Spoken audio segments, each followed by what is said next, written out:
Chapter 1261. The sudden movement made Noah, 16 knights, Jiu Yu Fei Niao, and Haruai Buyao all stand up in shock. Noah and 16 knights, in particular, were shocked. They turned their heads abruptly and looked behind them. There, the black rabbit that was suddenly sent flying was sitting on the ground, holding its head while moaning. So painful, and in the black rabbit's arms, there was a little girl. She didn't even look as young as Aster, only about 10 years old, very young and delicate, but had a head of very eye-catching snow-white hair, wearing a kimono. This little girl was tightly hugging the black rabbit, burying her entire face in the black rabbit's great chest, rubbing it with an intoxicated expression. Sure enough, it's the black rabbit. This feeling is too great. Too great, that appearance was simply like an idiot. At this time, the black rabbit felt something strange in front of its chest, lowering its head, looking at the little girl rubbing its chest back and forth like an idiot. It couldn't help but be surprised. "Bye. Lord Byakuya. Why are you here?" "Of course it's because I feel that the black rabbit is about to come." The little girl called Byakuya let out a strange laugh, her face still rubbing against the black rabbit's chest. "So, I came to rub off the delicious rabbit. This feeling really makes people speechless. Please let go of me." The black rabbit's face immediately turned red, grabbing Byakuya's shoulder and using all its strength to push it out. However, that petite girl continued to rub against the black rabbit's great chest. The intoxicated expression on her face could be seen by anyone. What? Jiu Yu Fei Niao was somewhat confused. What is this situation? Haruai Buyao also tilted his head, raising the cat in his arms in front of him and asked. Are all the people in Hakata so strange? Meow, the three-haired cat in front of Haruai Buyao let out a lazy cry. Is that so? Haruai Hiroyuki nodded as if he understood the meaning of this lazy call. As for Noah and 16 knights, they stared at White Yiksha, who was rubbing against Black Rabbit's chest. Their eyes flickered with a terrifying look. Hey, little brother. The corner of 16 knights' mouth rose slightly. Did you notice that kimono lowly approaching just now? No. Noah narrowed his eyes. Although it's unbelievable, I really didn't notice anything. That's right. He didn't notice it. Until White Yiksha sent Black Rabbit flying, Noah, who possessed superb senses, did not sense any trace of White Yiksha's aura, nor did he discover White Yiksha's approach. This was inconceivable. Although Noah was often approached by people around him without him noticing, it was because there was no hostility, malice, or killing intent. Moreover, the aura of the person approaching him was very familiar. In the face of an unfamiliar aura, even if the other party did not have hostility, killing intent, or malice, it should be impossible for him to not notice it. After all, Black Rabbit was beside Noah and was less than a meter away from Noah. As a result, under such circumstances, until White Yiksha made a sound and sent Black Rabbit flying, Noah was not able to notice the other party's approach. What did this mean?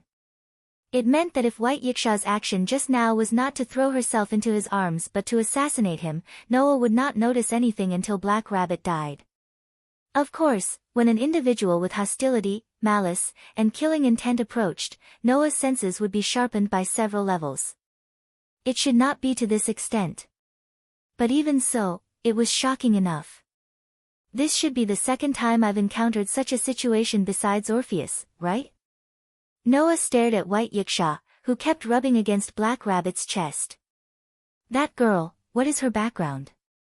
Although he said that, Noah had a different feeling about the girl named White Yiksha. That kind of feeling was called intimacy. Stroking his chest and feeling the emotion called intimacy, Noah's eyes flickered, and then he smiled.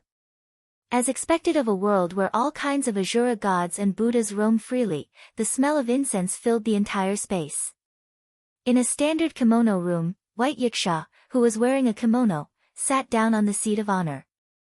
She held a paper fan in her hand and fanned herself while casting her gaze across. There, Noah, 16 Knights Reversal, Jiu Yu Asuka, Haruhito Hikari, and Black Rabbit sat down.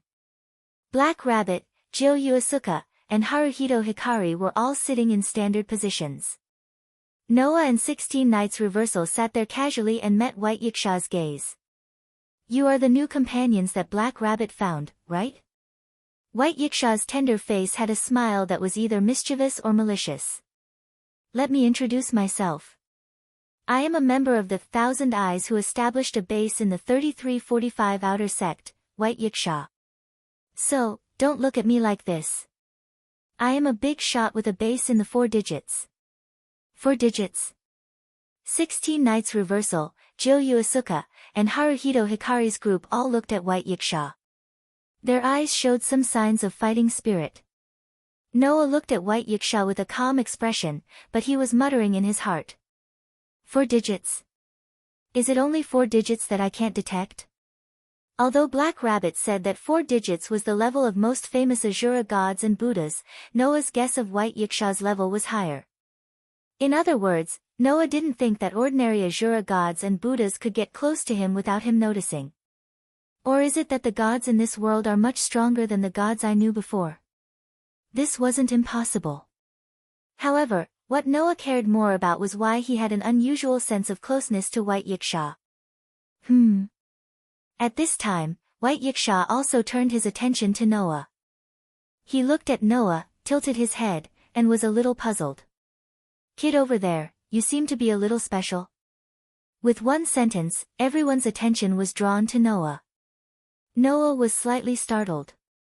He looked at White Yiksha with some uncertainty. After hesitating for a moment, he asked, "Why do you say that?" "If I knew, I wouldn't talk to you in such an uncertain way," White Yiksha said in a somewhat mature tone. "However, you're right.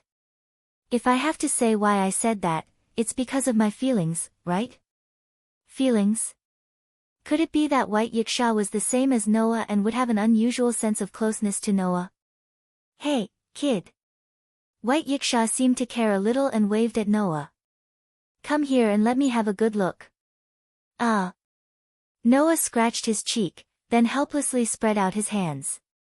He got up, went forward, and sat down in front of White Yiksha. White Yiksha suddenly had a thoughtful expression.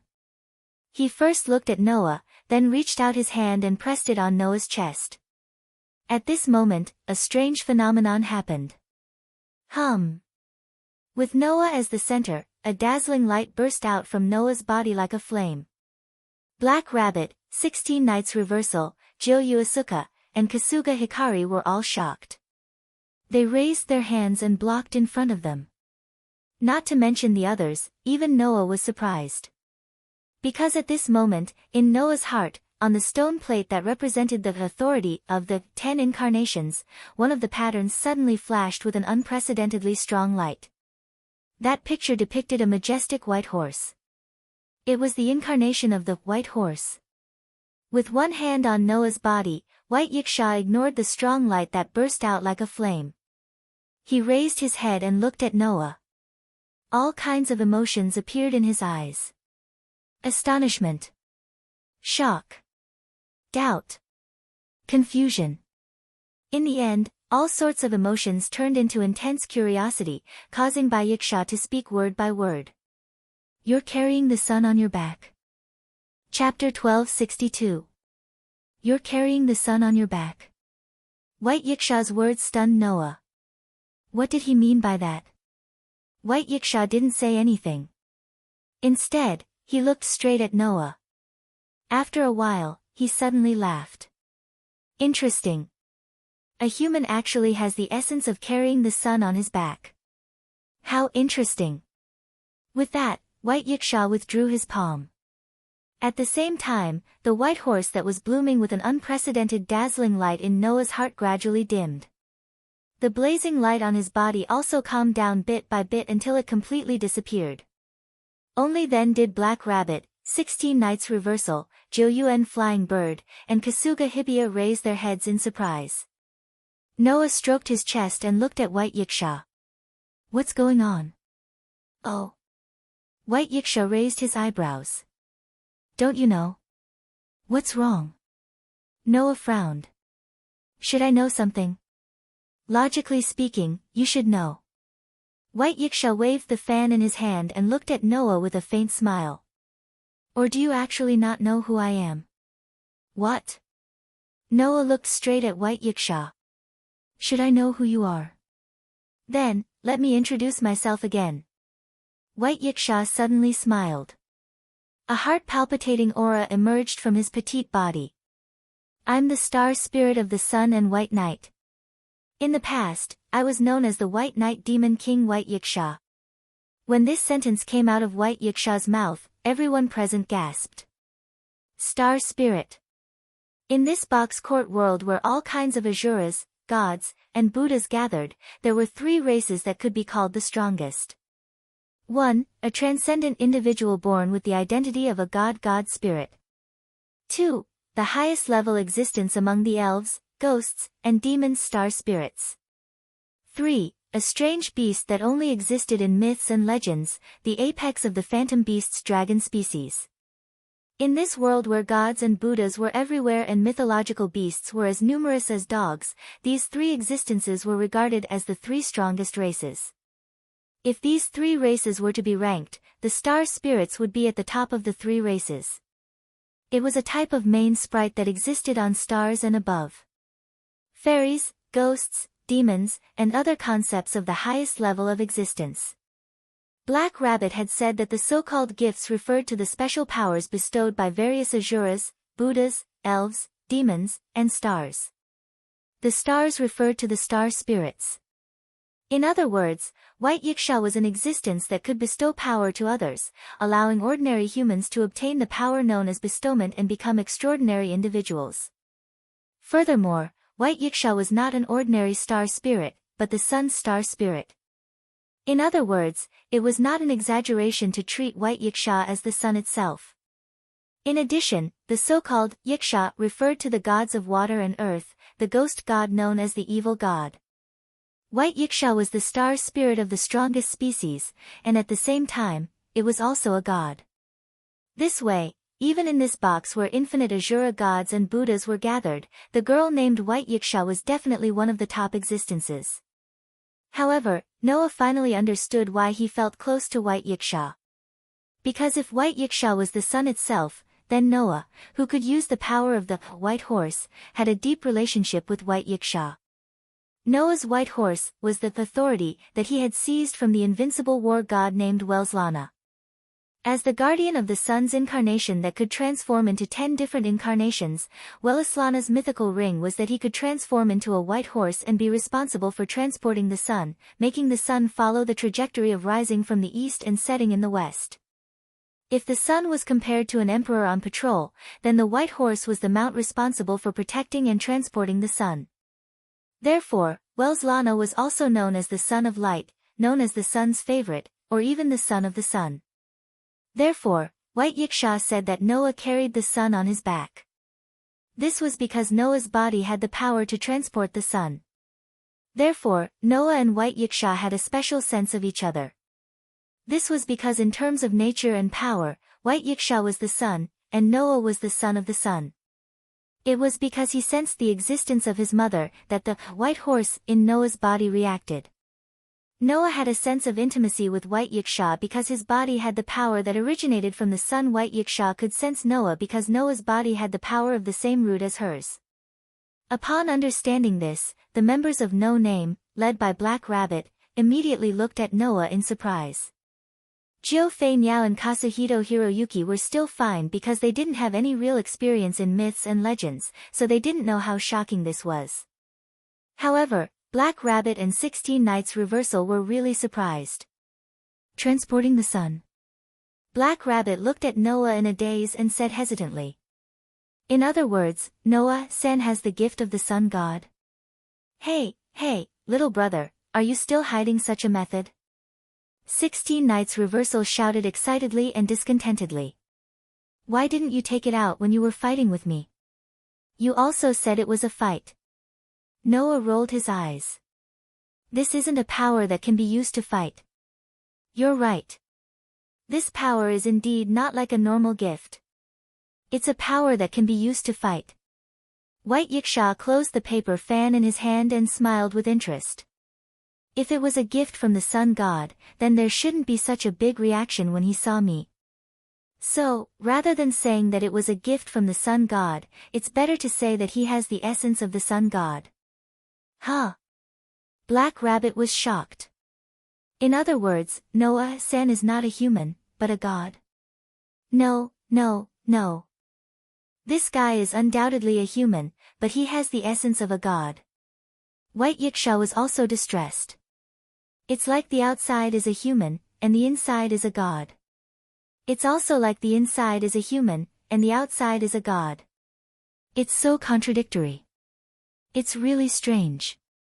Hearing this, Noah also smiled bitterly. However, White Yiksha was right. Noah's power was indeed not simply obtained from a god.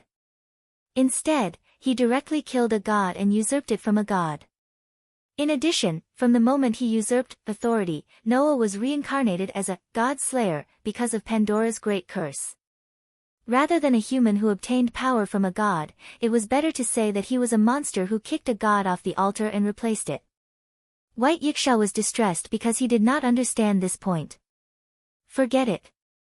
Anyway, the power you carry doesn't just seem to be the sun. There seem to be many other things besides the sun.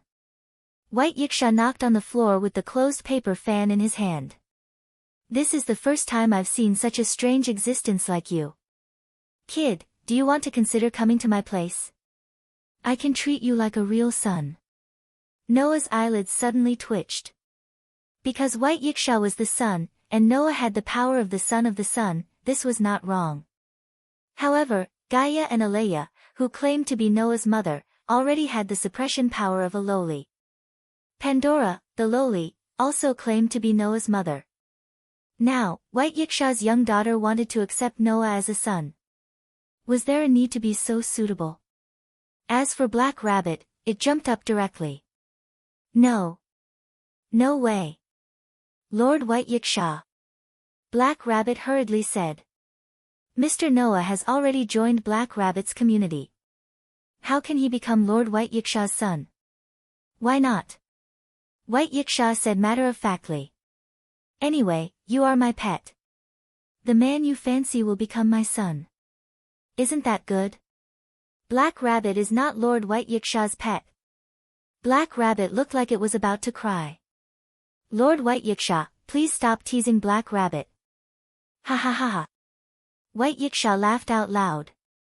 Alright. Seeing that you have met such an interesting person today, I'll give you some gifts. After saying that, Bayasha clapped his hands, and a few cards appeared in the air. Chapter 1263. About half an hour later, Noah, Kuroto, Haruai Hibakushi, and Reverse 16 Knights walked out of the branch of Thousand Eyes. Noah turned around and looked at the building that looked like a normal shop on the street. He then raised a card in his hand. It was a card that seemed to flash with all the colors in the world. However, the color of the card was not the same color as the flash. Not only Noah, but Reverse 16 Knights, Kuroto, and Haruai Hibakushi each held a card that flashed with the same light, but the color was completely different. Noah's card was dark gold. Reverse 16 Knights' card was cobalt blue. Kuroto's card was wine red. Haruai Hibakushi's card was pearl emerald. The four of them all held such a strange card, and they all looked at the surface of the card at the same time and fell into silence. Only Kuroto seemed to be in a good mood. I didn't expect Byakusama to give us 4 gift cards. He is so generous. Gift card. It was a type of gift that could materialize, such as weapons, armor, tools, items, and so on into cards that could be stored. The card's official name was Laplace paper, which was called part of omniscience, so the price was quite expensive. However, this kind of card called the gift card could not only store the gifts in the form of materialization, but it could also display the names of all the gifts held by the holder. In other words, with this gift card, the true face of Noah's group's gift would be revealed. These 4 extremely expensive cards had been casually given away by White Yiksha. It could be imagined how good Byakuya's mood was when he saw Noah. Looking carefully, reverse 16 Knights, Kuroto, and Haruai Hibakushi's gift card were marked with the name of the gift they held. Reverse 16 Knights gift card marked with the name of the gift, Truth Unknown. Kuroto's gift card marked with the name of the gift, Light of Might. Haruai Hibakushi's gift card marked with the name of the gift, Life Catalog. According to Kuroto, the gifts the three of them currently held belonged to the highest level among humans. Noah had already experienced reverse 16 Knights, Truth Unknown. However, Noah was more or less curious about the abilities bestowed by the two girls, Kyuyuki and Haruai Biao. Kuroto's Light of Might was a kind of ability that could use language to forcibly control an individual, making the individual under her control obey her orders and act by force. This gift was almost identical to the dominating speech spirit of the priestly incarnation in Noah's 10 Incarnations authority. Haruai Hibakushi's Life Catalog allowed the holder to obtain the ability to communicate with other races whose language was different, and obtain a permanent special ability from them. For example, from a dog, Haruai Hibakushi could obtain an extraordinary sense of smell. From an elephant, he could obtain the ability to instantly increase his weight. From a leopard, he could obtain astonishing running speed. From an eagle, he could obtain extremely high vision. Byakuya believed that Haruai Hibakushi could even obtain the ability of the phantom beasts in the box, which was a very powerful gift. The gifts the three of them held were worthy of the title of humanity's highest level gift. However, reverse 16 Knights, Kuroto, and Haruai Hibakushi didn't pay attention to the knowledge of the gift displayed on their gift cards. Instead, they all cast their gazes on the dark gold gift card in Noah's hand. Taking a closer look, there was nothing written on the gift card in Noah's hand. Why isn't it written? Kuroto's excitement gradually calmed down and turned into confusion. Undoubtedly, Mr. Noah has such a powerful gift, doesn't he? Hearing that, Noah didn't say anything on the surface, but he felt more or less helpless in his heart. He still remembered how surprised Byakuya and Kuroto were when Noah received the gift card and there was no information on it.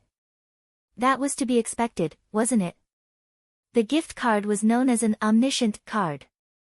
Not to mention in the box, even in all kinds of other worlds, the gift card could display the information of the gift. However, there were two special cases today. One was reverse 16 Knights. The gift card of reverse 16 Knights only had the words, "The truth is unknown." The rest of the information didn't appear, which also shocked Byakuya and Kuroto. However, the situation of reverse 16 Knights wasn't that the gift card couldn't identify the original gift, but that the gift of reverse 16 Knights had two abilities, the gift of shattering heaven and earth, and the power of shattering gift. Because of the latter, the gift card in his hand was invalidated by the gift of reverse 16 Knights.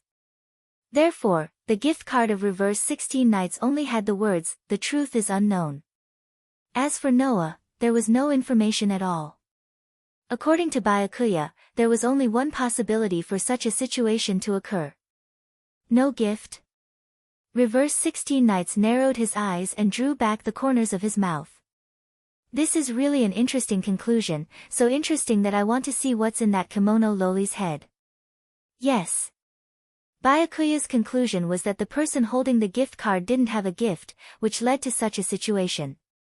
Otherwise, even if it had the power to invalidate the gift like reverse 16 Knights, there would be a description of, "The truth is unknown," that was similar to the failure of the appraisal. Therefore, if nothing was shown, it could only prove that the person needed to be appraised didn't exist. That was all. However, that was also within Noah's expectations.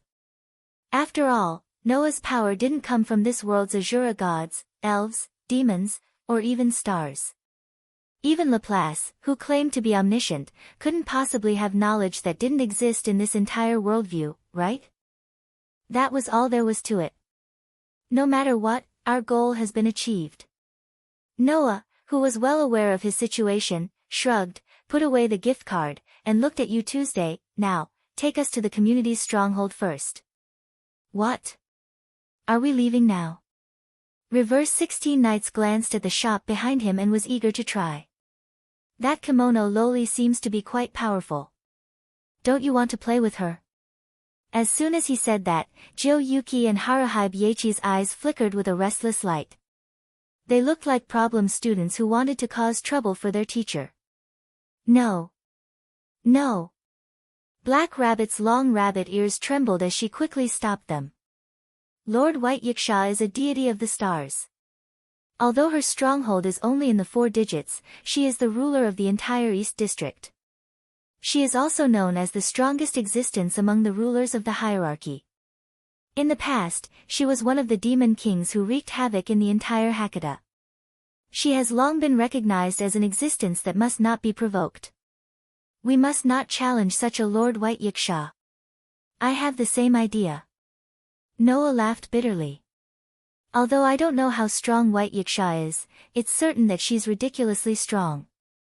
I don't think I can defeat her now. Or rather, even if he used his full strength, Noah didn't think he could easily defeat White Yiksha. Unless he used his true trump card, which was the incarnation of a warrior.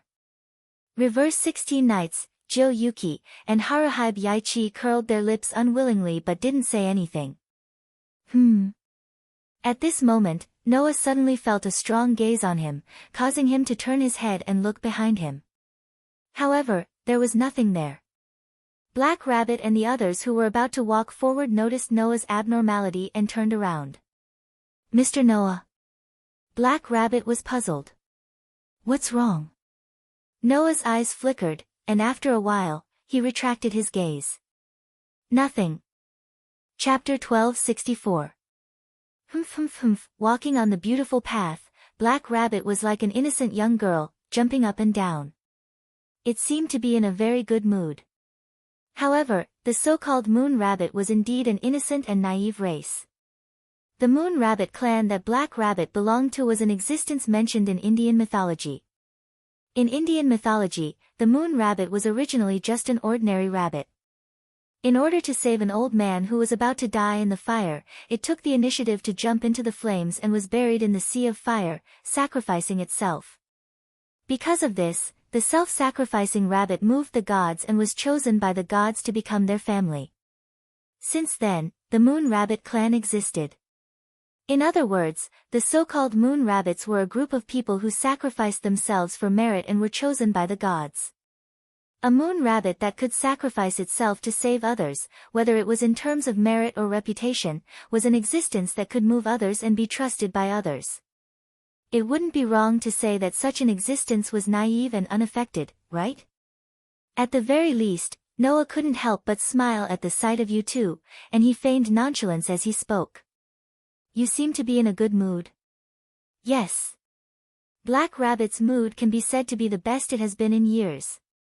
Black Rabbit replied in a happy tone.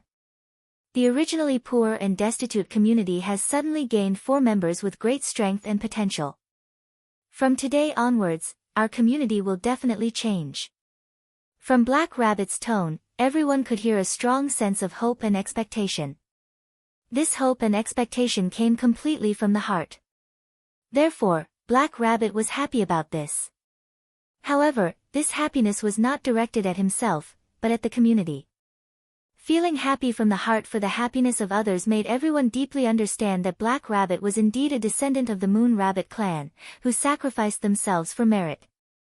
Therefore, even the 3 problem children, Reverse 16 Knights, Jo Yuasuka, and Haruhi Toshiaki's expressions became much more relaxed. If everyone knows that such an outstanding member has joined, they will definitely be very happy, right? Black Rabbit said to itself in an extremely cheerful manner. As the leader, young Master Run won't have to work so hard anymore. I say, Black Rabbit, even though you're so happy and I don't want to pour cold water on you, why don't you think about yourself a little? Noah sighed helplessly. Didn't you say that until now, the existence of the community has been sustained by your income as a judge? So, among everyone, you're the one who has had the hardest time, right? Huh? The Black Rabbit didn't seem to expect Noah to say such a thing. After being slightly stunned, it hurriedly shook its head. No, Black Rabbit isn't having it that hard. Originally, as a member of the Moon Rabbit clan who has the authority to judge, Black Rabbit's duty is to be the judge of various games of bestowment. Compared to others, young Master Ren and everyone in the community are the ones who have it really tough. Is that so? Zhou Yuanfei Niao's gaze landed on Black Rabbit. His words were both provocative and rebuttal as he spoke majestically. If that's the case, then there's no need for you to desperately beg us to join the community, right? Isn't that proof that you've been working hard for the community? That's what I think too. Haruai Buyao looked around as if he was admiring the beautiful scenery around him. However, he interrupted at the perfect moment. It's not good to be too humble. You haven't considered yourself at all, have you? 16 Nights Reversal was even more blunt. Although this is also a virtue, it'll make people feel disgusted if you go overboard. That'll make people very unhappy, you know? Ah. Black Rabbit's rabbit ears drooped as if it was a little dejected. Why? Why am I suddenly being lectured? I just want you to think about yourself a little. Noah shrugged. Just like everyone said, dedication is a virtue. However, if you blindly contribute without receiving anything in return, then as your companion, you will indeed feel a little unhappy. The main thing is that we can't accept it, right? 16 Nights Reversal, Zhou Yuanfei Niao, and Haruai Buyao nodded in agreement. Everyone here, including Noah, was in existence with high self-esteem. It wasn't impossible to accept help from others. However, if you blindly let others help you, then it would only show your own powerlessness and incompetence. Without a doubt, this was something Noah and the others absolutely couldn't accept. Therefore, here, they still had to give Black Rabbit, who was about to become a companion, some thought work. However, Black Rabbit, who took sacrifice as an instinct and took it for granted, had a perplexed expression. Is that so? Seeing Black Rabbit's confused look, Noah, 16 Nights Reversal, Zhou Yuanfei Niao, and Haruai Buyao all looked at each other and turned their heads. Just as they were about to say something to Black Rabbit, they suddenly shut their mouths at the same time and stopped in their tracks. Black Rabbit suddenly stopped and looked at Noah and the others who suddenly stopped. After hesitating for a while, it spoke with some trepidation. Say.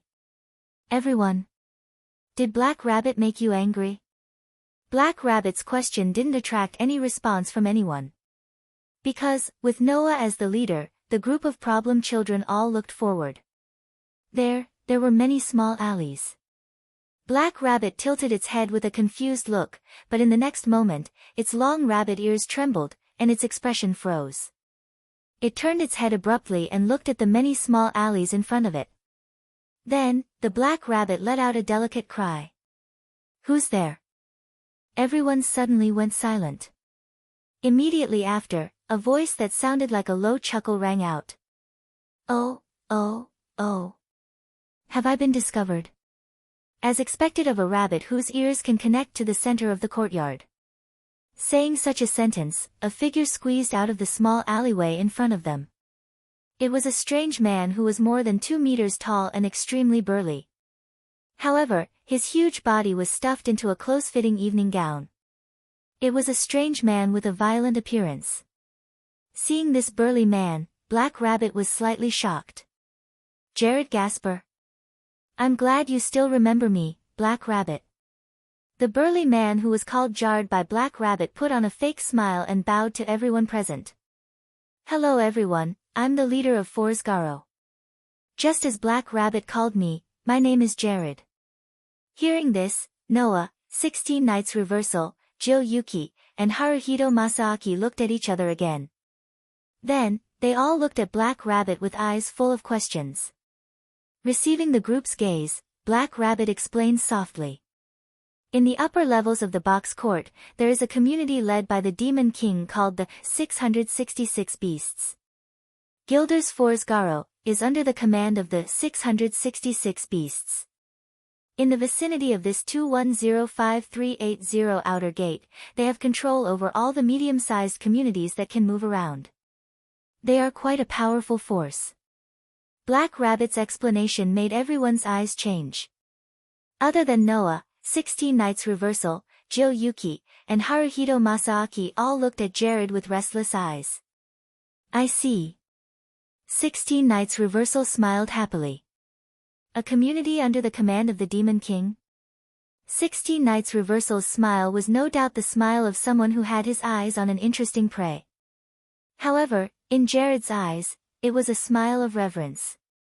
He puffed out his chest and looked extremely proud. Well, compared to the super-large community of Thousand Eyes, which covers all areas and classes, my community only occupies a position in the 7 digits.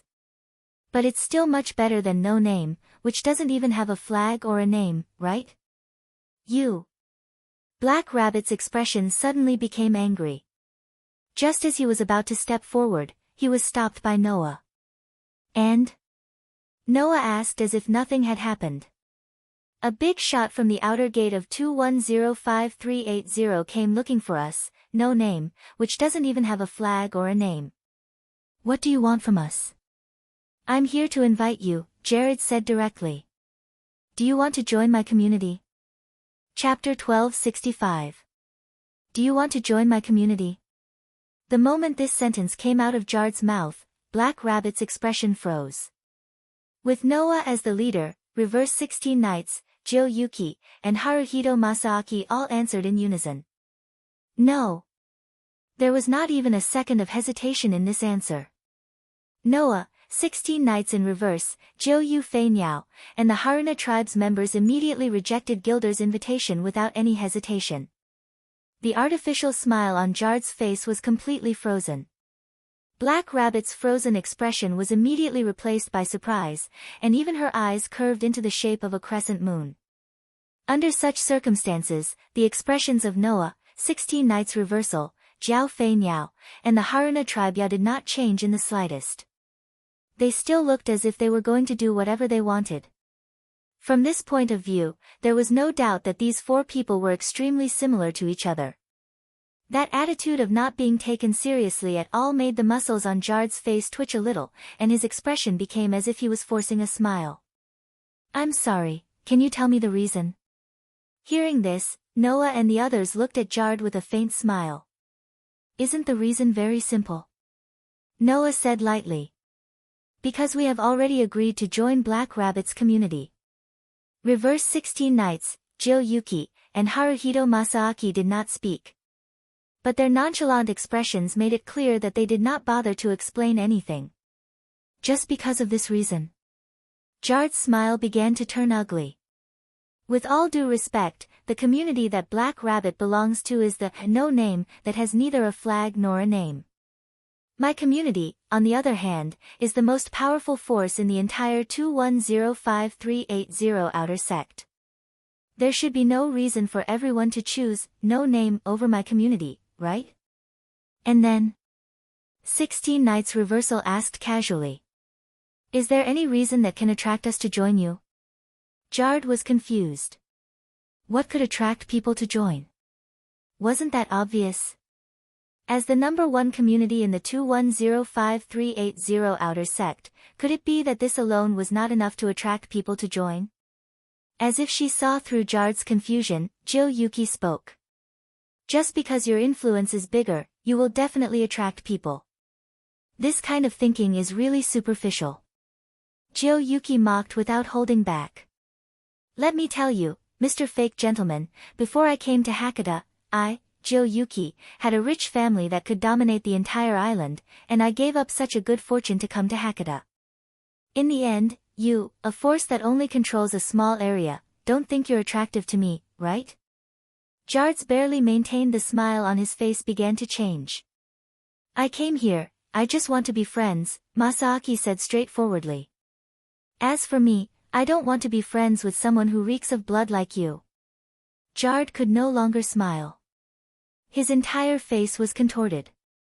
It was the kind of expression that would only appear when one's core was exposed. Noah, 16 Knights Reversal, Hyuka Asaka, and Haruhide Masaaki had already noticed it. This Jared was definitely not a polite gentleman. Did you hear that? Fake gentleman. Noah glanced at Jared's close-fitting clothes. Even if you put on a human skin, a beast is still a beast. The violent and bloody aura on your body has already betrayed your true nature. I'm sure you've done a lot of terrible things, right? If you know what's good for you, you'd better get out of here. Jard's face was finally filled with anger. Jard did not expect that his polite invitation to these newcomers to join his community would not only fail, but also be humiliated like this. However, Noah and the others' words made Jard completely unable to refute them. This caused Jard's face to swell, and tiger stripes gradually appeared on it. However, in the next moment, Jard seemed to have thought of something. He took a few deep breaths and suppressed the anger in his heart. Then, he sneered at Noah and the others. I didn't expect that I would lose to a member of No Name. There's no other way.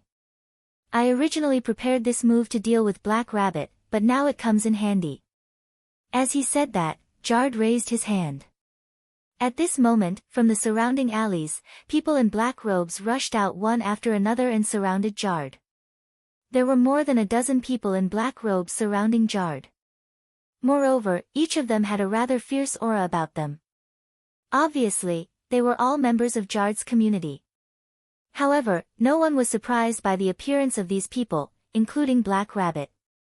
Since they were able to discover Jard's presence, Noah and the others naturally discovered their presence as well. However, in the next moment, the scene that appeared in front of everyone made Black Rabbit's expression change.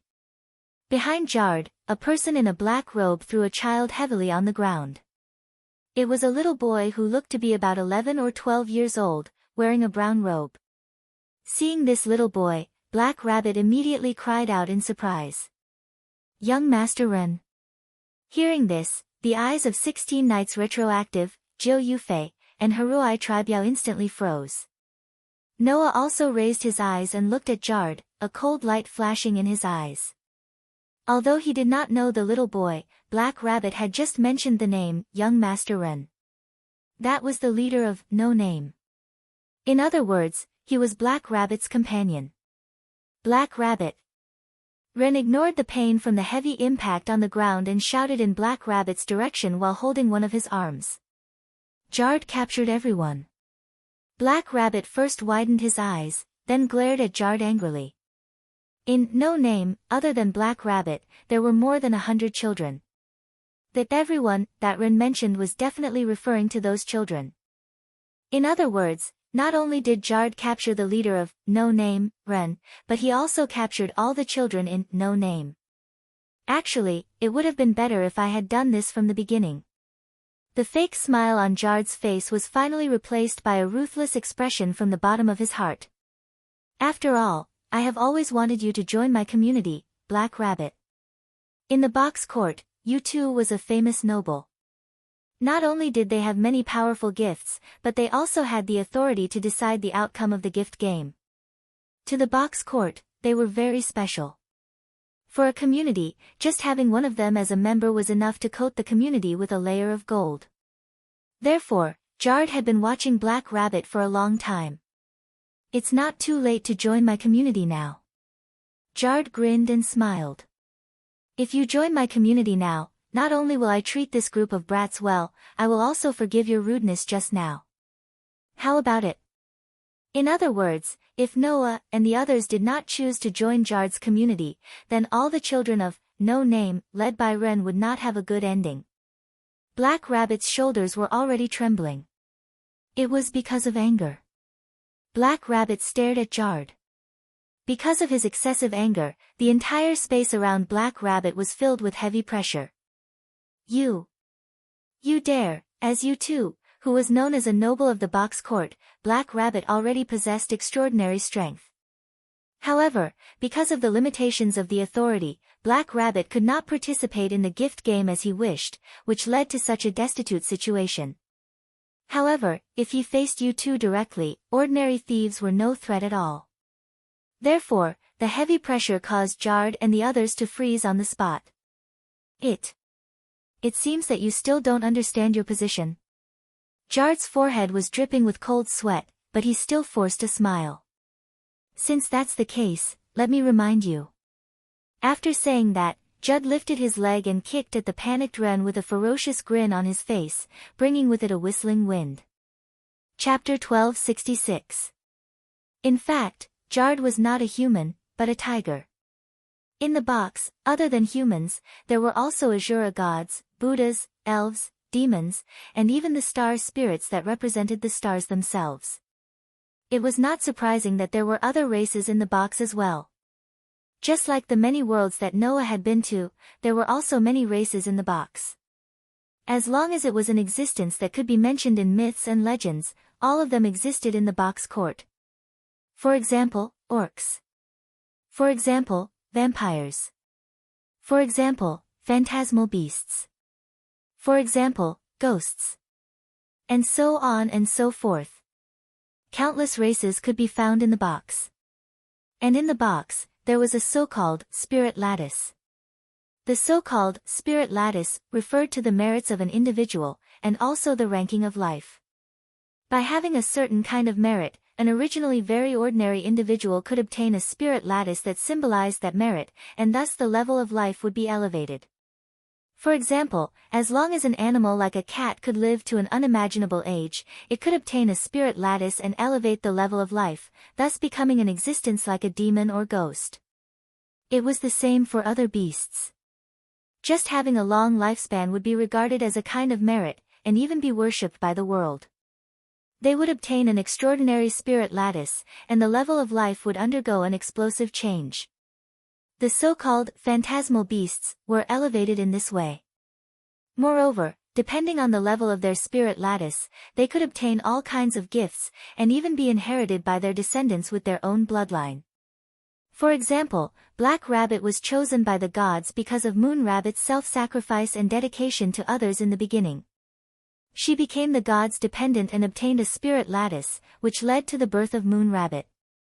As a descendant of Moon Rabbit, Black Rabbit also obtained this spirit lattice through inheritance.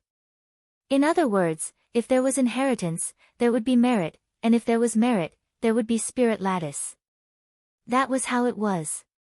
Therefore, by completing a certain merit, obtaining a spirit lattice, and elevating the level of life, it was not rare to see an ordinary beast become a higher existence. However, Jard's situation was not like that. Jard did not rely on step-by-step cultivation to accumulate merits and obtain a spirit lattice, thus transforming from an ordinary beast into a higher life form. Instead, he relied on submitting to the Demon King and received a gift, which allowed him to ascend to heaven in one step. In short, he was a nouveau riche. Even so, Jard was a life form with the gift of the Tiger Man. All it took was one kick. If a normal child received it, even if they did not die, they would be severely injured. Ren clearly understood this, as he watched Jard's foot, which carried the whistling wind, kick towards him. He raised his hand reflexively, prepared to receive a heavy injury. However, this preparation disappeared in the midst of an awe-inspiring shout. "Stop!" Those words were spoken with a power that no one could resist. His powerful words reverberated in the air, clearly reaching the ears of everyone present. In that instant, Jard's foot that was about to kick Ren froze in midair. It was not a reaction based on Jard's own actions. Jard's, without any warning, his, wah. Jard looked up in shock. Jiu Fei Niao stared coldly at Jard and spat out the words that were laced with power. "Kneel." Jard's body completely disobeyed his master's will. He bent his body and knelt on the ground. Bang! The overly violent movement caused the ground to emit a muffled sound as if it had been struck by a heavy hammer. Jard's face twitched, and a trace of pain and struggle appeared on his face. Then, he understood something and glared at God. "You! What did you do?" Jard's angry roar was met with Jard's cold reply. "Shut up." The words were still laced with power, forcing Jard to close his mouth. Jard's teeth clattered together, causing his face to twist in pain. At the same time, the black-robed men around Jard panicked. What happened? Did that woman do something? It must be that woman's gift. Amidst the chaotic atmosphere, someone among the black-robed men shouted out. "Hurry! Hurry up!" The group of black-robed men immediately reacted, and their expressions turned vicious. At this moment, a figure suddenly flashed into the group of black-robed men. Before anyone could react, the figure turned around and used joint skills to grab the wrist of the black-robed man who had just shouted and pressed him to the ground. Bang! With a muffled sound, the black-robed man whose wrist was grabbed was pressed to the ground as if he was being smashed to the ground. He cried out in pain. The group of black-robed men was shocked. They quickly turned around and looked at the center of the crowd.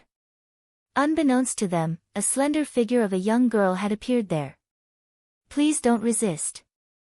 Haruai spoke softly as he pressed the black-robed man to the ground with an astonishing arm strength that was not like a girl's.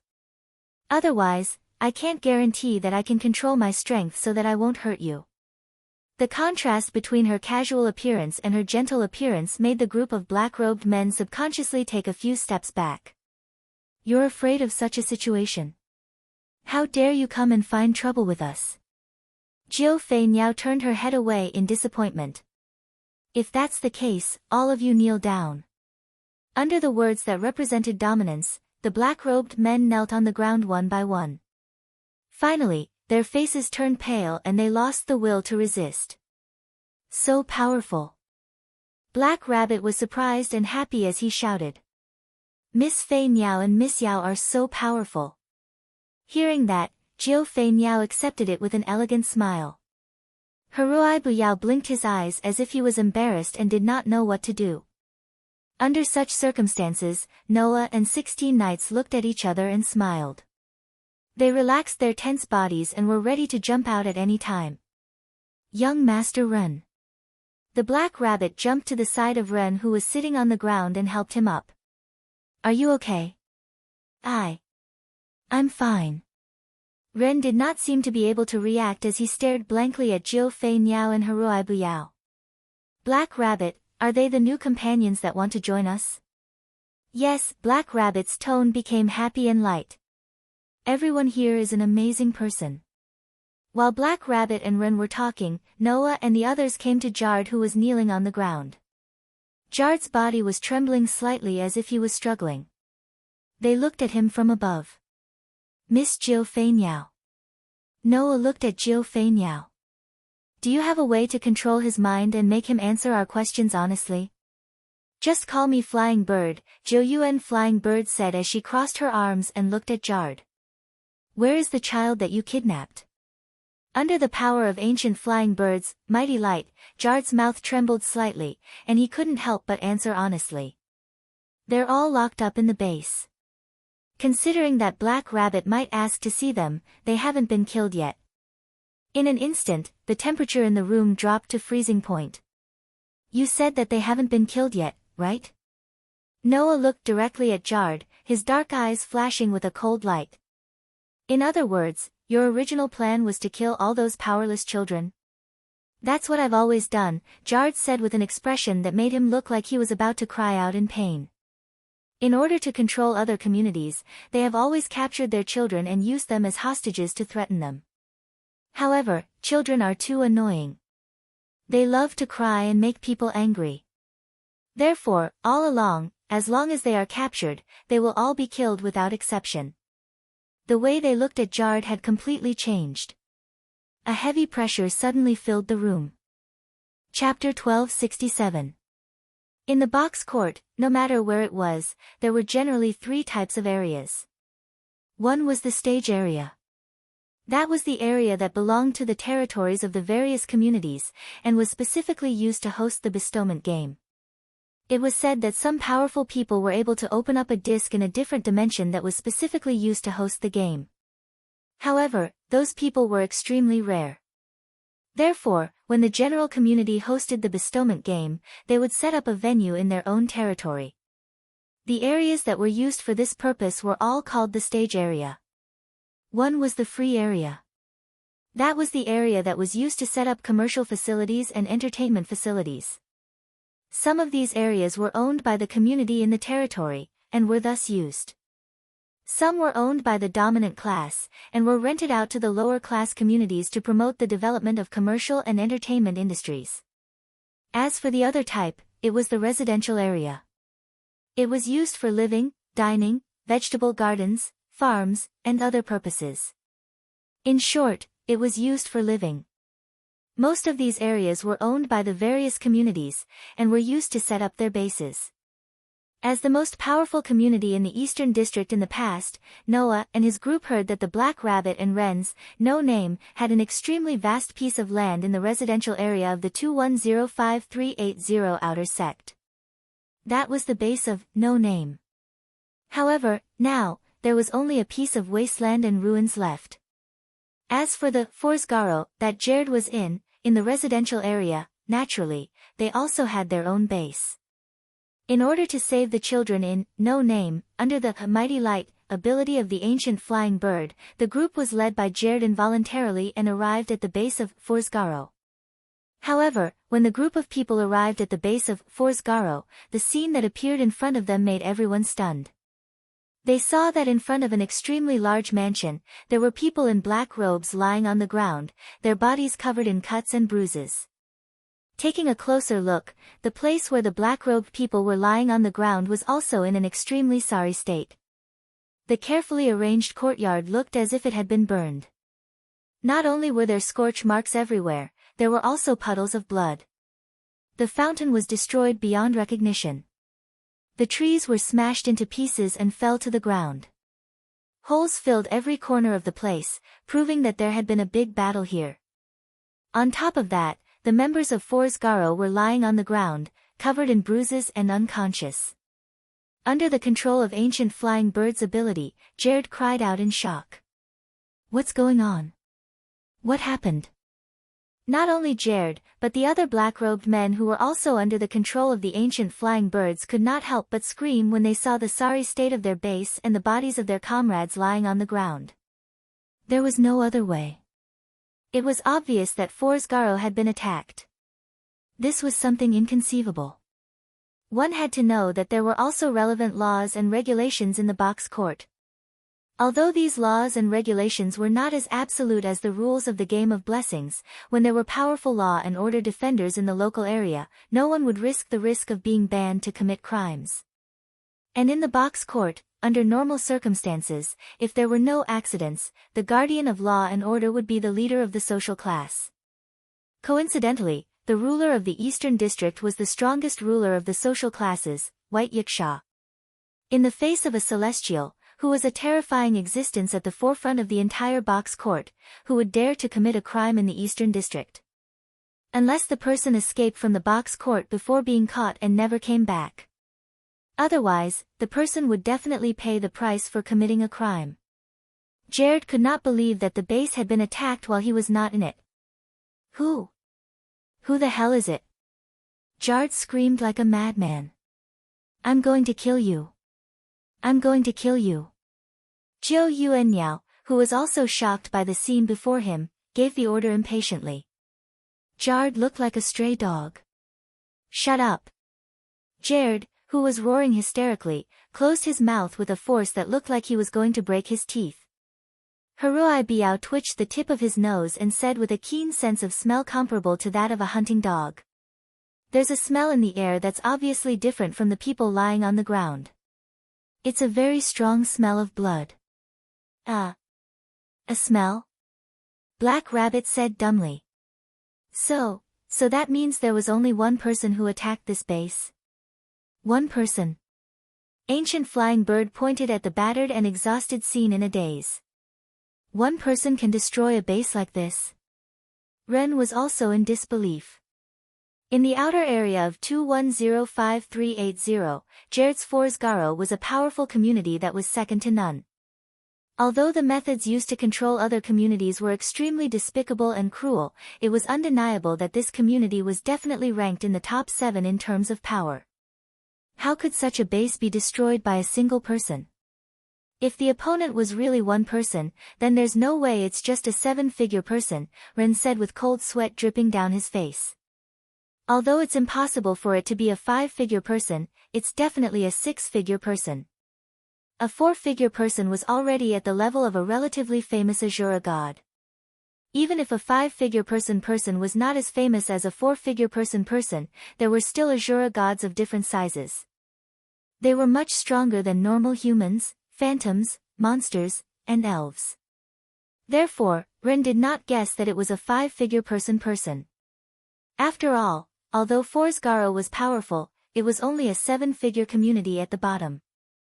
To destroy such a community, there was no need for the likes of Azura gods to do anything. Therefore, a 6-figure figure was Ren's guess. After understanding what kind of existence attacked his base, Jared's body was also trembling uncontrollably. Noah and 16 knights had already walked into the scene and started to wander around the hellish scene. Noah crouched down and touched the blood on the ground. After feeling the viscosity of the blood, he said, "The blood is still very fresh. It should have happened not long ago. These people look very miserable, but they're still alive." 16 knights put his hands in his pockets and smiled. The attacker probably didn't want to kill them all. Therefore, the target is probably not Forsgaro, but something else. Black Rabbit. Noah immediately turned his head and looked at Black Rabbit. What about the children in the community? Black Rabbit and Ren were shocked at the same time. Could it be that the opponent was here for the children? Thinking of this, Black Rabbit and Ren's faces showed a hint of anxiety. Just as they were about to rush into the mansion, a group of people ran out of the mansion. It was a group of children. A group of children who were about the same age as Ren. The leader was a little girl with fox-like ears and 2 tails.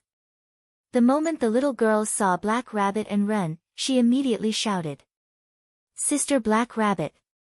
Ren June!" Hearing the shout, Black Rabbit and Ren looked over and were immediately overjoyed. Lily! And everyone! It seemed that these children were all no-names children who had been abducted by Forsgaro. Seeing that their companions were safe and sound, Black Rabbit and Ren were overjoyed and quickly went forward. Black Rabbit immediately hugged the fox-like girl named Lily. "Lily, are you all okay?" We're fine." Lily quickly shook her head and said, Someone saved us." As soon as this sentence came out of the girl named Lily's mouth, a black shadow suddenly flew out of the side window of the mansion and shot into the distance. The first to react were Noah and 16 knights. Their eyes focused at the same time, and their figures also turned into a black shadow.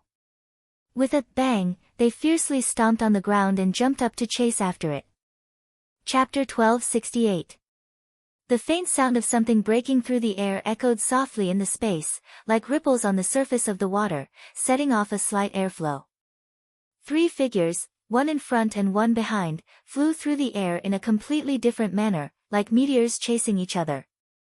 Their speed was so fast that one could barely see an afterimage flashing through the space, which was quite frightening. The figure in front could not be seen in its entirety. However, the figure looked petite, with a pair of black wings on its back, like a shadow, flying forward at an extremely fast speed. The figure in the back was Noah.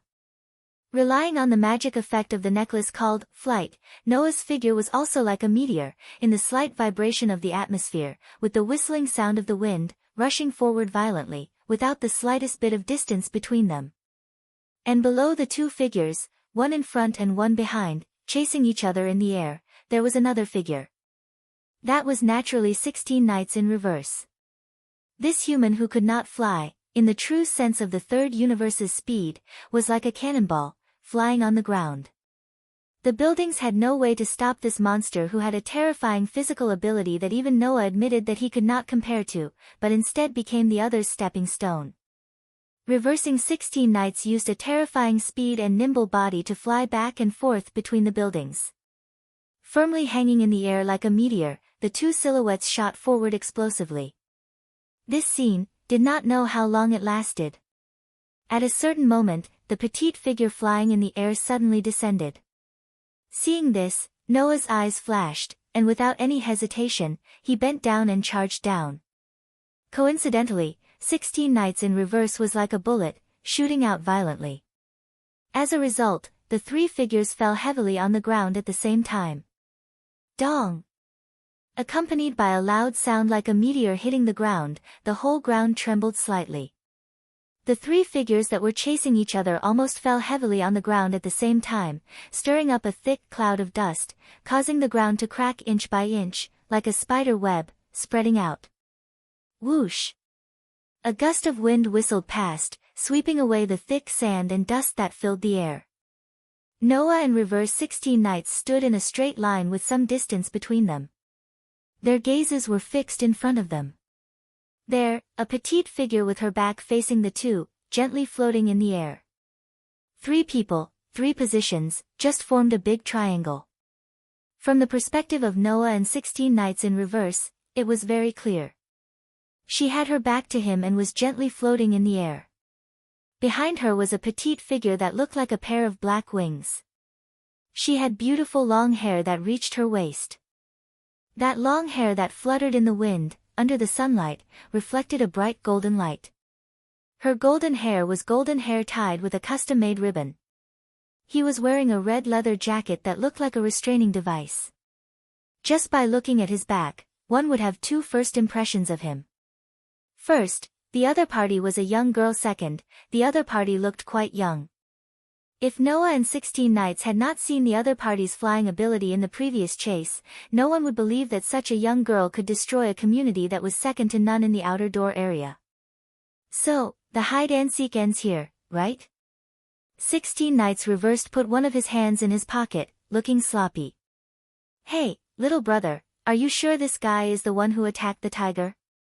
Who knows? Noah spread out his hands. His casual performance was a sharp contrast to 16 Knights' sloppy appearance. I only know that the other party does have a strong bloody smell, and it's fresh. The implication was that the girl in front of him was undoubtedly the most suspicious. Then what should we do? 16 Knights asked as if he already knew the answer, laughing arrogantly. The other party seems to have saved the kids in our community, right? Even if I said no, you wouldn't think so, right? Noah curled his lips. So, for the sake of your companions in the community, shouldn't 16 Knights go up and strike up a conversation with our benefactor? Hey, why is it striking up a conversation? 16 Knights retorted. I just want to have a friendly chat with the lowly over there. Is that so? Noah suddenly smiled. Then how do you want to communicate? That's right. 16 Knights revealed a provocative smile. In short, that lowly doesn't seem to be simple. Depending on the situation, we should consider if we should go up and fight. Hearing this, the petite girl who had her back facing Noah and 16 Knights slowly raised her head and turned around. The next moment, a stern expression that didn't match her age and a pair of bright red eyes that seemed to suck people in as long as they looked at each other, were imprinted in Noah and 16 Knights' eyes. Looking at the young girl's face, which was so beautiful that it made people hold their breaths, and the temperament that she exuded was extraordinary, Noah and 16 Knights raised their eyebrows at the same time. Whoa. 16 Knights of Reverse Return cried out happily. Doesn't she have a delicious face? Delicious? Noah was speechless. I say, 16 Knights, don't tell me you're thinking of eating her. Who doesn't want to? 16 Knights said as if it was a matter of course. With such a delicious lowly face, who wouldn't want to taste it? No. Noah was speechless. Forgive me for not agreeing. In front of an unknown person, Noah and 16 Knights teased each other as if there was no one else around. However, his carefree attitude made the cute and petite girl smile faintly. That smile was enough to make people's eyes light up. Soon after, the petite young girl spat out a mature voice. Not only are you able to easily catch up to me even when I'm flying at full speed, you're also able to face me fearlessly despite knowing that I have the ability to annihilate that lowly tiger human community. It seems that you all are rather capable humans. After saying this, the smile on the petite girl's face suddenly disappeared. If you have the ability, you can choose a good community to join. Why join No Name? Noah and 16 Knights looked at each other, then shrugged at the same time. What? Is joining No Name that strange? Noah said sarcastically. The so-called uniqueness is related to being a maverick. since you think that we are not normal humans, then it's not strange for us to make a choice that normal humans would not make, right? That's how it is, blonde lowly. 16 Knights clapped his hands and said helplessly. Speaking of which, did you come because you looked down on No Name? Then why save the brats in No Name? The petite girl didn't say anything, but after looking at Noah and 16 Knights, she closed her eyes. Look around. Noah and 16 Knights were slightly startled, but they immediately looked around as they were told. What entered the eyes of Noah and 16 Knights in reverse was a wasteland. A ruin that seemed to have gone through hundreds of years, completely turned into a wasteland, and lost all signs of life. The seemingly flat white road was buried by sand and dust. One by one, the wooden buildings began to decay and collapse. The trees on both sides of the road were white and withered, abandoned at the side of the road. No matter how you looked at it, it was a wasteland. What's wrong? Noah looked around, then looked at the girl. What's so strange about it? You don't know where this is, right? The girl was silent for a while, then, with a self-deprecating tone, said. Then let me tell you. The girl looked straight at Noah. This is the base of No Name. Chapter 1269. For a moment, Noah and 16 Knights could not understand the meaning of the girl's words. After he understood, not to mention 16 Knights, the look in Noah's eyes completely changed. From Black Rabbit, Noah did hear about the current situation of No Name. A few years ago, this community was still the largest force in the eastern district of the city. In the game of the Demon King's Gift, not only were all their core companions taken away, even their base was turned into ruins. However, at that time, Noah thought that the so-called ruins referred to the aftermath of the battle between the former members of No Name and the Demon King. Just like the battle between Noah and Doni, it caused a terrifying crater with a diameter of thousands of meters to appear in Italy, causing Italy to pay a shocking loss of more than 15 billion euros. However, if this was the base of No Name, then it was not as simple as the aftermath of the battle. The buildings here did not have any traces of deliberate destruction. The ground did not suffer much damage either. The entire ruins, rather than saying that it was the aftermath of the battle, it was better to say that it was simply abandoned by the erosion of time. However, before it was called No Name, undoubtedly, this community was still a force that spread across several levels, and was the largest force in the entire Eastern District. And the time when that glory finally ended was only 3 years ago. In other words, in just 3 short years, this base became a ruin that was eroded by hundreds of years of time. What is going on? Do you understand what kind of community you have joined? The girl's tone was full of self-mockery. This community that people call No Name has not only lost its flag, name, companions, and all the people, things, and things that can exist in the form of a community. The girl raised her eyes and stared at Noah and 16 Knights. Joining this community means that if you want to rebuild it, then you must take back the flag and name from the hands of the Demon King who caused all this. That is a terrifying path of thorns. Even so, do you think it is okay? That was right. After joining No Name, the real problem wasn't that they didn't have a flag, a name, or even an extremely poor situation. Instead, it was that they had to face the Demon King who had once stolen everything from this community. Even the community that was once known as the largest in the entire East District could not match up to the culprit behind the ruins. This was the cruel truth. In this regard, Noah and 16 Knights looked at the girl at the same time. The expression in their eyes did not waver at all. Seeing the look in his eyes, the girl understood. The 2 men in front of him had no intention of going back on their words. Why? The girl's tone was more or less a little anxious.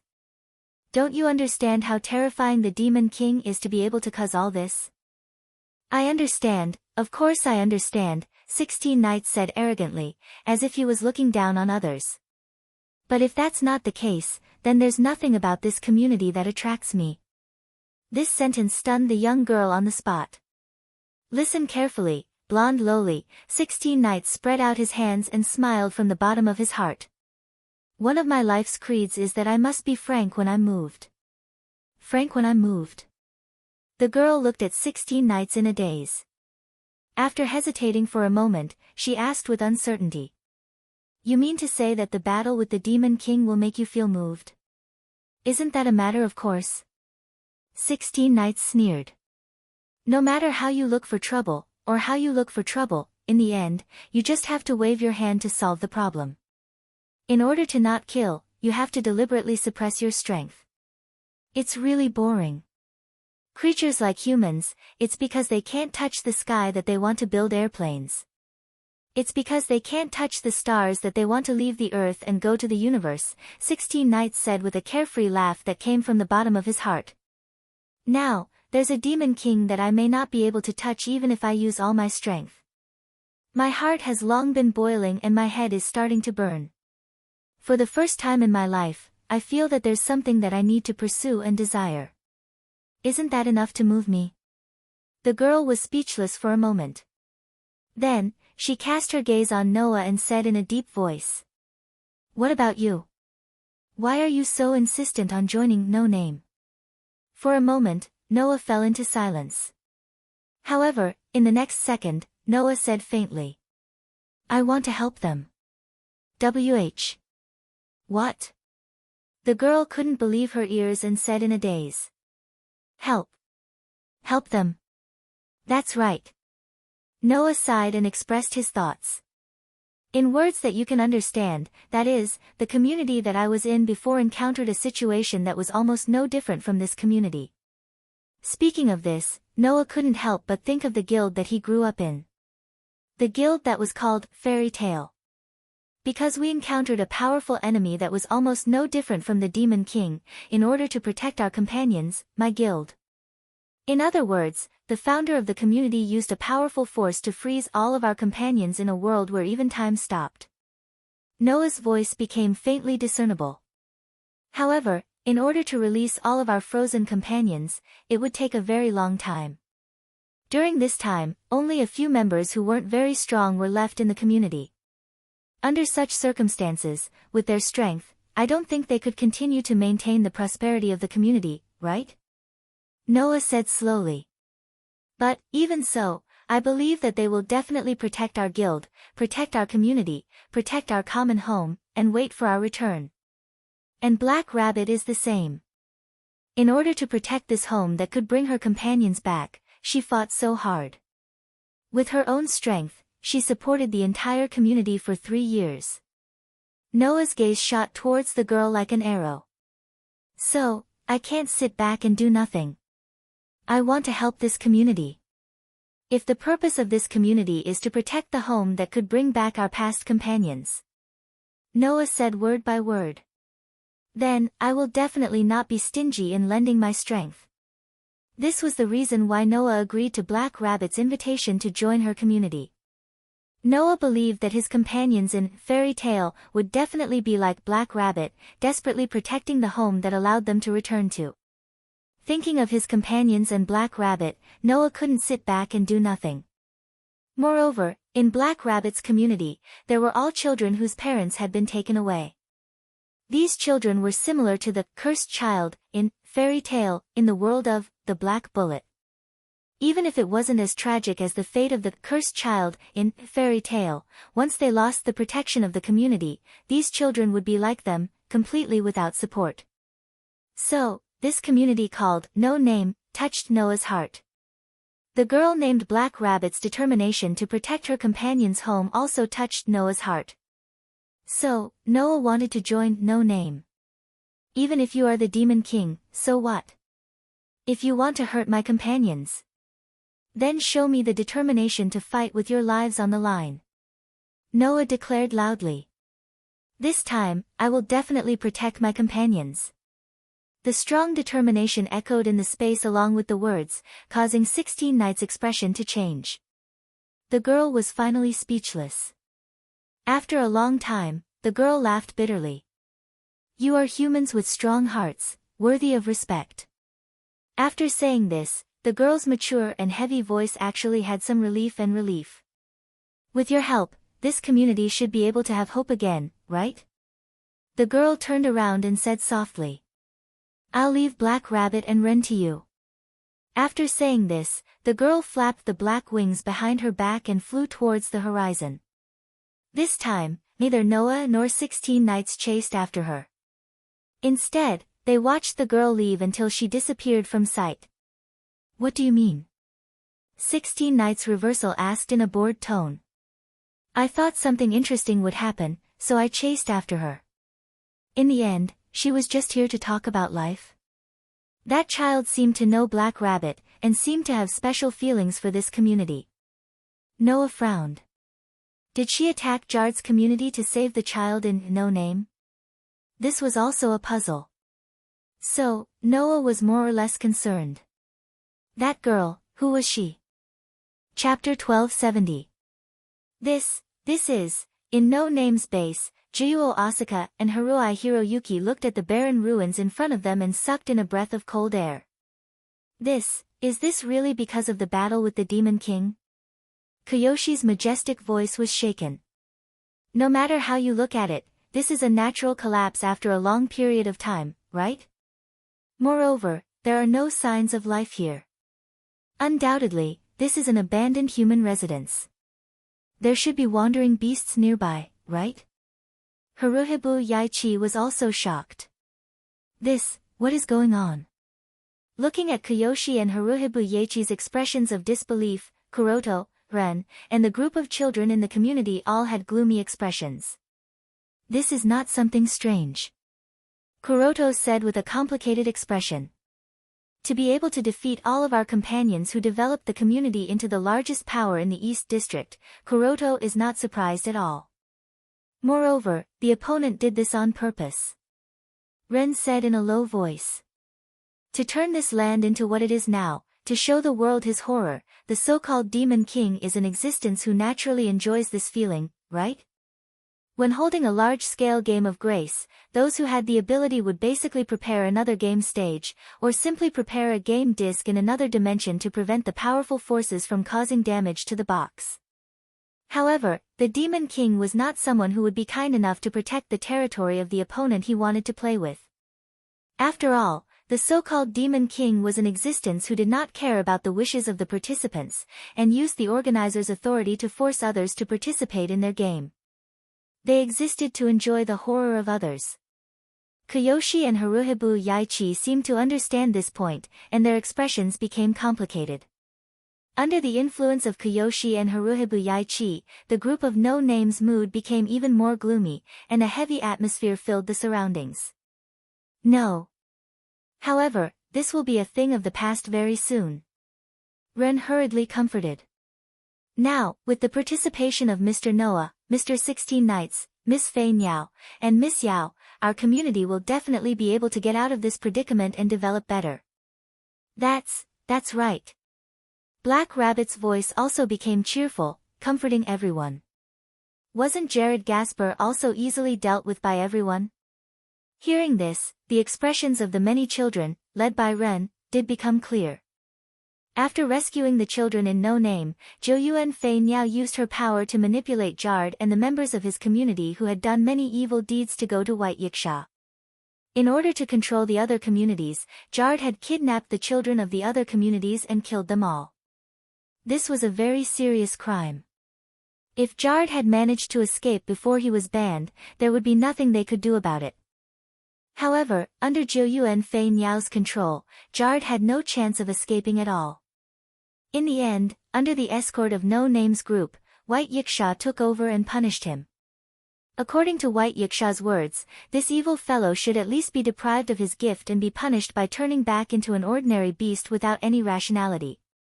However, after learning that Jard had eaten all the children he killed in order to destroy evidence, White Yiksha angrily took action and personally stripped Jard of his gift.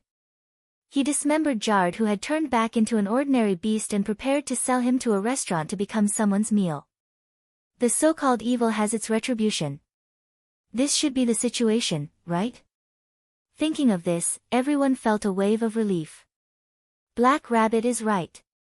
Joyuan Fei Niao's tone returned to its majestic state, and she smiled slightly. I was already prepared to start anew. If I gave up because of this, wouldn't I have come here for nothing? First, let's start with reviving the community. Haruhi Hiroyuki also nodded and looked around. If these lands can be restored to vitality and used for planting and grazing, then the community's business situation will be much better. In this world, because of the existence of the convenient power of bestowment, the development of technology was not very obvious. Therefore, if they wanted to revive the barren land, they would need a lot of manpower and financial resources. However, once the land could be revived, the community's development would indeed be improved by many levels after planting, grazing, and other operations.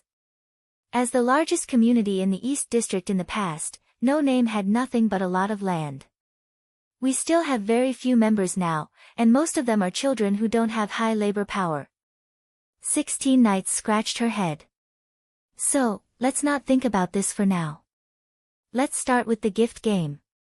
Black Rabbit, Joyuan Fei Niao, Haruhi Hiroyuki, Ren, Lily, and everyone else present all nodded. Looking at his companions, Noah opened his mouth and wanted to say something, but he did not know what to think and changed his mind. Actually, if they wanted to revive the land, Noah had a way. In Noah's treasure vault, there were countless treasures and items related to the god of fertility, the god of harvest, the god of life, and the god of earth that were related to the vitality of the land.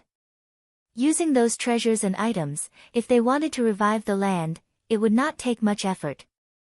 The money needed to buy seedlings and graze livestock, and so on, Noah could also provide an unlimited amount of money. As for labor, even if No Name was lacking, Noah still had a way. Don't forget, in the previous world, Noah obtained a lot of summoning books that could summon monsters. Using those summoning books, Noah could summon a large number of Gorum that would not be tired, did not need to eat, and did not need to rest. In addition, Noah also had items that could increase the harvest of crops and shorten the growth time of crops. In just a month's time, he could increase the productivity of No Name to the same level as before the Demon King's attack. However, for No Name, this was undoubtedly not a good thing. In this community, the only ones who had real combat power were Noah, 16 Knights Reversal, Black Rabbit, Joyuan Fei Niao, and Haruhi Hiroyuki. As the leader, although Ren heard that he had the ability to participate in the Game of Grace, his ability was not high, and he still needed to work on managing the community. This led to No Name needing Black Rabbit's income to support it. In this way, if No Name, in a situation where they lacked combat power, but their business was comparable to before, and obtained a lot of wealth and resources, it would definitely attract many people's greed. If these people were to challenge them in a fair game of grace, and attempt to obtain the wealth and resources they coveted, then it would be fine. The problem was that there was no guarantee that people like Jard would not exist. When the time comes, if the other party found an opportunity to attack No Name's base when Noah and the others were not around, then what should they do? Therefore, before they had enough power to protect everything, rapid development was not a good thing. Of course, Noah could also summon a large number of monsters to protect No Name. However, in that case, No Name would have to rely on Noah alone to deal with it. Noah did not mind. However, the others would definitely have a grudge against him, and might even have a sense of inferiority. He still had to take care of his companion's emotions. In view of this, it was better not to put everything on himself for the time being. However, there were some things that Noah felt that it was better to clarify. At that moment, Noah moved closer to Black Rabbit, lowered his voice, and asked. Today, the person who saved the children and destroyed Jard's community, do you know him? Chapter 1271. When Noah leaned close to Black Rabbit's ear and asked Black Rabbit, the strong breath from the opposite sex made the innocent Black Rabbit's face slightly blush. However, after hearing the content of Noah's words, Black Rabbit's expression froze, and the blush on her face was replaced by gloominess. Because of the kidnapping by Jard's community, the children in No Name were rescued by the girl. Therefore, when Noah and 16 Knights chased after her, Black Rabbit and Ren had already asked the children, represented by Lily, about the appearance of the person who saved them. After that, Black Rabbit and Ren confirmed the full appearance of the girl from Noah and 16 Knights. After confirming, their expressions became somewhat complicated. Coupled with the confrontation with the girl, her words and actions revealed that she had a special relationship with No Name, which made Noah certain that the girl must have some kind of relationship with No Name. Now, Black Rabbit's performance proved that Noah's guess was correct. Under such circumstances, Black Rabbit lowered her head slightly and spoke softly. That lady is called Letitia, a purebred vampire known as the Knights of Box Court. Knights of Box Court. This title was unique to the vampires who lived in the Box Court. The reason was simple. Since ancient times, the vampires' duty was to protect the entire Box Court, and they had put in a lot of effort. It was also mentioned before that in the Box Court, there was a curtain that could cover the entire city. The meaning of the existence of the curtain was to allow races like the vampires who could not be directly exposed to the sun to exist. With the curtain, the vampires could live freely in the Box Court, and even if the sun shone on them, they would not be harmed. It was precisely because of this that the Box Court, with the curtain, was the only city where the vampires could live under the sun. In view of this, since the beginning of the history of the Box Court, the vampires had always been the guardians of the Box Court, protecting the only city where they could live under the sun. Therefore, the vampires were known as the Knights of Box Court. This was because when they entered the Box Court, Black Rabbit had already mentioned it in the introduction of the curtain above the city. Therefore, Noah was not surprised. What really surprised Noah was the other term that Black Rabbit mentioned. Pure breed. That child is a purebred vampire. Black Rabbit had also mentioned this aspect of knowledge. The so-called purebred referred to the gift at the beginning of the Tree of Life. There was a law to the evolution of all living things. As for the system tree, it was used to represent the evolutionary relationships between species. From aquatic to terrestrial. From low to high. From simple to complex. The evolution of life was thus linked together in the form of a tree, forming an entire history of life evolution. Purebred meant that they were at the beginning of this evolutionary history. It was almost no different from terms such as, without impurities, pure and unsullied, and, the most orthodox. It was a special existence that could be called separately even within the same species. Of course, this was not the most important thing. Most importantly, almost all of the species that could be described as pure breeds had godheads. If one were to say that spirituality was the ranking of life forms, then divinity was the highest ranking of life forms. It did not refer to those natural gods themselves, but to the gift that could transform an individual into the highest level of a species. For example, if a snake was given divinity, the snake would transform into a snake god. For example, if a person was given divinity, the person would transform into an immortal or a child prodigy. For example, if a ghost was given divinity, the ghost would transform into a ghost god that could shake heaven and earth. With divinity, not only could one evolve to the highest level of a species, but even all of one's other gifts could be strengthened, producing an explosive qualitative improvement. Therefore, in the Box Court, many communities would first set obtaining divinity as an important goal in order to achieve their own goals. Even ordinary wild beasts would transform into beast gods after obtaining divinity. One could imagine how terrifying the advantages of possessing divinity were. And almost all of the existences that could be called pure breeds had divinity. That was what Noah was surprised by. In this regard, Black Rabbit revealed a somewhat proud smile. That's right, Letitia-sama was such a pure ghost with divinity. In the distant past, she was also one of the demon kings that wreaked havoc in the Box Court. Later on, she joined Black Rabbit's community and became Black Rabbit Sr. This time, Noah was even more surprised. You're saying that the child called Letitia was not only a demon king, but also a member of this community? Noah was not the only one who was surprised. Everyone else was surprised as well. I see, the original demon king. 16 Knights Reversal said this with excitement and annoyance. Damn, if I knew earlier, I wouldn't have let her escape so easily. The one who saved those children was actually such an amazing existence. Jiu Fei Niao exclaimed. No wonder she could destroy a community that was second to none here. If she was a demon king, then it wouldn't be strange. So, there was a Demon King member in this community in the past? Haruhito Hikari raised the three-furred cat in his arms. That's amazing. Yes, Letitia-sama is the best. Black Rabbit nodded, then was shocked and shouted at 16 Nights Reversal, Jiu Fei Niao, and Haruhito Hikari who appeared around him without him knowing. You mean, when did everyone get here? Unfortunately, no one paid attention to Black Rabbit's ridicule and fell into deep thought. I've been wondering why Letitia would save the children here. Jiu Fei Niao suddenly said. Now, the reason is clear. Since she was a former companion, then it's not strange. Haruhito Hikari nodded. She appeared at the right time. But, why would the blonde loli appear here? 16 Nights Reversal asked curiously.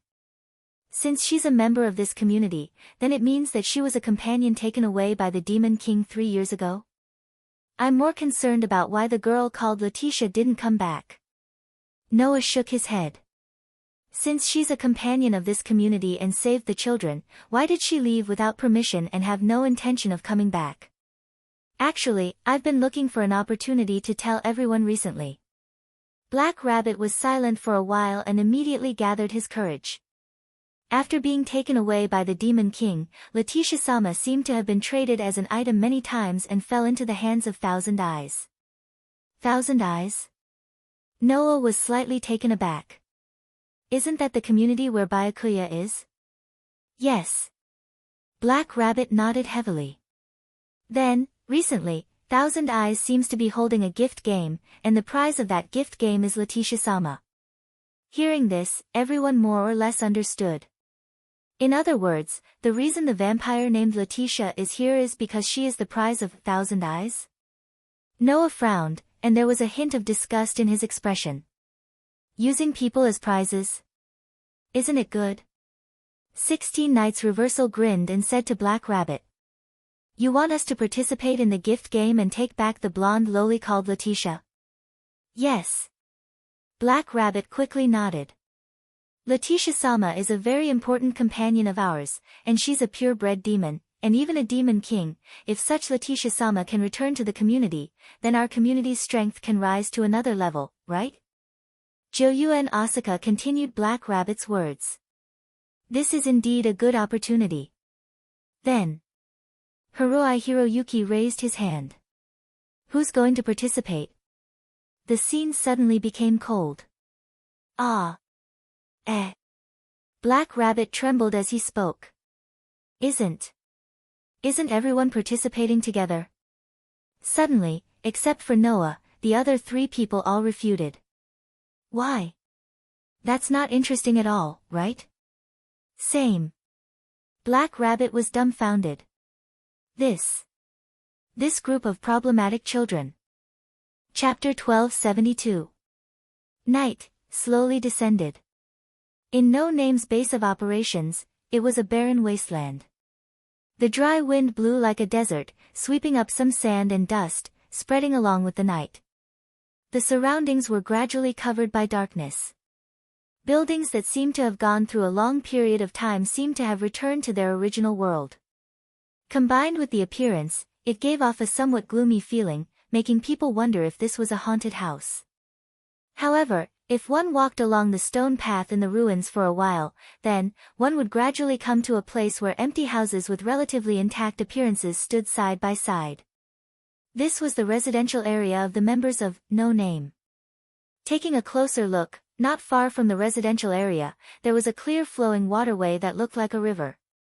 Around the waterway, the children belonging to No Name were laughing and laughing, while using small wooden buckets to collect water from the waterway, and transported it into the other building in a good mood. In today's No Name, compared to the past, the number of buildings that were still in use was pitifully small. However, as the largest power in the East District in the past, the buildings in this community were still quite grand. Not to mention the others, there were currently 2 buildings with lights shining out from the windows. One was a building that was the size of a hotel. That was the headquarters of No Name. According to the tradition of this community, those who were able to participate in the bestowment game would obtain a rank, starting from the lowest rank, and the higher the rank, the higher the floor they would live in. However, now, because of the lack of manpower and the inconvenience of moving around, no matter if it was Black Rabbit or Wren, they didn't want to insist on this tradition, so they let everyone choose freely. In addition, there was another building that was the other building. The other building was where more than 100 children of no name lived. Originally, the other building had other uses, but now, because of Wei An's problem, the children of the community all lived there. Because the community needed to rely on those who were able to participate in the bestowment game, no matter which community it was, there seemed to be a rule that required those who were unable to participate in the bestowment game to support the private lives of the participants, even to the extent of sacrificing themselves for them. That was why the children in no name came to the waterway to draw water for their meals, washing up, cleaning, and so on. After coming out of the gymnasium, Noah first glanced at those children who were laughing and chatting happily. Then, he came to the side of the waterway, squatted down, and put his hand into the cold water. I didn't expect that even water is a very precious resource in Box Court. To be more precise, it should be said that the Eastern District was originally an area that was not very rich in water resources.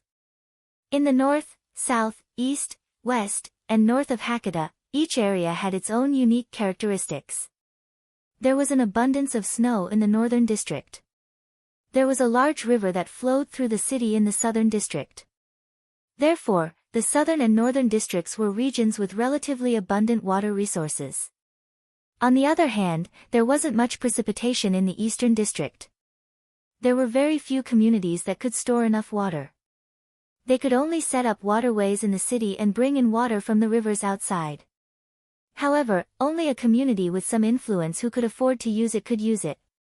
In the Eastern District, in the 7 digits of the outer gate, many communities could only go outside the city to draw water. Water resources were considered quite precious. Before Noah and the others came, the children in no name also needed to go outside the city to draw water. But now, with Noah here, why would they need to worry about water? Therefore, Noah took out a water droplet that could produce unlimited water from his treasury and let Black Rabbit put it in the reservoir. It was said that in the past, the reservoir also had the gift of producing unlimited water, but that was no longer there. Therefore, Black Rabbit, who obtained the water droplet, had a face full of excitement. He hurriedly brought the water droplet to the reservoir and opened the water door of the reservoir, allowing the water to flow through the waterway that led to the gymnasium for the people in no name to use. Just like this, step by step, little by little, I'll contribute to the community. Noah muttered to himself. If I take on all the problems and work in one go, even if the others don't say it verbally, they will definitely hold grudges against me for being unable to do anything. Saying this, Noah raised his head again and looked at the children who were laughing and playing while drawing water. He couldn't help but smile. It was also at this time that a voice sounded from behind Noah. Mr. Noah's mood seems to be very good. Hearing this voice, Noah was startled at first, but he didn't turn his head around and directly spoke. Black Rabbit? Yes. Black Rabbit responded energetically and came to Noah's side. He also squatted down and put one of his hands into the water, revealing a comfortable expression. This water is really comfortable. It's cool and clean. If I sell it outside, I might be able to earn quite a bit. Up to you, Noah responded casually. Compared to this water, I want to restore the fields here. It's really a waste to leave such a large piece of land unutilized. Huh? Black Rabbit's long ears perked up and looked at Noah with a bright expression. Mr. Noah, do you have a way to restore the land here? Well, sort of, Noah said perfunctorily. However, there are still some problems that need to be solved first. Let me think about it before implementing it. Understood. Black Rabbit wasn't disappointed. Instead, his pretty face was filled with hope. It's really great to be able to meet Mr. Noah. Not only are you strong, but you can also make Lord White Yiksha want to rope you in. You also helped us solve the problem of water and land. Black Rabbit really doesn't know how to thank Mr. Noah. As for me, I'm just doing something that's similar to self-satisfaction. I don't deserve your thanks. Noah shook his head. Moreover, 16th Night's strength isn't weaker than my current strength. Fei Niao and Yao's gifts also have considerable potential. If you want to thank, you should thank them together, right? Yes, Miss Fei Niao and Miss Yao.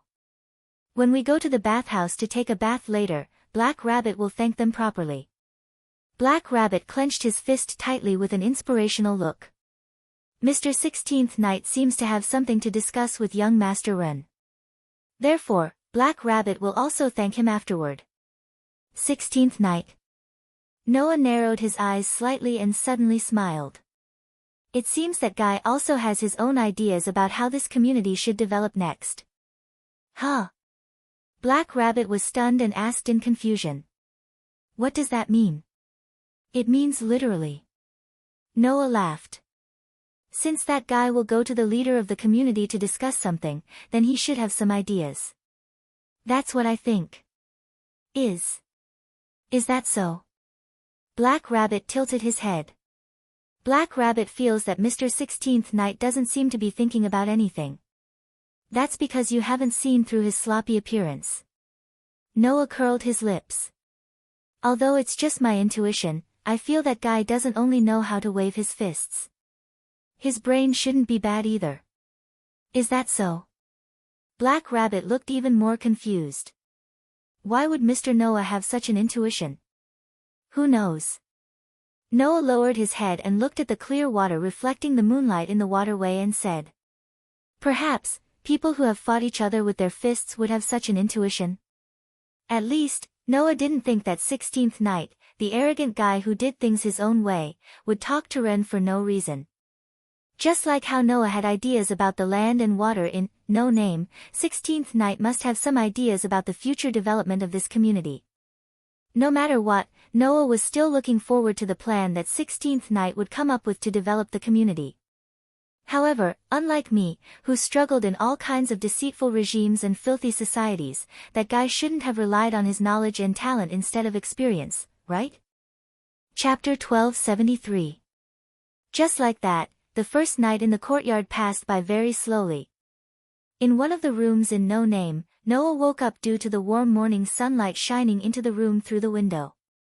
When he came to the courtyard where gods and Buddhas walked everywhere and divine beasts were as numerous as dogs, Noah did not suffer any difficulties that were worth tiring him out on the bed and sleeping so hard that he could not wake up. After all, even if there were so many bug-level existences in the courtyard, in the lowest 7-digit level, it was impossible to encounter them all the time. To be able to meet a white yiksha on the first day was already something to be surprised about. As for Jard and the others, they were not even considered troublesome and could only be considered as a pastime. Therefore, after Noah woke up, he only stretched and did not have any intention of continuing to sleep. However, when Noah stretched his body, he immediately felt that something was wrong. The sudden sense of dissonance caused Noah to stop stretching. He tilted his head and after a moment of confusion, he finally understood where the dissonance came from. At that moment, Noah lifted the blanket, but he didn't see the familiar scene that he had imagined. What's going on? Noah frowned slightly and looked around.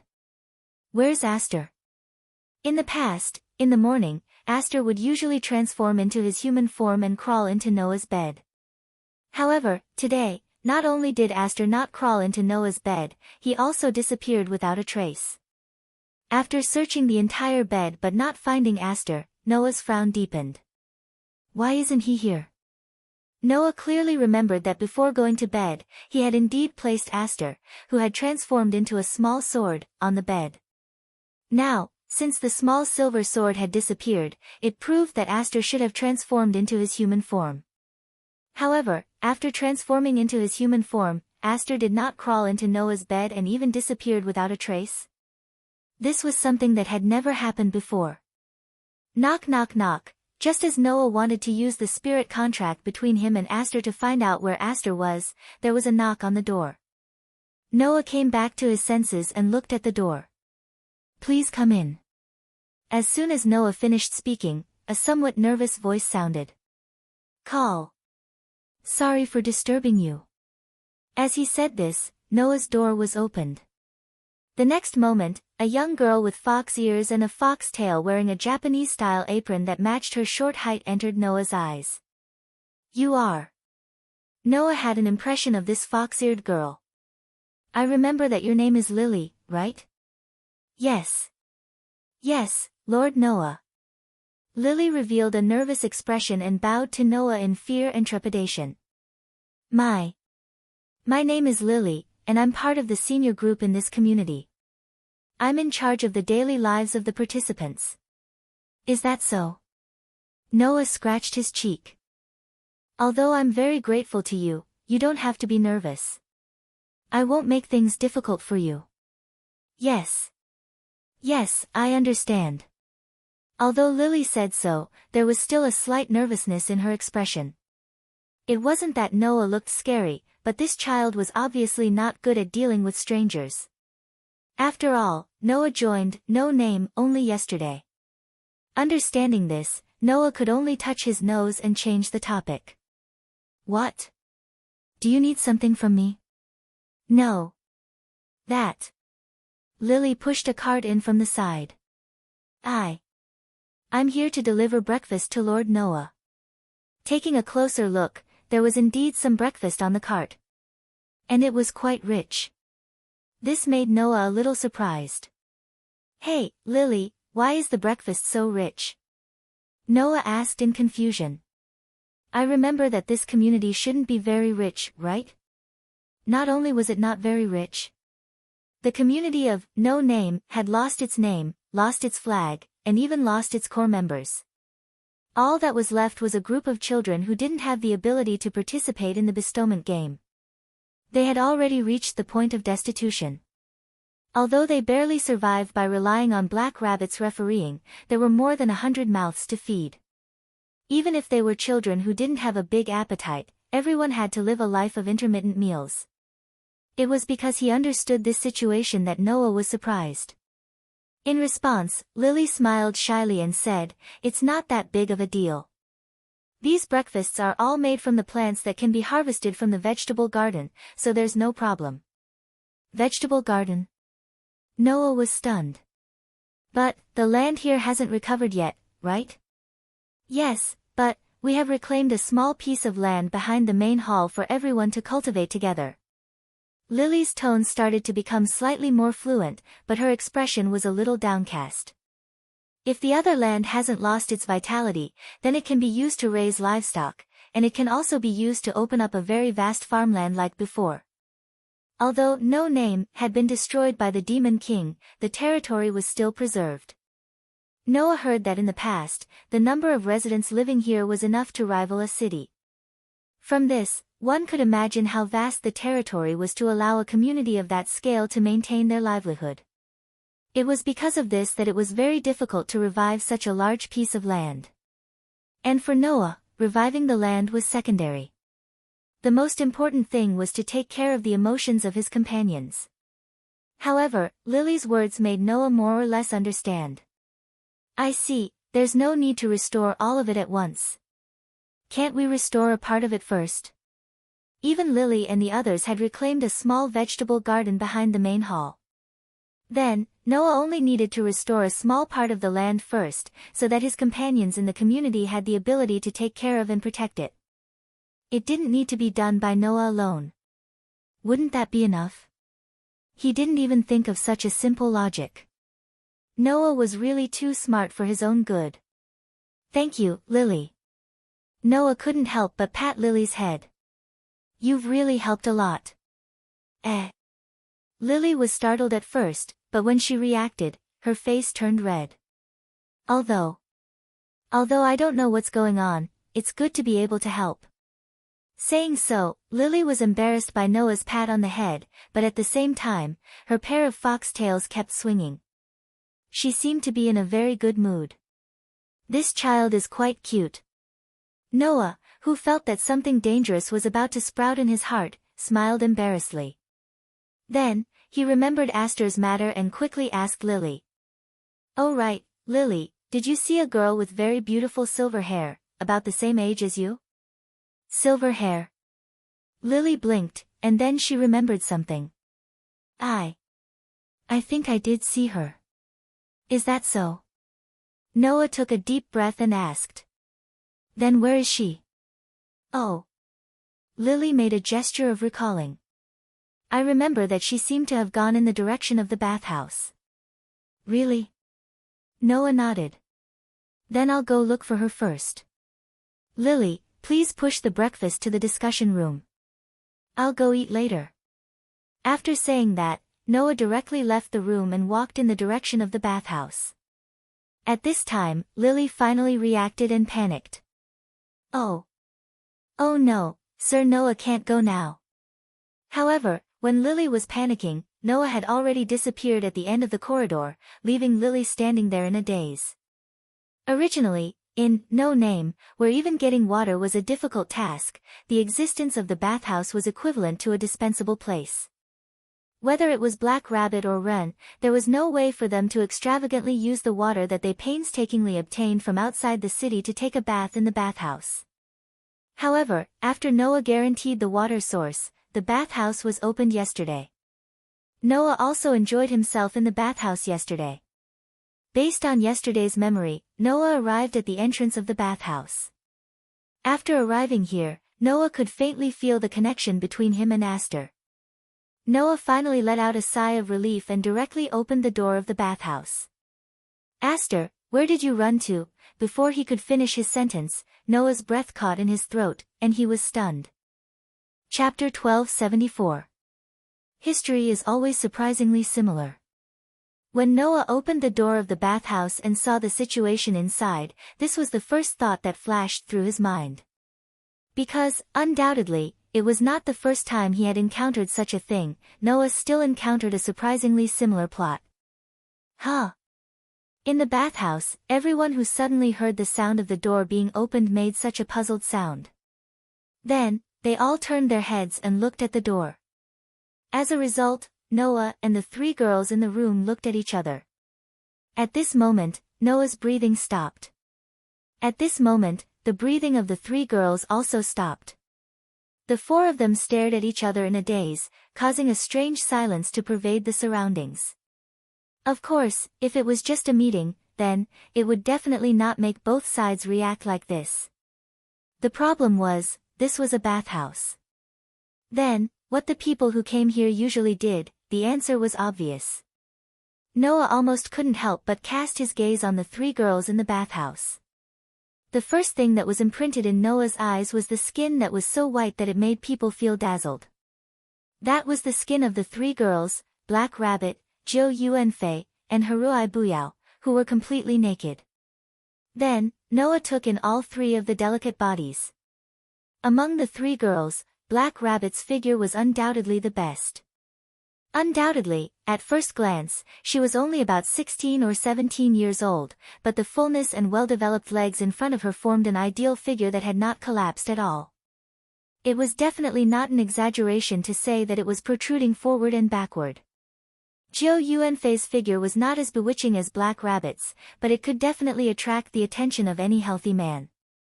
Although Jiu Yuanfei had the temperament of a young lady, in fact, in terms of age, this girl was only 15 years old.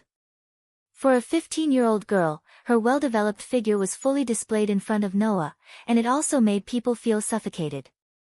As for Haruai Buyao, compared to the previous two, he lacked the ups and downs that matched his age. However, Haruhi Masaaki's figure was slender and balanced. His posture was also very graceful. Even if he looked a little immature, his collarbone and lines were quite attractive. Who could say that such a gentle and quiet girl didn't have any charm? Even if it was Noah, he would not be able to go against his conscience and say that he would not have any evil thoughts after seeing such a delicate body. In such a situation, three perfect, beautiful, and gentle bodies were completely displayed in front of Noah, making Noah stunned. And when the person who saw it reacted in such a manner, the person who saw it naturally fell into a state of complete paralysis and couldn't react in time. A strange silence still pervaded the entire place. As a result, no matter if it was Noah, Black Rabbit, Judo Asaka, or Haruhito Masaaki, none of them paid any attention to the fifth person present. That was until the fifth one spoke. In the corner, the sword spirit girl, who was also in a state of nakedness, but wearing a pair of black knee socks, spoke with an expressionless face. I am quite unhappy with your sudden behavior of ignoring me. This sentence completely broke the silence of the scene. Black Rabbit and Judo Asuka's pretty face instantly turned red. Although Haruhito Masaaki's face was not as exaggerated as Black Rabbit and Judo Asuka's, but his pretty face was also stained with a blush. The three girls almost subconsciously raised their hands and blocked in front of their bodies, covering the important parts of their bodies. Yeah. Black Rabbit hugged his chest and screamed with a red face. You are still looking. Judo Asuka also hugged her chest and shouted in embarrassment. Get out. At this moment, following Judo Asuka's words, an invisible force like a viscous liquid instantly covered Noah's entire body. It was Judo Asuka's gift, Aura of Might. The power to control others, along with the words, was used on Noah's body. Unfortunately, for Noah, who had a curse resistance and a physique that was immune to all negative powers, it only made his body stiffen for a moment, and the invisible force on his body was all shaken off. Judo Asuka's face suddenly turned red as she froze on the spot. Obviously, this was the first time that Judo Asuka's gift was ineffective. In this situation, Noah also reacted, and couldn't help but take a step back, and smiled embarrassedly. Sorry, I went to the wrong place. After saying this, Noah fiercely closed the door. Bang! The loud sound of the door closing resounded throughout the entire bathhouse. Black Rabbit, Judo Asuka, and Haruhito Masaaki looked at each other, and their pretty faces were incomparably red, and no one said a word. In the end, it was Haruhito Masaaki who used his usual quiet voice to say this sentence. It seems like we have been seen naked. Touching the pot that didn't boil. Black Rabbit and Judo Asuka's pretty face turned red. Black Rabbit. Judo Asuka's face turned red as she angrily glared at Black Rabbit. I remember that you were the last one to come in, right? Why didn't you lock the door? Ugh. Black Rabbit's expression was as if he was about to cry, and spoke with fear and trepidation. I forgot. In other words, it's all your fault that we have been seen naked, right?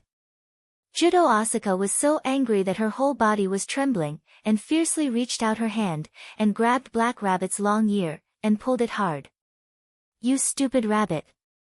Yua! Black Rabbit frantically cried out. Yao-san. Quickly help me. However, Haruhito Masaaki half squinted his eyes, and also reached out a hand, and grabbed Black Rabbit's other long ear, and pulled it hard. You stupid rabbit. Yua! Black Rabbit could only struggle as he cried out loudly. I'm in the wrong. Watching Black Rabbit being ravaged by Judo Asuka and Haruhito Masaaki, Aster only quietly watched from the side. A pair of mysterious eyes appeared as beautiful as gemstones in the foggy bathroom. About half an hour later, in the main hall's meeting room, a group of no-name main members had all arrived at the scene. However, Judo Asuka's face was red, and she had a look of deep hatred. She stared at Noah, who was sitting opposite her, as if she couldn't wait to swallow Noah whole. Haruhito Masaaki was hugging Sanmao, and was as quiet as usual, but he also half squinted his eyes and looked in Noah's direction.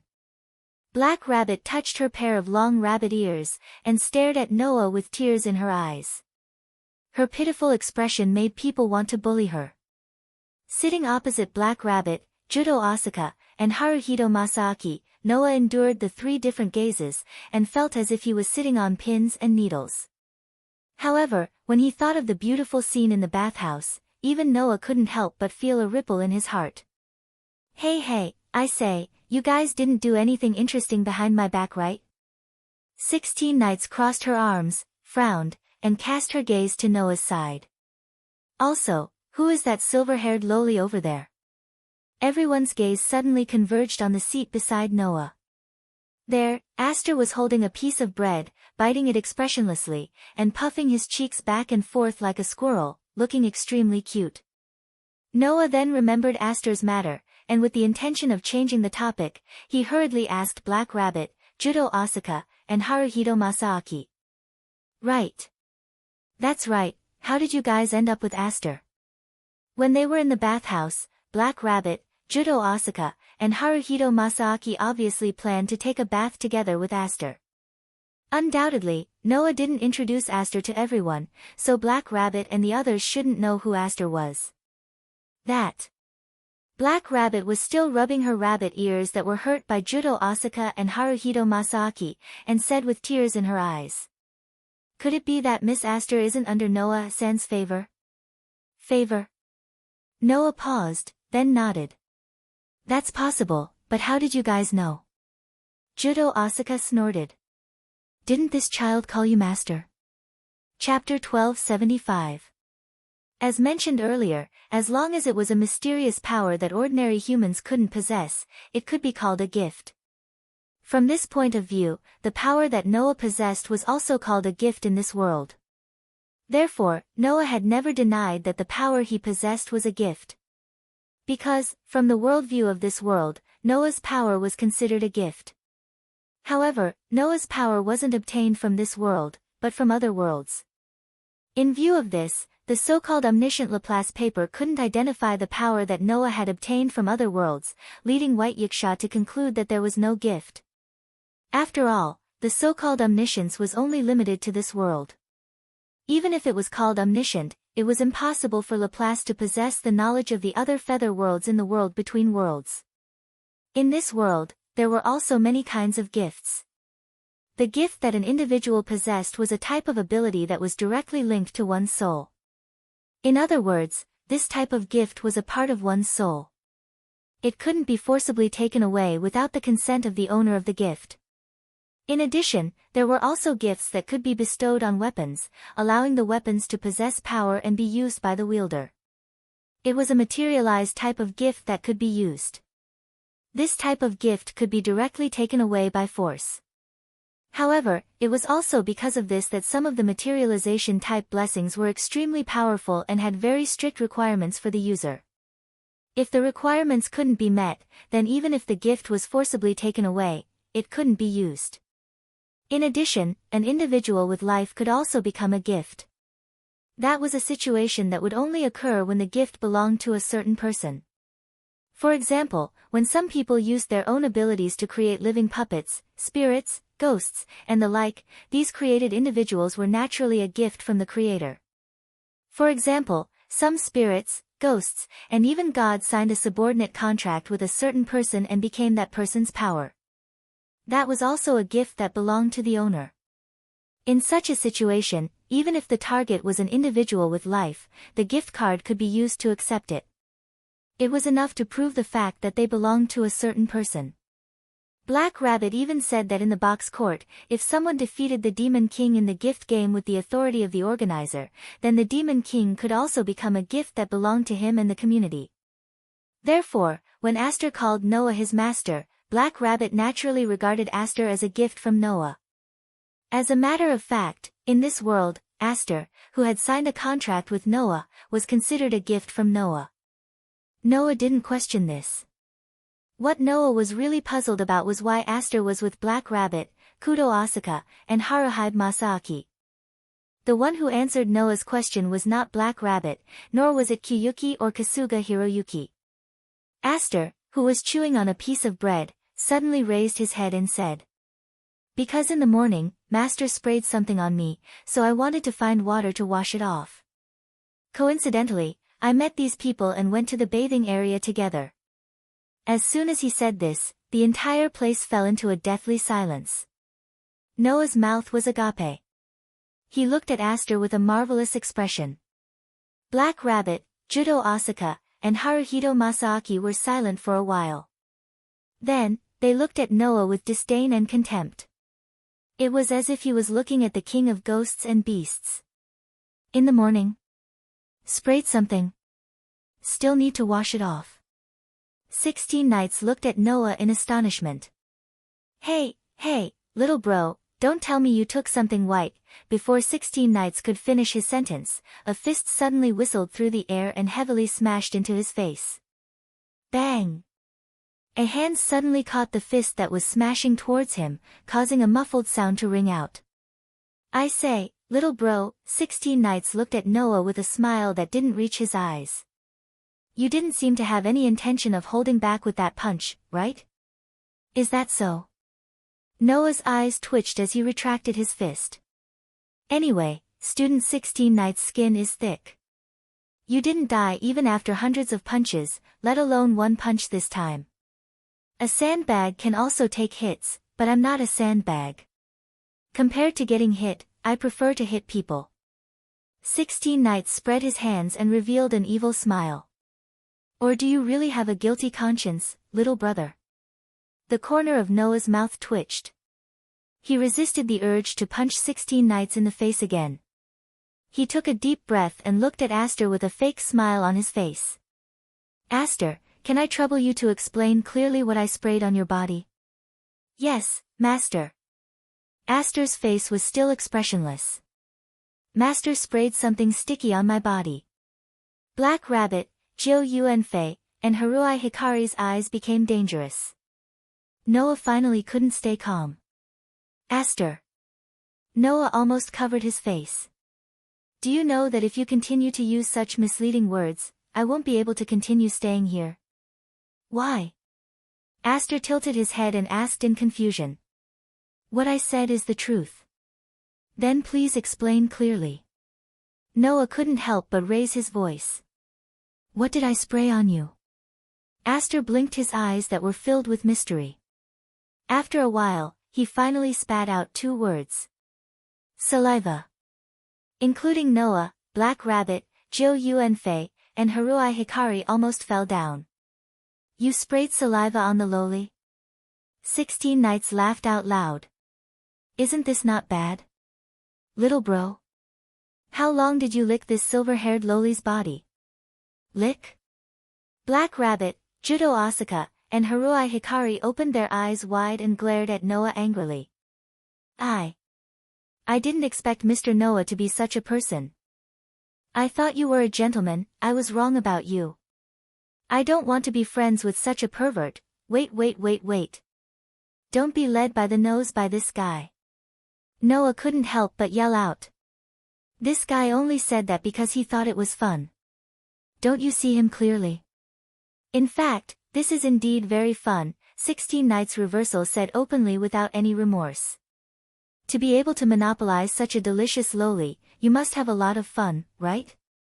Noah turned his gaze to 16 Knights, and a dangerous glint flashed in his dark eyes. Okay, I won't say any more." 16 Knights raised his hand and made a gesture of surrender. "I still have something important to do today, so let's leave this for another time." Coincidentally, the door to the meeting room opened at this time. As the leader of the community, Ren walked in from outside and immediately sensed the strange atmosphere at the scene. He asked in confusion. "What's wrong? What happened?" "Nothing, young Master Xiao Budian, you came at the right time," 16 Knights said as if nothing had happened. "Now, the main members of the community are all here. How should this community develop? Young Master Xiao Budian, tell us your plan." Hearing this, Black Rabbit, Jiu Yunfei, and Haruai Hikari became serious. They glanced at Noah and sat down angrily. Obviously, these 3 girls still hadn't gotten over the fact that Noah had barged into the bathhouse and seen all of them naked. Noah could only sigh about how difficult his future would be. He sat down and said weakly. "All right, Ren, tell us about the long talk you had with 16 Knights last night. What was the result?" I understand." Ren was a little nervous, but he nodded with a sense of realization. He came to the seat of honor and sat down. The entire meeting room was suddenly shrouded in silence. Only the sound of Aster eating bread could be heard. Ren Huan glanced at the crowd and said, "I have decided that from today onwards, we will use Defeat the Demon King as the mission of the community." Chapter 1276. defeat the Demon King. Ren's words confused everyone present except 16 knights. I'm sorry, Ren-kun, I don't really understand what you mean. Jiu Yuao pointed out.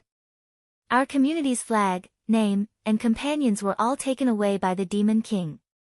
Then, defeating him as our mission, that seems to be natural, right? If that's the case, why ask something that is natural as a mission when you already know the answer? Jiu Yuao looked at Ren with such a meaning in her eyes. Not only Jiu Yuao, even Black Rabbit and Haruai Toshi expressed their doubts. Only Noah frowned slightly as he spoke in an uncertain tone. Ren, the Demon King you speak of, shouldn't be referring to the Demon King who took away our community's flag, name, and companions? Yes. Ren nodded his head heavily. The defeat the Demon King that I'm referring to is not only the Demon King who took away our community's flag, name, and companions, but all the Demon Kings in this box. All the Demon Kings? Black Rabbit, Jiu Yuao, and Haruai Toshi were all shocked. Not to mention the others, even Noah was shocked. Defeat all the Demon Kings as a mission? What kind of joke is this? Ren. Young Master Ren. Black Rabbit said in a panic. Are you serious? Black Rabbit couldn't be blamed for losing her composure. One must know that although the number of Demon Kings that wreaked havoc in the box was not in the thousands, but there were definitely hundreds and thousands. Among these Demon Kings, although some were weaker and some were stronger, just one Demon King was enough to beat the predecessor of No Name to the point where he was unable to recover from the setback. Defeat all the Demon Kings as a mission. Then you don't even know how to write the word death, right? However, as the leader, Ren spoke rather calmly. I'm sorry, Black Rabbit, I'm serious, because doing this will give our community a chance to develop and thrive. A chance to develop and thrive? Haruai Toshi tilted her head and asked in confusion. What do you mean? If a community wants to develop, it is absolutely necessary to participate in the game of blessings. In other words, it requires powerful blessings and powerful blessings bearers, in other words, talents, Ren explained. If our community wants to take back our flag and name, we need powerful participants to join us. For this reason, we must let people with strength join our community. Everyone nodded in agreement. It was because of this that Black Rabbit summoned 16 knights, Jiu Yuasuka, and Haruai Buyao into the box. However, it is undeniable that our community has neither a name nor a flag. Ren shook his head. Since there is nothing that can symbolize the community, even if we want to publicize the existence of the community and attract talents to join, it is impossible to do so. Moreover, as a nameless community, our community cannot have any factor that can attract outstanding talents to join. It had to be said that this was a cruel fact. The community that people called No Name had no famous members or rich resources. It only had a piece of land that had fallen into ruins and some children that needed to be protected. The only thing that could attract people's attention was probably Black Rabbit, who was known as the Box Aristocrat. So, I have discussed with Mr. 16 Knights. We think that we must highlight the uniqueness of this community and create opportunities and topics that can promote the name, so that we can attract talents, Ren said solemnly. As long as the slogan, Defeat the Demon King, is raised, then, no matter what, this topic will spread in the box. Along with it, our community will also have the opportunity to promote and develop. That is to say. Black Rabbit said with some uncertainty. Young Master Ren, do you plan to promote the community in the form of rumors? Of course, it can't be just a rumor. Otherwise, not only will this community become a laughingstock, the rumors will also disappear with the passage of time. We have to create a community that can truly make people believe that our purpose is to defeat the Demon King. Ren Huan looked at everyone present. That is to say, we must really defeat the Demon King and make this purpose a reality. Black Rabbit, Jiu Yuasuka, and Haruai Buyao suddenly held their breaths. But, isn't this purpose too dangerous? Noah put forward his own opinion. At that time, to this arrogant community with the purpose of defeat the Demon King, those Demon Kings who think that they are extraordinary will definitely have a reaction. If the Demon King is attracted, then what should we do? It doesn't matter. Our plan is to defeat the Demon King. It would be better if the other party comes to us himself, Ren said immediately. Moreover, the people who will be attracted will not only be the Demon King, but also those who have been persecuted by the Demon King. Like us, there must be many people who have fallen into such a miserable state because of the Demon King. Among them, there must be some who hate the Demon King and want to defeat the Demon King as their goal. This way, they may join our community. Not to mention, as long as we can defeat the Demon King, then according to the rules of the box, we can make the Demon King one of our own people, right? 16 Knights said slowly. Since it is a guy who can be called the Demon King, his ability must be extraordinary. Defeat them one by one and then pull them into our community. In that case, the development of the community is simply unimaginable, isn't it? Everyone suddenly looked at each other. Indeed, this was a good method. However, there were too many uncertainties in it. If we act according to this policy, in the end, it can indeed allow the community to achieve unimaginable development. Noah suddenly said. However, this is under the condition that the implementation of this policy is successful and smooth. Right now, only me, 16 Knights, Flying Bird, and Radiance are free to participate in the game of blessings. With the strength of the four of us, if we are defeated by the so-called Demon King, we will be doomed eternally, right? Oh. 16 Knights raised his eyebrows and showed a provocative smile to Noah. What's wrong? Brother? Don't you have the confidence to defeat the Demon King? Whether I have confidence or not is one thing, whether there is risk or not is another thing. Noah looked calm and ignored 16 Knights' provocation. If there is a plan without risk, then it is naturally better than this, right? Is that so? 16 Knights' mouth raised. Then brother, do you have a better plan than this? There was no doubt that the plan proposed by Ren was decided after discussing with 16 Knights last night. In other words, the person who proposed this plan was 16 Knights. Now, Reverse 16 Knights was issuing a challenge to Noah.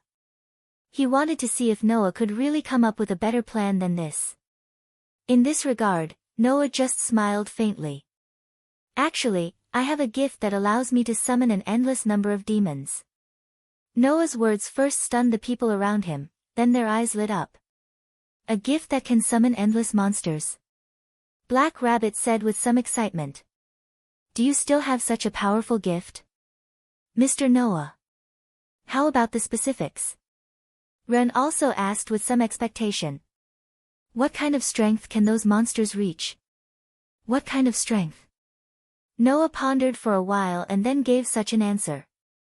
If a 4-digit number is the level of the famous Asura gods and Buddhas, and a 5-digit number is also a large number of gods and Buddhas, then the number of monsters I can summon should be at least 6 digits, right? At the very least, Noah believed that a level 100 monster would not be any weaker than a level 100 monster like Jard. So, in comparison, level 100 monsters should be able to squeeze into 6 digits.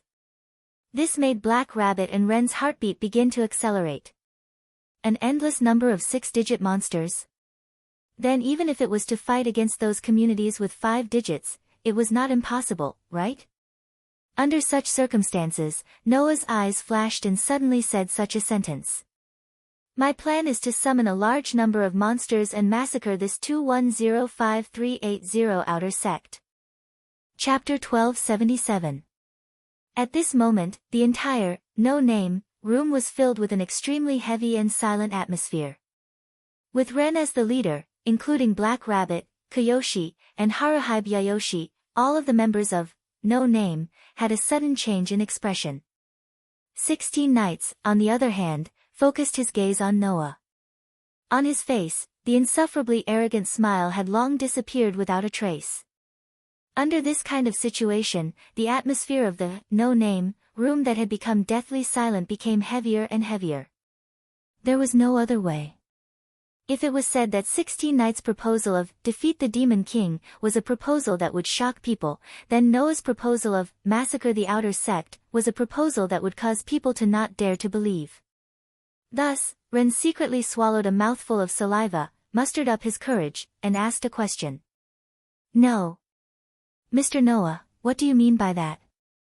I think that my words should be very easy to understand, right?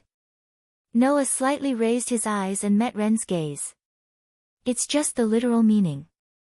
Leader Ren, I think that if we want, no name, to become famous and attract a large number of talents, we don't actually need to use such a dangerous goal like, defeat the Demon King, as a proposal. As long as I summon a large number of demons and massacre the outer sect, that would be enough. Seeing Noah's extremely calm expression as he said such a proposal that reeked of blood, Ren's hands under the table quietly clenched tightly. His palms were also sweating. Not only Ren, but Black Rabbit's pretty face was also filled with shock. After she reacted, she hurriedly cried out. No. Mr. Noah, Black Rabbit doesn't really understand what you mean. Why? Why would massacring the outer sect make, no name, famous and attract a large number of talents? Actually, it's very simple. You all just need to think about it a little and you'll understand. Noah rested his cheek on one hand and rested his elbow on the table. His other hand tapped the table rhythmically with his fingers as he chuckled softly. Think about it, if I were to summon a large number of 6-digit demons to attack this 2105380 outer sect, then, in this outer sect, other than communities like Thousand Eyes who have bases in the higher levels, the rest of the communities would basically be unable to withstand the demon's attack, right? We only need to hide behind the scenes and let the 6-digit demons attack this outer door. When that time comes, there will definitely be a lot of casualties. Noah continued speaking in a voice that was so calm that it sounded a little cruel. Wait until the 2105380 outer gate has a large number of casualties, then we will valiantly appear on stage and wipe out all these evil demons. Then, even if we don't want to be famous, it will be impossible, right? Ren, Kuroto, and Haruai all held their breaths. Hide behind the scenes and control the demons to attack the city, and then after the demons have caused a large number of casualties, pretend to be the righteous side and wipe out all the demons? That would indeed make no name famous in an instant. However, everyone present felt as if their hearts were tightly gripped, and they couldn't even breathe smoothly. And under such a situation, Noah was still speaking as if nothing had happened. Compared to challenging the Demon King who we don't know if we can win, and if we lose, we will have to pay a painful price. This method undoubtedly has no risk to us. After all, those demons are all summoned by me and controlled by me, so they won't be able to harm us. The ones who will die are just some insignificant residents, right? Other than Ren, Kuroto, and Haruai all clenched their fists under the table. This way, we can become famous without any risk, and also gain the gratitude of those foolish residents who don't know that their family and friends have died in our hands. Why not? Ren, Kuroto, and Haruai all couldn't breathe smoothly, and their breaths suddenly became a little hurried. Moreover, we are the righteous side that wiped out the demons that harmed this city. As the ruler of the hierarchy, it is impossible for White Yiksha to not express his gratitude. Who knows, maybe he will give us a reward. Who knows, maybe we can get a powerful gift to increase our strength. Ren, Kuroto, and Haruai all lowered their heads, and their bodies slightly trembled. Finally, those people whose family and friends were killed, or those whose community was destroyed by the demons, will have a deep impression of us who wiped out the demons and join our community. This way, we will be able to obtain a large number of talents, and achieve our goal. In the heavy space, the sound of rapid breathing began to spread. Noah, however, seemed to not have noticed anything, and continued to speak. That's right. It's best if we can be like Jared, and let the demons target children. That way, we can better arouse the residents' resentment. When we wipe out the demons, their gratitude to us will be greater, and maybe they will even join our community. It's really wonderful. Before he could finish his sentence, Jiu Fei Niao could no longer hold it in and cried out loudly. Shut up. The words with power turned into invisible restraints, and instantly covered Noah's body. However, Noah's body suddenly shook, and the invisible restraints were all shaken away, and disappeared without a trace. However, Noah didn't continue speaking.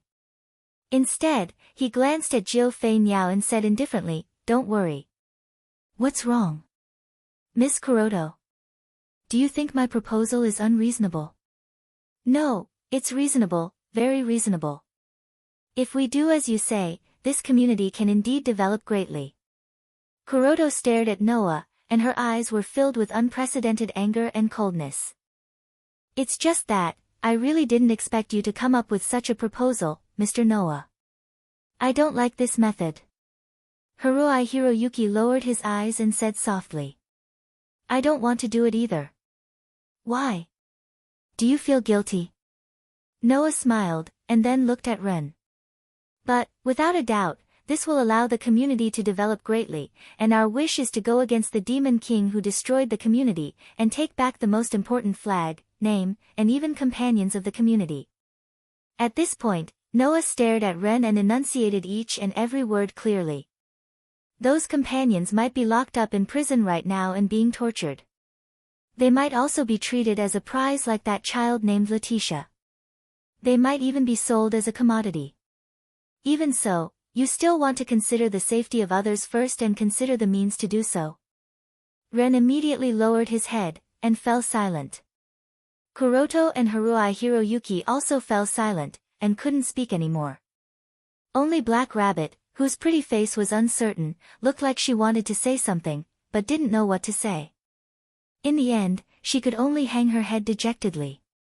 As for 16 Nights, she remained silent from beginning to end, and didn't say a word.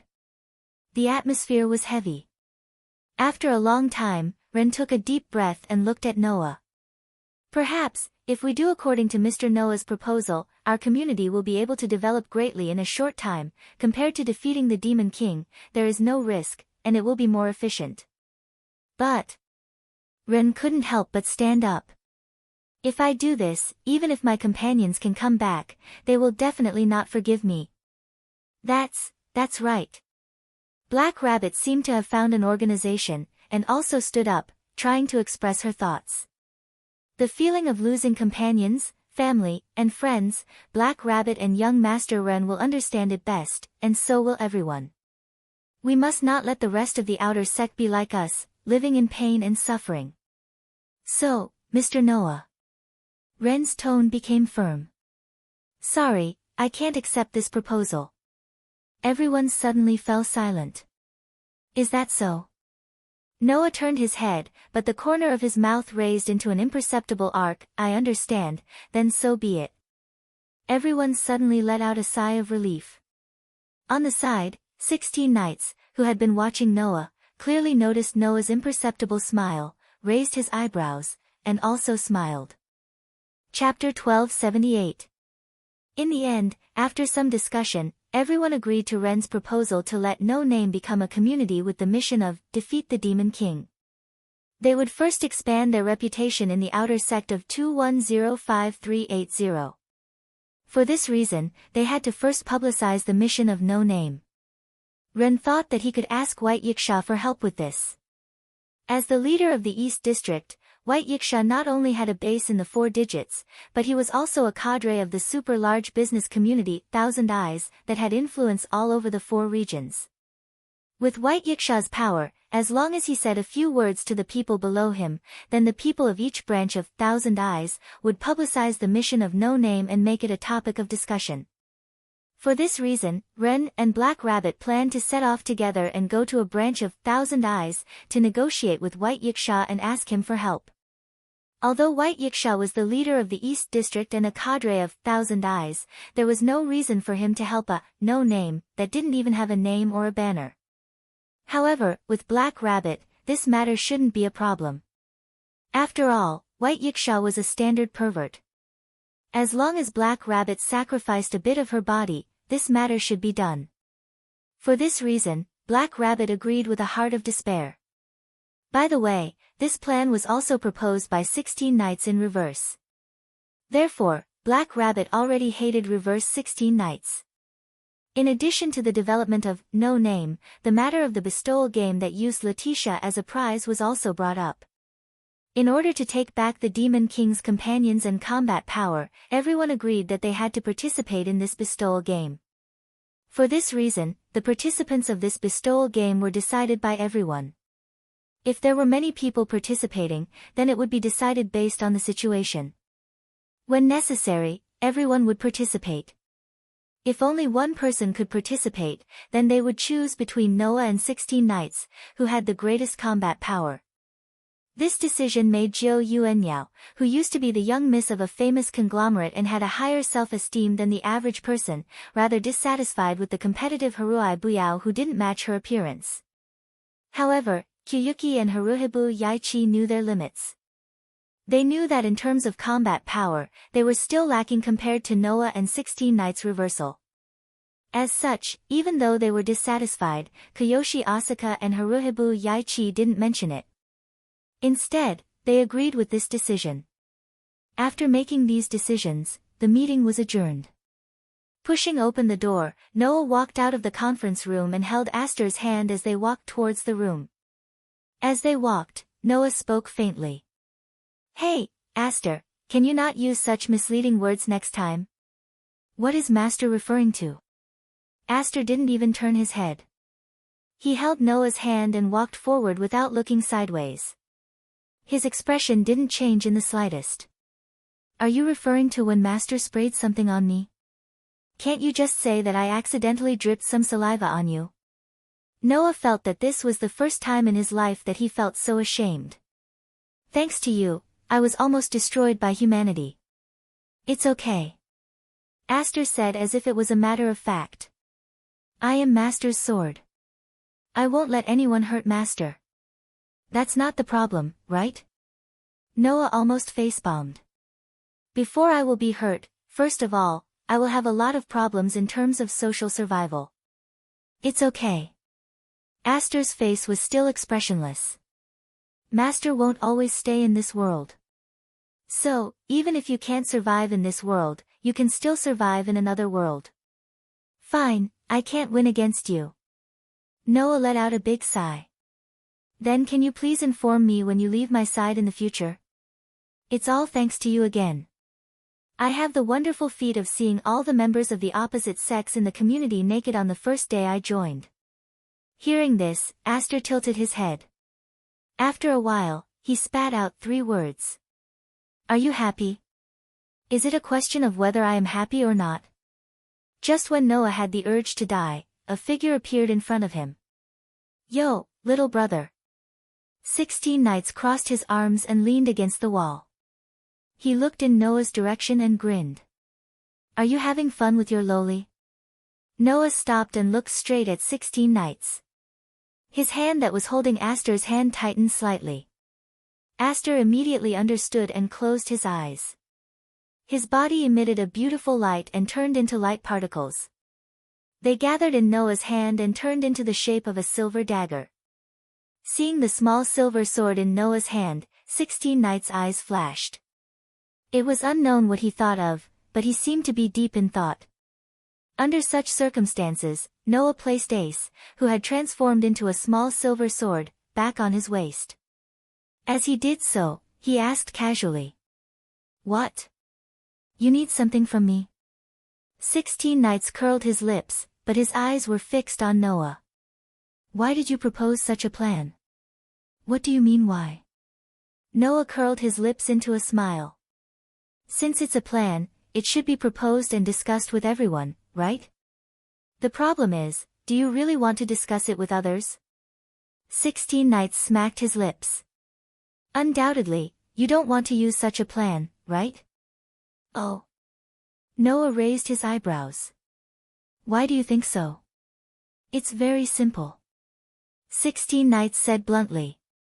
"I don't think a person who joined this impoverished community for the sake of helping others would want to carry out such a program." "Is that so?" Noah was silent for a while and then smiled. "Then why do you think I proposed such a plan?" "That's very simple." 16 Knights looked straight at Noah. "You want to know if this community will become unscrupulous and blindly pursue their goals in order to achieve their wishes and goals when they are almost at their wits' end, right?" Noah was a little speechless, then he sighed. The so-called ideals and goals can only be called ideals and goals if they are pursued with all their might. However, sometimes, ideals and goals that are too far away may also lead to uncontrollable pursuits, making people blind, impatient, reckless, and even suicidal. 16 Nights continued Noah's words. In order to arouse attention to things that have been neglected, raise objections, and deepen the determination of the path forward for ideals and goals, that is the so-called work of the so-called hero behind the scenes, right? I don't want to be a hero behind the scenes. Noah smiled bitterly. I just don't want to see this community that exists to protect the home that its companions can return to walk into a fork in the road ahead. Just treat it as me satisfying my own personal feelings. Self-satisfaction. 16 Nights closed his eyes, but the corners of his mouth curved into a smile that seemed to be both joyful and happy. Well, then let's treat it as that. Is there anything else? Noah said in annoyance. If there's nothing else, I'm leaving. I still have things to do. Go, go. Reverse 16 Nights waved his hand nonchalantly, as if he was chasing someone away. Noah could only helplessly roll his eyes, then he walked past 16 Nights and walked forward. 16 Nights watched Noah leave, and the smile on his face began to disappear.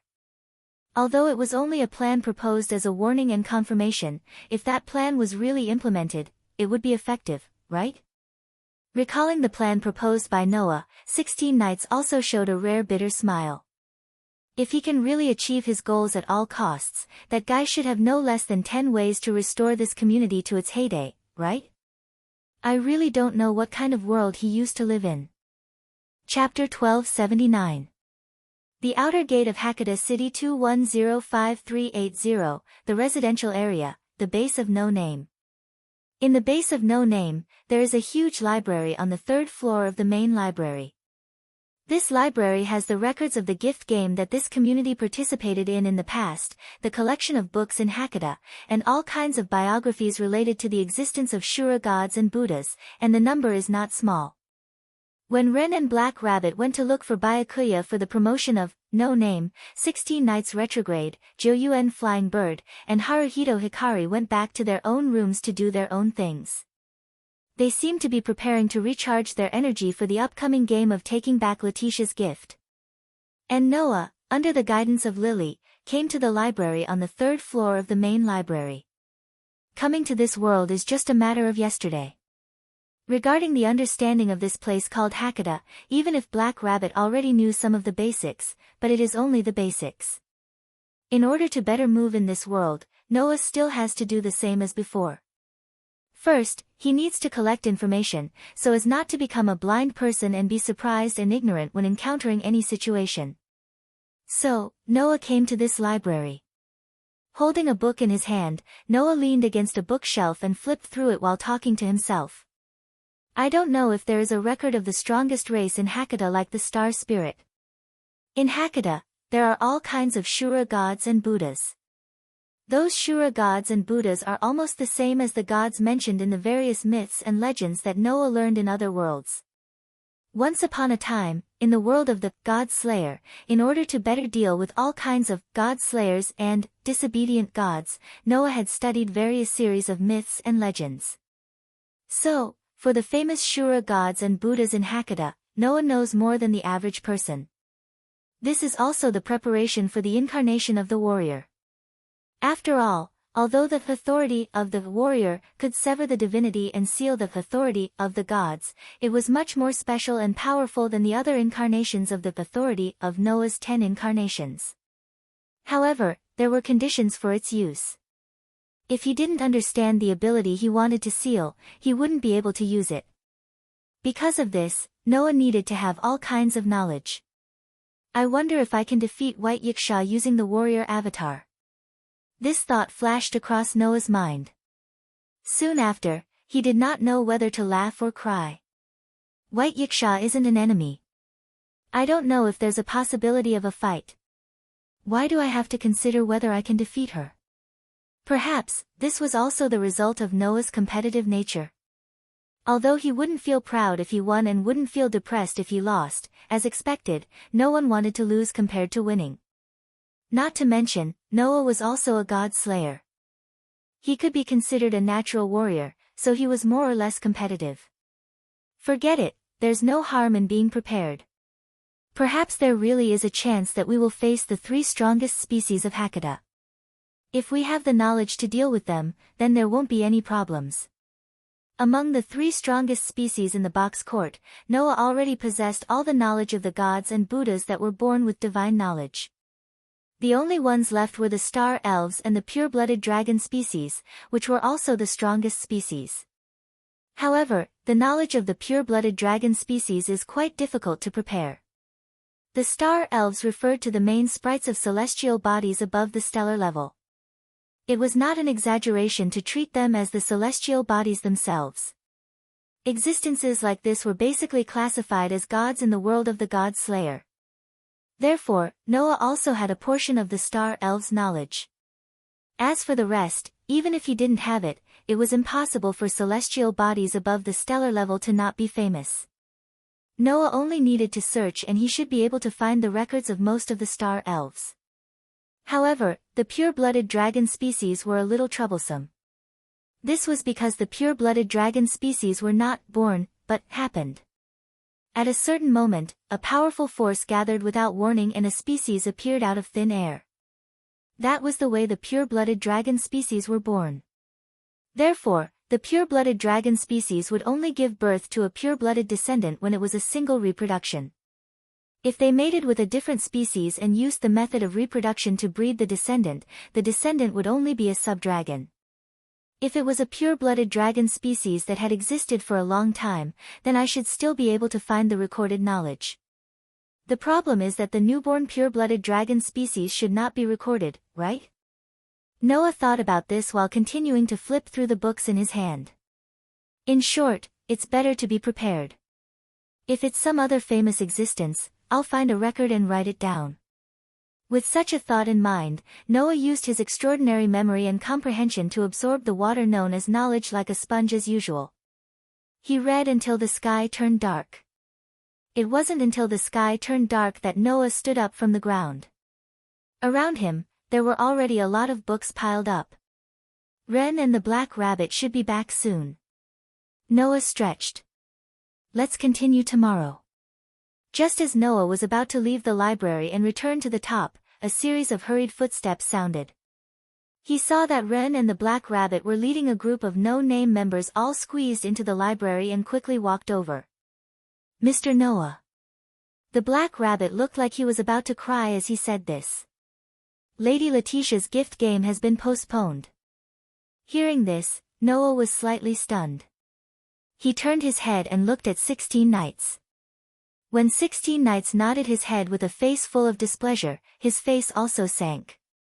The courtyard at night was undoubtedly very beautiful.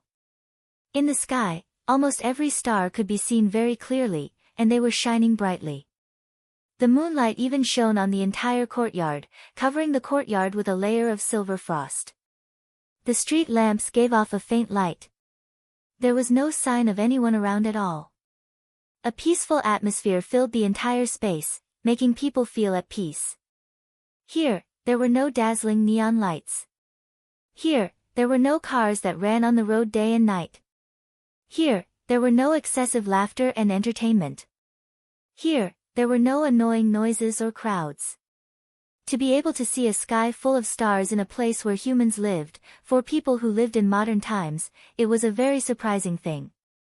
Unfortunately, Noah and his group, who came out of No Name's base, did not have the leisure to admire the stars and the moon. Instead, they rushed to the Branch of Thousand Eyes as fast as they could. And in the Branch of Thousand Eyes, a clerk seemed to have been waiting for a long time. In a businesslike tone, he said this to Noah and his group. Everyone, Lord White Yiksha has been waiting for you for a long time. In other words, White Yiksha already knew that No Name's group would come. Please come in with me. The clerk led the group of No Name members into the store. Entering the store, passing through the courtyard, Noah and his group were led by the clerk to the building in the courtyard. Inside, White Yiksha sat at the head of the table. He was still holding the paper fan in his hand. His eyes were closed, and he was fanning himself expressionlessly. However, he did not know if it was Noah's illusion. Noah felt that White Yiksha's mood seemed to be extremely unhappy. The reason for this was probably because of the other person in the room. A man with flaxen hair, wearing a snakeskin top, and a thin body sat opposite White Yiksha. He had a frivolous and annoying smile on his face. Perhaps because he heard the footsteps, the man turned his head and looked at the door. In the next second, the man completely focused his gaze on the black rabbit. He opened his eyes and cheered in surprise. Whoa, whoa, whoa. A rabbit. It's really a rabbit. Although I heard that there are rabbits here. I didn't expect it to be true. As he said this, the man's gaze swept up and down Black Rabbit's body as if he wanted to lick it all over. This made Black Rabbit hide behind Noah in disgust. You're here. Only then did White Yiksha open his eyes. You're here at the right time. I know that you're here because of the sudden cancellation of Thousand Eyes' gift game. However, that was completely the decision of this upstart in front of you. So, if you have any questions, then go directly to him. Chapter 1280. White Yiksha's words made Noah and the others turn their gazes to the frivolous man. However, the other party didn't even look at Noah and the others. He continued to size up Black Rabbit, and his gaze became more and more unscrupulous. In this regard, Black Rabbit's expression also became more and more unsightly, but there was nothing he could do. He could only shrink his body behind Noah's back and remain silent. Under such circumstances, White Yiksha slowly opened his mouth. His name is Luos. You might not know him, but if we talk about the community of Perseus, you should be able to understand, right? Perseus. 16 Nights Reverse, Jill Yuki, and Haruai Hikari all looked at Luos with some surprise.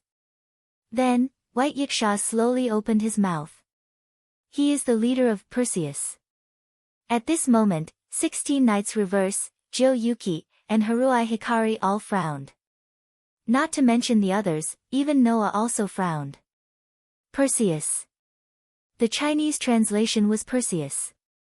In Greek mythology, he cut off the head of the snake-haired demoness Medusa and offered it to Athena, the goddess of wisdom.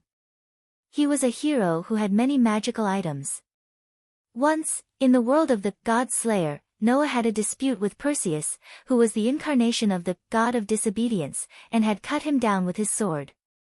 And in the many boxes where the Asura gods and Buddhas ran rampant, the famous hero Perseus also existed. Here, not only did the hero named Perseus exist, but he also established a community that directly used his name as the name of the organization, which was called Perseus. And this community named Perseus was represented by the descendants of Perseus. Since Luos was the leader of Perseus, it meant that this guy who looked like a spoiled brat was the descendant of the hero Perseus. Of course, this was not the reason why Noah and the others frowned. There was only one reason that made Noah and the others frown. That was, the community named Perseus was under the banner of Thousand Eyes, just like White Yiksha. As mentioned earlier, Thousand Eyes was a community of people. In Thousand Eyes, half of them were direct subordinates like Bayasha, while the other half were members of the community under the banner. The community named Perseus existed as the cadres of Thousand Eyes in the form of a community. In other words, this prodigal son was White Yiksha's companion in name. Moreover, the community in charge of organizing the gift game with Letitia as the prize was Perseus, a member of Thousand Eyes. In other words, Letitia was Perseus' property. Therefore, White Yiksha got Noah's group to look for Luos. However, Luos did not even look at Noah and the rest. He only looked at the Black Rabbit with a lustful gaze. That look completely displayed the word prodigal son vividly. Then, Noah directly looked at White Yiksha. Why did you suddenly cancel the game? How can the gift game, which dominates everything in the box court, be cancelled just like that? If there is a legitimate reason, then it can't be helped even if it is cancelled, White Yiksha said sarcastically. Of course, for personal reasons, there are people who casually cancel the gift game and damage their reputation. As long as the reward and benefits are so high that they do not hesitate to damage the flag and name of the community, then there will still be such despicable people. From White Yiksha's tone, it was clear that she was also very dissatisfied with Luo's canceling the game. Moreover, White Yiksha's relationship with Luo seemed to be quite bad. However, everyone could understand. No one would have a good impression of a prodigal son who did not hide his desires and could casually do things that damaged his reputation. Luo himself was naturally aware of this. No. It should be said that this prodigal son only knew that White Yiksha was very displeased with him. Thus, Luo finally retracted his gaze from the black rabbit and smiled in a noncommittal manner. I cancelled it after getting the consent of the scheduled contestant. I have already fulfilled the minimum etiquette, right? Is that so? White Yiksha sneered. Are you sure you used etiquette to get the contestant to agree to cancel it? Then it has nothing to do with the ruler of the East District, right? Luo smiled proudly. Anyway, that vampire is my possession. I can do whatever I want. Is there a problem? I see. Do you think there is no problem? White Yiksha was so angry that she laughed. Casually cancelling the gift game and damaging the reputation of Thousand Eyes is enough to demote Perseus, right? Maybe. Luo shrugged. However, that has nothing to do with you. I am only here to take back my possession. Speaking of this, Luo looked at Noah and the others and suddenly sneered. However, that guy is really an idiot.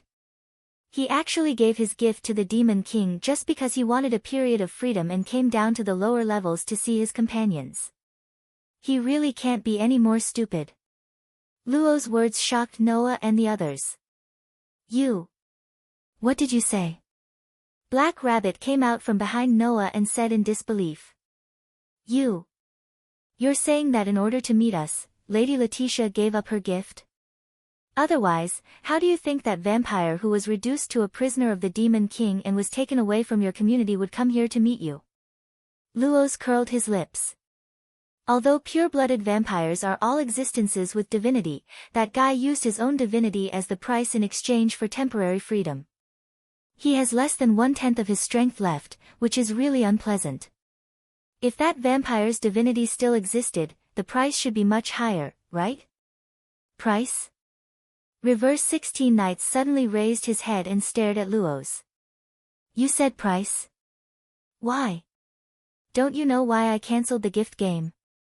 Luo showed an impudent smile. Then let me tell you. Because someone wanted to buy her at a high price, I cancelled the gift game and prepared to sell her outside the box. Wah! Ren took a deep breath. Outside the box? Do you know what you are doing? Black Rabbit couldn't hide his agitation and shouted. Vampires can only live in the box with curtains. If they walk out of the box, they will not be able to move under the sun. Hearing this, Luo directly replied.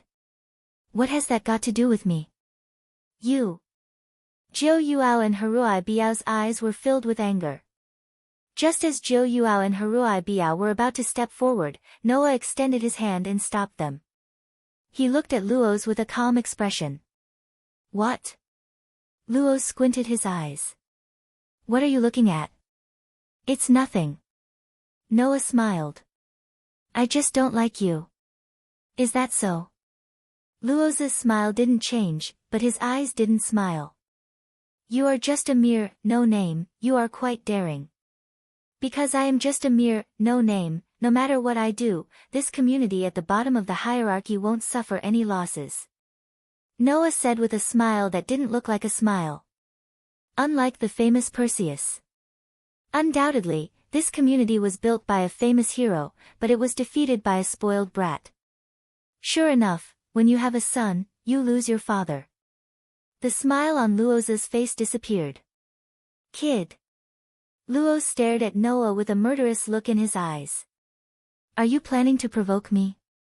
What? Does the spoiled brat want to prove that even a rotten person can get angry? Noah glanced at Luo. Save it. You are only suited to eat and play, not to fight and kill. Go home and sleep. Chapter 1281. Actually, Noah's words were not wrong. Luos was a typical hedonistic son, an idiot who spent all his time on eating, drinking, and having fun. Luos' ancestor, who was also the hero Perseus, was a rather famous legendary character. In Greek mythology, after the hero Perseus completed all his achievements, under the guidance of the gods, he ascended to the sky and became a constellation. The constellation that Perseus became was the famous immortal constellation. And in this world, Perseus, who was believed to have ascended to the sky and become a constellation, was actually invited to the box court after completing his final achievements. From there, he created a community called Perseus.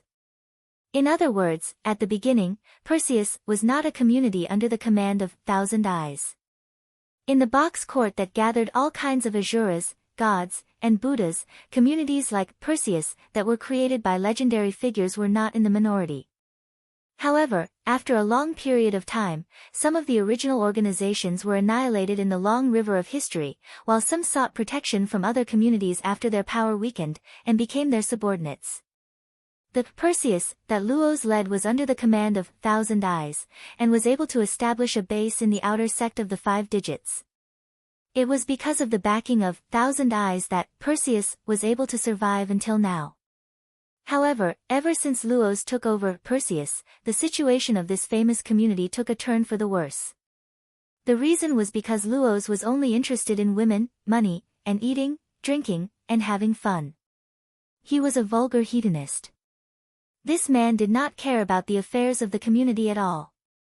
Even if the documents of the community were piled up like a mountain in the office, Luos did not even look at them.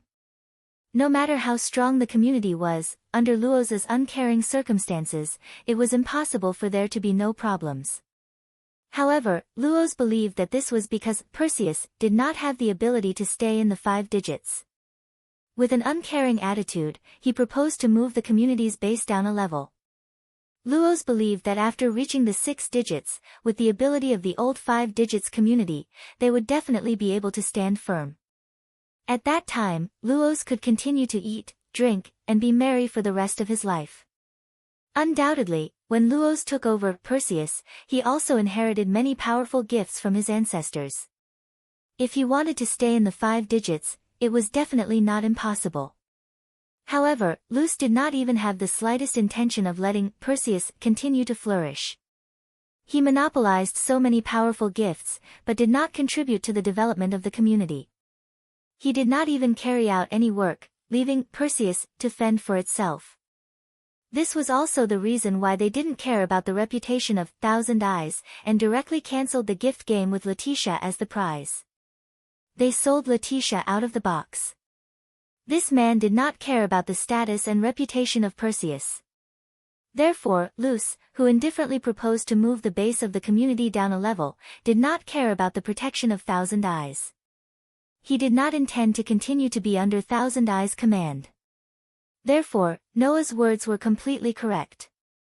Unfortunately, the so-called hedonistic son of a rich family only knew how to eat, drink, play, and bully others. With regards to Noah's unrestrained mockery, Luos did not care about the content. He only cared about Noah's arrogant attitude. At that moment, Luos's face was filled with anger. He suddenly stood up and stared at Noah. Just a mere no name, do you really think that you can ride on my head without saying anything? Indeed, as a 7-digit community, compared to a 5-digit big shot, I am just an insignificant character. Not to mention that we don't even have a flag or a name. Noah slightly raised his eyes and said with an unfathomable smile. However, as a subordinate of Thousand Eyes, aren't you also indifferent to the loss of your superior's reputation? My level, compared to you who was able to stay in the 5 digits for so long because of the protection of Thousand Eyes, and now you are so ungrateful that you don't care about the protection of Thousand Eyes, I should be considered not bad, right? Luos's face became extremely ugly. But, in the next moment, Luos laughed. I understand now. You want to provoke me into a duel and make me agree to the bestowment game. Then, you will use that vampire as a trophy to prevent me from selling him to the outside world, right? Hearing this, Noah was stunned at first, then he could not help but laugh out loud. That uncontrollable laughter made the smile on Luo's face twitch. The anger in his eyes could not be concealed. What are you laughing at? What are you laughing at? Noah sneered. I'm laughing at you for thinking too much, second-generation ancestor. Not only are you not suitable for killing, you are not even suitable for using your brain. It is better for you to obediently play your role as a hedonistic son of a rich family and stop embarrassing yourself. Bastard! Luz finally could not hold back his anger and pulled out a card from his pocket. It was the bestowment card. Clank! The bestowment card in Luz's hand emitted a blinding light. The light gradually condensed in the air and twisted into the shape of a sickle. Luz reached out his hand and grabbed the sickle-shaped light, causing it to explode. In the next moment, a sickle-shaped sword appeared in Luz's hand. In Greek mythology, the hero Perseus, who was given the mission to destroy the Gorgon Medusa, was given several items. The Hermes boots that allowed him to fly. The helmet of Hades that allowed him to become invisible. The snake hunter's sickle that could kill gods. Also, after killing Medusa, the goddess shield that was embedded in Medusa's head. These items with magical abilities were all inherited by Luz, the descendant of Perseus. At this moment, the sickle-shaped sword in Luz's hand was the snake hunter's sickle that cut off the Gorgon Medusa's head. Be careful.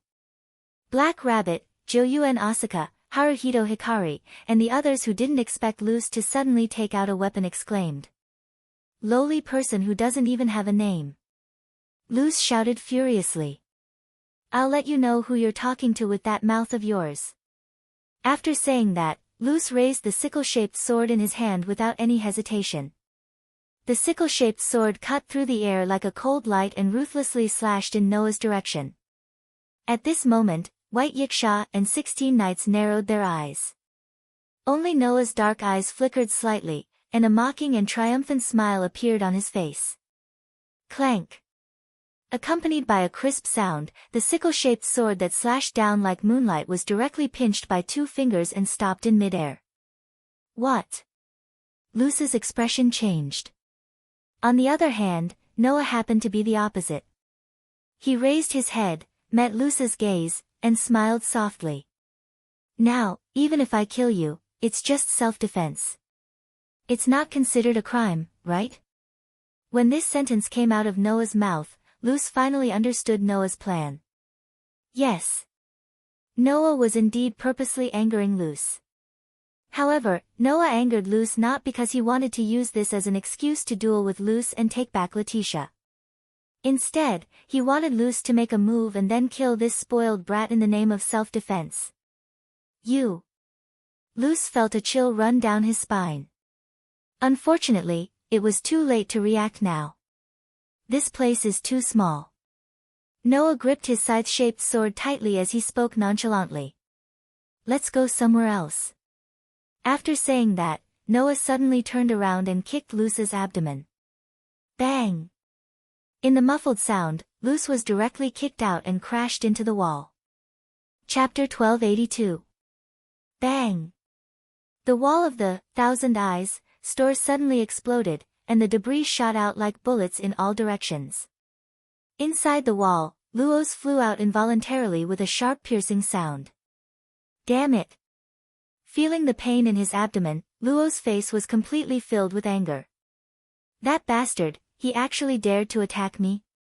These words had just sounded out when a figure suddenly flashed in front of Luos. Once again, it was accompanied by a whip shadow as a kick landed heavily on the side of Luos's waist. Bang! The terrifying force that couldn't be matched by human strength exploded on Luo's waist, making Luos groan. His body was like a kite with a broken string, rubbing against the air as he flew out in the whistling wind. Like an afterimage, Luos was sent flying out of the street in midair. Like a meteor falling from the sky, he crashed into an empty field in the outskirts of the city, stirring up a thick cloud of dust. At this time, another figure flew over from the horizon like a meteor and floated in midair. Noah lowered his head and looked at the thick cloud of dust that rose up like a mushroom cloud. Floating in midair, He narrowed his eyes. In the middle of the thick cloud of dust, Luos struggled to get up from the ground. He held his waist and looked at Noah with bloodshot eyes full of anger. A member of the lowly community that doesn't even have a name dares to treat me like this? What? The son of the hero highness thinks that 2 kicks aren't enough, right? Noah smirked. However, that's true. As a high-level life form, you can still stand up after being kicked twice by me with all my strength. It seems that eating, drinking, and playing didn't weaken your body. I'll honestly praise you on this point. The hero in Greek mythology, named Perseus, was the son of the main god, Zeus. In other words, Perseus was also a god. After coming to the box, Perseus only chose a human as his partner. Originally, it was impossible for gods and humans to give birth to children, as they were 2 different life forms. However, those who were born by twisting this unreasonable rule would become an existence of a higher level than the original life form. They would be known as the god race, or demigod, as a higher level life form. Luos was such an existence. In addition, as an ancestor, Perseus had achieved many achievements that humans could not achieve and obtained an extremely high level of spirit lattice. This spirit lattice was inherited by Luos. In other words, not only was Luos a high-level life form, but he also had a high-level spiritual core. Even with Noah's extraordinary physical strength, he still couldn't make such an existence lose its ability to fight with just a few kicks. That's right. Noah smiled mockingly. As a punching bag, you're qualified. The word successfully ignited the rage in Luo's heart. Don't be too arrogant. Despicable Wu Ming. As Luos roared furiously, a pair of shining wings suddenly unfurled from the pair of boots on his feet, allowing him to slowly float into the air. Other than Hermes' boots, what else could it be?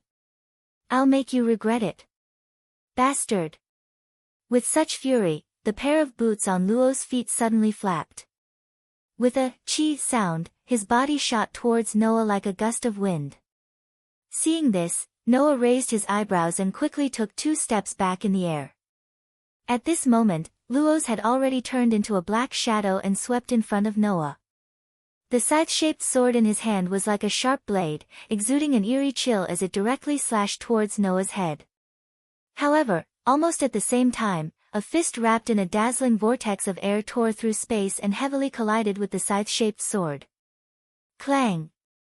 The collision between the fist and the scythe-shaped sword actually caused a sound of metal clashing, causing a powerful ripple of wind to spread out, causing the entire atmosphere to become chaotic. Hiya! Luos let out a furious roar and swung the scythe-shaped sword in his hand, wildly slashing towards Noah's head. However, in the face of Luos' attack, Noah only slightly tilted his body and moved a small distance to the right. The scythe-shaped sword that was swinging towards him like a windmill landed on empty air. After missing his attack, the anger in Luos' eyes intensified. The scythe-shaped sword in his hands suddenly danced, bringing about streaks of sharp shadows that enveloped Noah's entire body like a storm. However, instead of retreating, a hand suddenly extended forward. Like a fallen leaf in a storm, it lightly avoided the streaks of sharp shadows and directly extended towards one of the streaks of sharp shadows. Ding! In the next moment, a crisp sound was heard. The dancing scythe-shaped sword suddenly froze. Luos' face also changed slightly.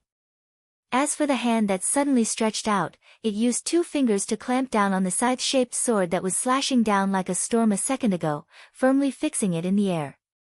In the legends, the scythe-shaped sword that could even chop off the head of the immortal snake-haired demon Medusa and even kill the gods, in the hands of someone who only knows how to wave it around, is it only at this level? Tightly clamping down on the famous weapon, Noah cast a pitying and mocking gaze at Luos, whose face had changed slightly. What a waste of God's gift. Shut up. Luos' face was flushed red as he roared in a low voice. He actually ignored the scythe-shaped sword that was tightly clamped by Noah and raised his fist. With a whistling wind, his fist directly smashed towards Noah's face. There was almost no technique involved in this attack. It was like a gangster in a gang fight. He did not consider whether he would hit a vital point or other problems. He only used all his strength and directly punched towards his opponent's face. This extremely childish attack made Noah's face reveal a cold smile and disappointment.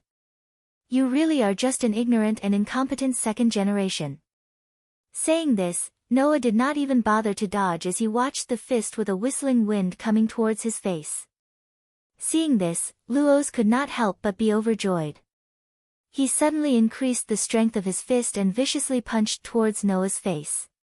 Although it was an extremely childish attack, but with the help of his high life force and high spirit lattice, just the strength of the attack alone was enough to cause a dent in the chest of a normal person. Even if it was Noah, he would not be able to avoid the pain if he was hit. Therefore, when the fierce wind rushed towards Noah along with the fist, Noah's eyes flashed. He suddenly clenched one of his hands into a fist and silently streaked across the air, colliding violently with Luo's fist. Pang! Following a muffled sound, a powerful ripple of energy spread out rapidly. It was like a shock wave, but also like a rolling sound wave. It directly shook in all directions. Luos could only feel a terrifying force gushing out from the fist like a tidal wave, slamming heavily into his body. Dong! Amidst the impact that could not be heard by others, Luos once again became a kite with a broken string. He fell from mid-air and smashed onto the ground. Luos's face flushed red as he spat out a mouthful of blood with a poochie sound. Why? Luos clutched his aching chest and raised his head with difficulty. He looked in the direction of Noah and shouted in disbelief. Why can't a mere human win? Noah looked down at Luos, who was lying on the ground. His eyes were filled with disdain that had never been there before. Then, Noah said, "That's right. No matter how good your innate conditions are, you are still just a second-generation rich kid. Idiot." The most direct insult and humiliation finally made Luos go crazy. Despicable fellow. I will definitely make you regret this. Luos roared crazily as he violently tore off an ornament on a short necklace around his neck. That ornament was in the shape of a gorgon's head. Black Rabbit and White Yiksha, who had just arrived at the scene, saw this scene and their expressions changed abruptly. Black Rabbit shouted out loud. Not good. Mr. Noah. Stop him quickly. Chapter 1283. Not good. Mr. Noah. Stop him. Almost at the same time as Black Rabbit shouted, the snake-haired banshee's head ornament that Luos ripped off his neck emitted a dazzling light. Clang! Amidst the vibrations in the atmosphere, the dazzling light that bloomed in the entire space was a crimson color like blood. The bright red light bloomed on Luos's gift, and it flashed in a way that reminded people of starlight. Waves of light vibrated as it flashed, and it surged in all directions like a tide. Holding up such a dazzling light, Luos declared loudly. Come out. Arjul. At this moment, the light in Luos's hands suddenly soared into the sky like a pillar of light, rushing into the sky and into the clouds. Wang! In the next moment, the entire sky suddenly trembled as if the light from before was reflected back. The bright red pillar of light shook the space and fell from the sky. In the blink of an eye, it hit the ground. Dong! It was as if something heavy had fallen and smashed onto the ground.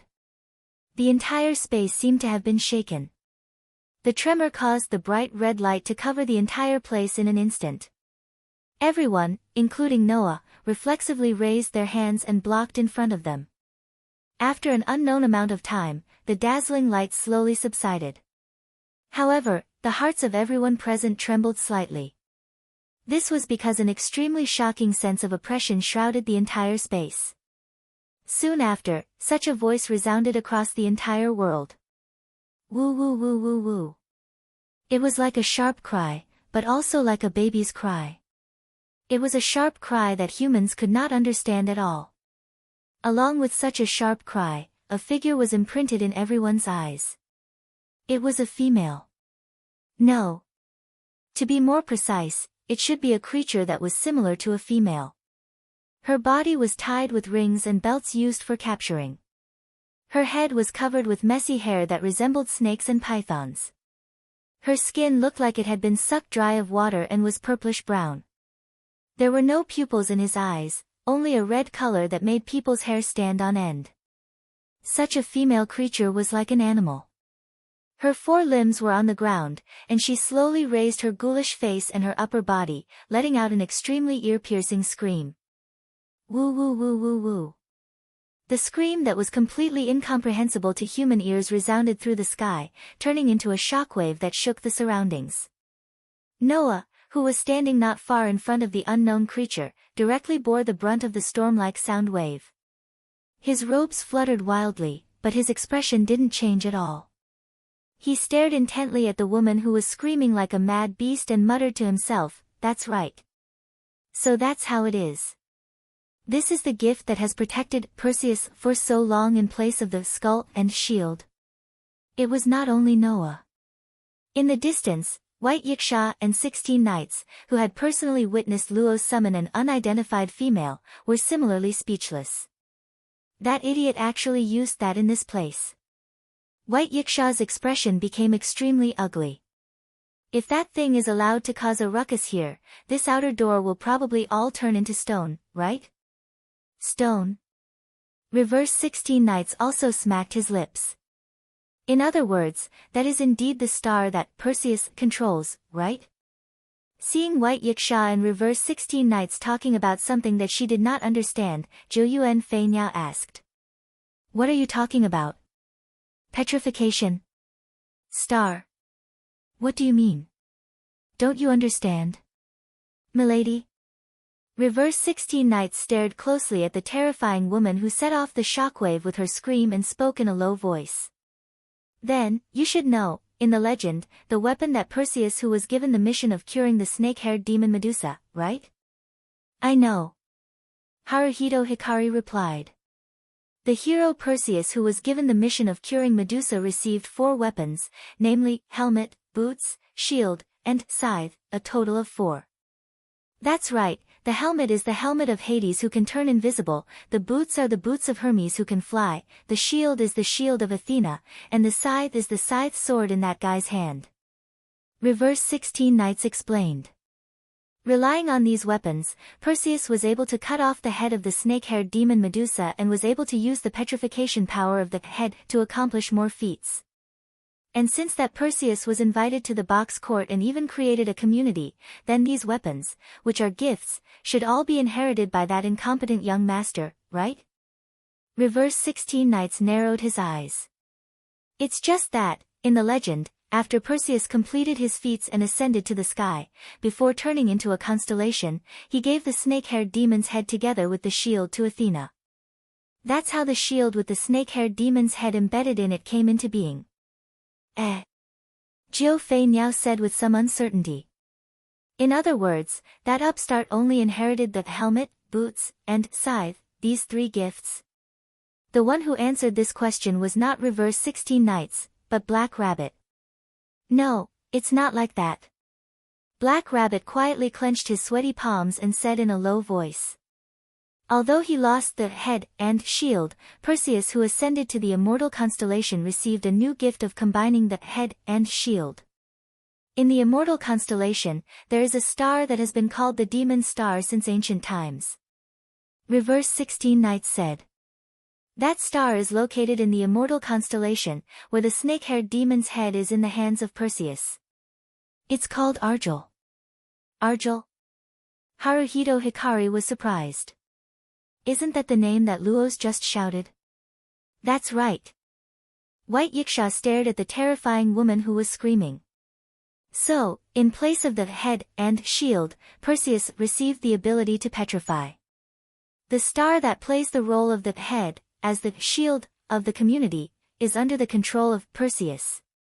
In the many Asura gods and Buddhas, not only did they have ownership of the land, even the stars in the sky had their own ownership, which was also the so-called sovereignty. Among them, the sun, which represented the most gods, Buddhas, and myths, was divided into 24 sun sovereigns by the 2 celestial bodies of the 12 signs of the zodiac and 12 equatorial stars on the sun's orbit. And as long as one held the sovereignty of these stars and constellations, then, the person who held the sovereignty could summon the star spirit and god that represented the star, making them listen to their orders and perform their servitude. In place of the head and shield, the community named Perseus received the sovereignty of the devil star located in the immortal constellation at the position of the snake-haired demon's head Argel. The woman that Luos summoned was one of the strongest races in the box, the Devil Star's star spirit on the immortal constellation Argel. Woo woo woo woo woo. As if to prove everyone's thoughts, the Devil Star's star spirit named Argel let out a sharp cry, and her entire body suddenly expanded a little. Pa! One of the belts that bound Argel's body directly snapped. Pa pa pa pa. As if it caused a chain reaction, a few belts snapped one after another. At this moment, Argel's entire body swelled up, becoming as large as a black bear. Go! Luos ordered angrily. Kill that brat! Argel! Argel suddenly raised her head and looked at Noah, a pair of bright red eyes flashing with red light. Bang! With a loud stomping sound, the star spirit named Argel suddenly shot towards Noah's direction like an arrow released from a bow. One of her hands was wrapped in strands of leather, forming the shape of a claw. In the next moment, the giant claw that was like a bear's paw rubbed against the air, bringing a sharp sound of breaking through the air. In a flash, it flashed down and struck towards Noah's direction, causing the space to tremble. Dong! The sound wave that shook the heavens, accompanied by the impact that caused the ground to tremble, surged out violently. Chapter 1284. Boom! A thunderous sound transformed into a terrifying sound wave, accompanied by a shockwave that swept out crazily. Under such a terrifying shockwave, the entire ground trembled at this moment, causing a huge crack to rapidly spread out from the center of the shockwave until it reached a distance of 100 meters. Woo! Under such a shocking shockwave, Black Rabbit, Jiu Yuao, and Haruai Buyai blocked the incoming shockwave while letting out a somewhat depressed sound. It was obvious that they were feeling quite uncomfortable. Only White Yiksha and 16 Knights still stood in place with a calm expression. They directly endured the incoming shockwave, but their gazes were firmly fixed in front of them, unwilling to move away for even a moment. Ha ha ha ha ha. Under such circumstances, Luos, who was floating in the air, let out a carefree and delightful laugh. Did you see that? This is Argel's power. A mere nameless scoundrel can't touch it at all. Ha ha ha ha. It had to be said that Luos' triumphant laughter was indeed quite ear-piercing. As a result, just as the laughter sounded, a shocking shockwave shook the center of the field, blowing away the surrounding sand and dust. Luos' laughter came to an abrupt end. White Yiksha, 16 Knights, Black Rabbit, Jiu Yuao, and Haruai Buyai all slightly widened their eyes. In front of Argel, who had become as huge as a black bear, stood a shield. A huge shield that was like a city wall, inlaid with decorative petals. Argel's attack that could shake the ground landed on such a shield and was blocked. Immediately after, a voice sounded from behind the shield. Star Spirit. This voice carried a bit of battle intent. Interesting. As soon as the voice fell, the huge shield immediately distorted and disappeared like a mirage. Noah, who was standing as straight as before, cast his gaze on Argel, and the corners of his mouth curled up into a smile. Wang! Suddenly, a golden ripple fluctuated around Noah and covered Noah's entire body. Within it, there were all kinds of swords, knives, spears, halberds, and other relics that were like arrows on a bow were ejected from the golden ripple. They turned into streams of light and landed on Argel's body. Bang, bang, bang, bang, bang. One by one, the relics landed on Argel's body like cannonballs. The impact was so violent that it felt like an explosion. Argel was sent flying and smashed into the ground not far away. Although you're just a spoiled brat who inherited it because of his ancestors' achievements, no matter what, you're still one of the most powerful species in Hakata, right? Noah looked at Argel, who was on the ground, with a rare bold smile on his face. So, show me the power of the most powerful species in Hakata. Then, all kinds of relics, such as knives, swords, spears, halberds, and other relics, were ejected from the golden ripple one after another. They were like lasers with meteor-like brilliance, flashing through the air and enveloping Arjul like raindrops. Ah, ah, ah, ah, ah, ah. Arjul let out an ear-piercing shriek. He raised his arm and swung it as if he was swinging a huge stone plate, swinging the rain of relics that were coming at him. Clang, clang, clang, clang. His huge palm, which was as thick as a bear's paw, smashed the relics that were coming at him one by one. Arjul was like a wild beast. He swung his huge palm and smashed the relics that were coming at him one by one. At the same time, he moved forward in the rain of relics, trying to rush to Noah's front. Unfortunately, Arjul obviously did not have the physical ability to break the rules like 16 knights. When the Devil Star's star spirit smashed down the 27th precious artifact, a long spear suddenly flew over and landed on the hand that was swinging up. Clang!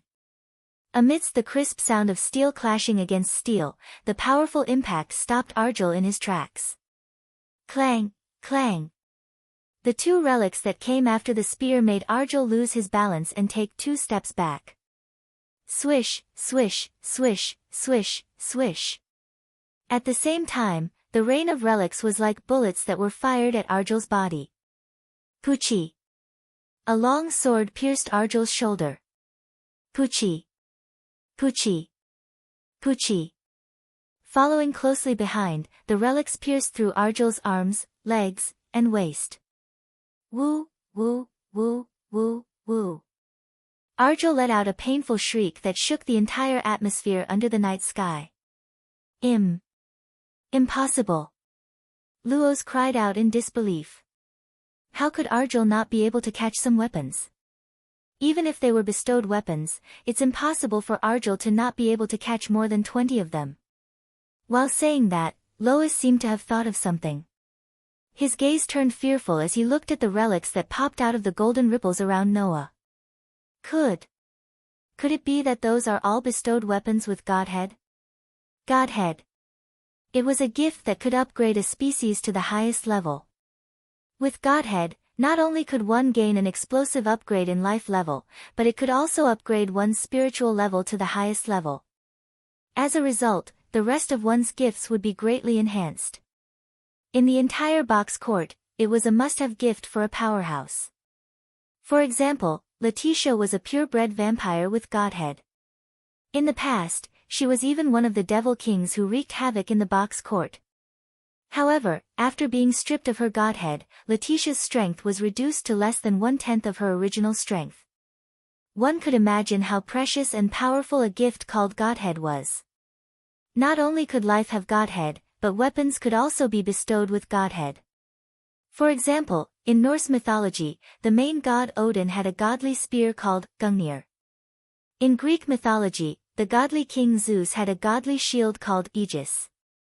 Another example would be the divine weapon wielded by the heavenly emperor Sakra of Hinduism, the Vajra. These were the most famous examples of Godhead weapons, and each of them had terrifying power. Noah's relics naturally did not have the Godhead bestowed by the gods of this world. However, these treasures were the same as the most famous Godhead weapons. They originated from myths and legends and were wielded by gods and heroes that only existed in myths and legends. Regardless of whether it was in terms of ability or power, there was no difference. Therefore, in the box court, the relics were Godhead weapons. Impossible. It's impossible. Looking at the space around Noah and the relics that came out of the golden ripples, Luos started to feel fear. How is it possible for someone to have so many Godhead blessings? And all of them can be used. As mentioned before, weapons were materialized gifts.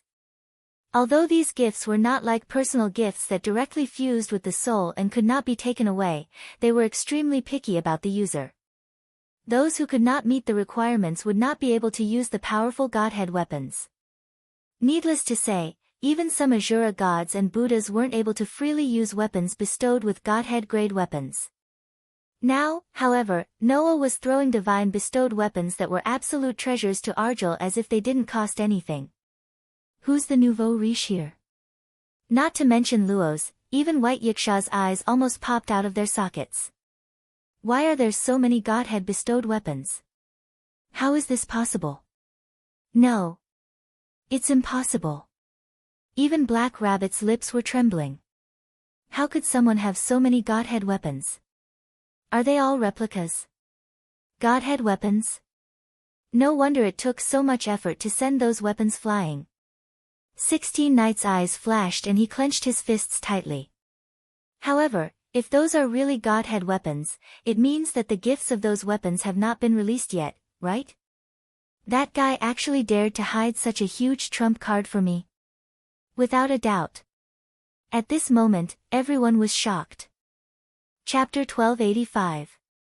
Whoosh whoosh whoosh whoosh whoosh. Amidst the tearing sound of the wind, the treasures that belonged to the famous godhead weapons in this world flashed across the space like lightning and shot toward Arjur like raindrops. Chirp chirp chirp chirp. Arjur let out a shrill cry that sounded like he had gone mad. He kept swinging his huge palms that were as rough as a bear's paw at the treasures that were shooting toward him. Clang clang clang clang clang. Amidst the clanging sound of steel, the treasures that were shooting toward him like lightning were smashed away by Arjur's huge palms. Even so, many treasures still managed to penetrate Arjur's defense and landed on his body. Poochie! Poochie! Poochie!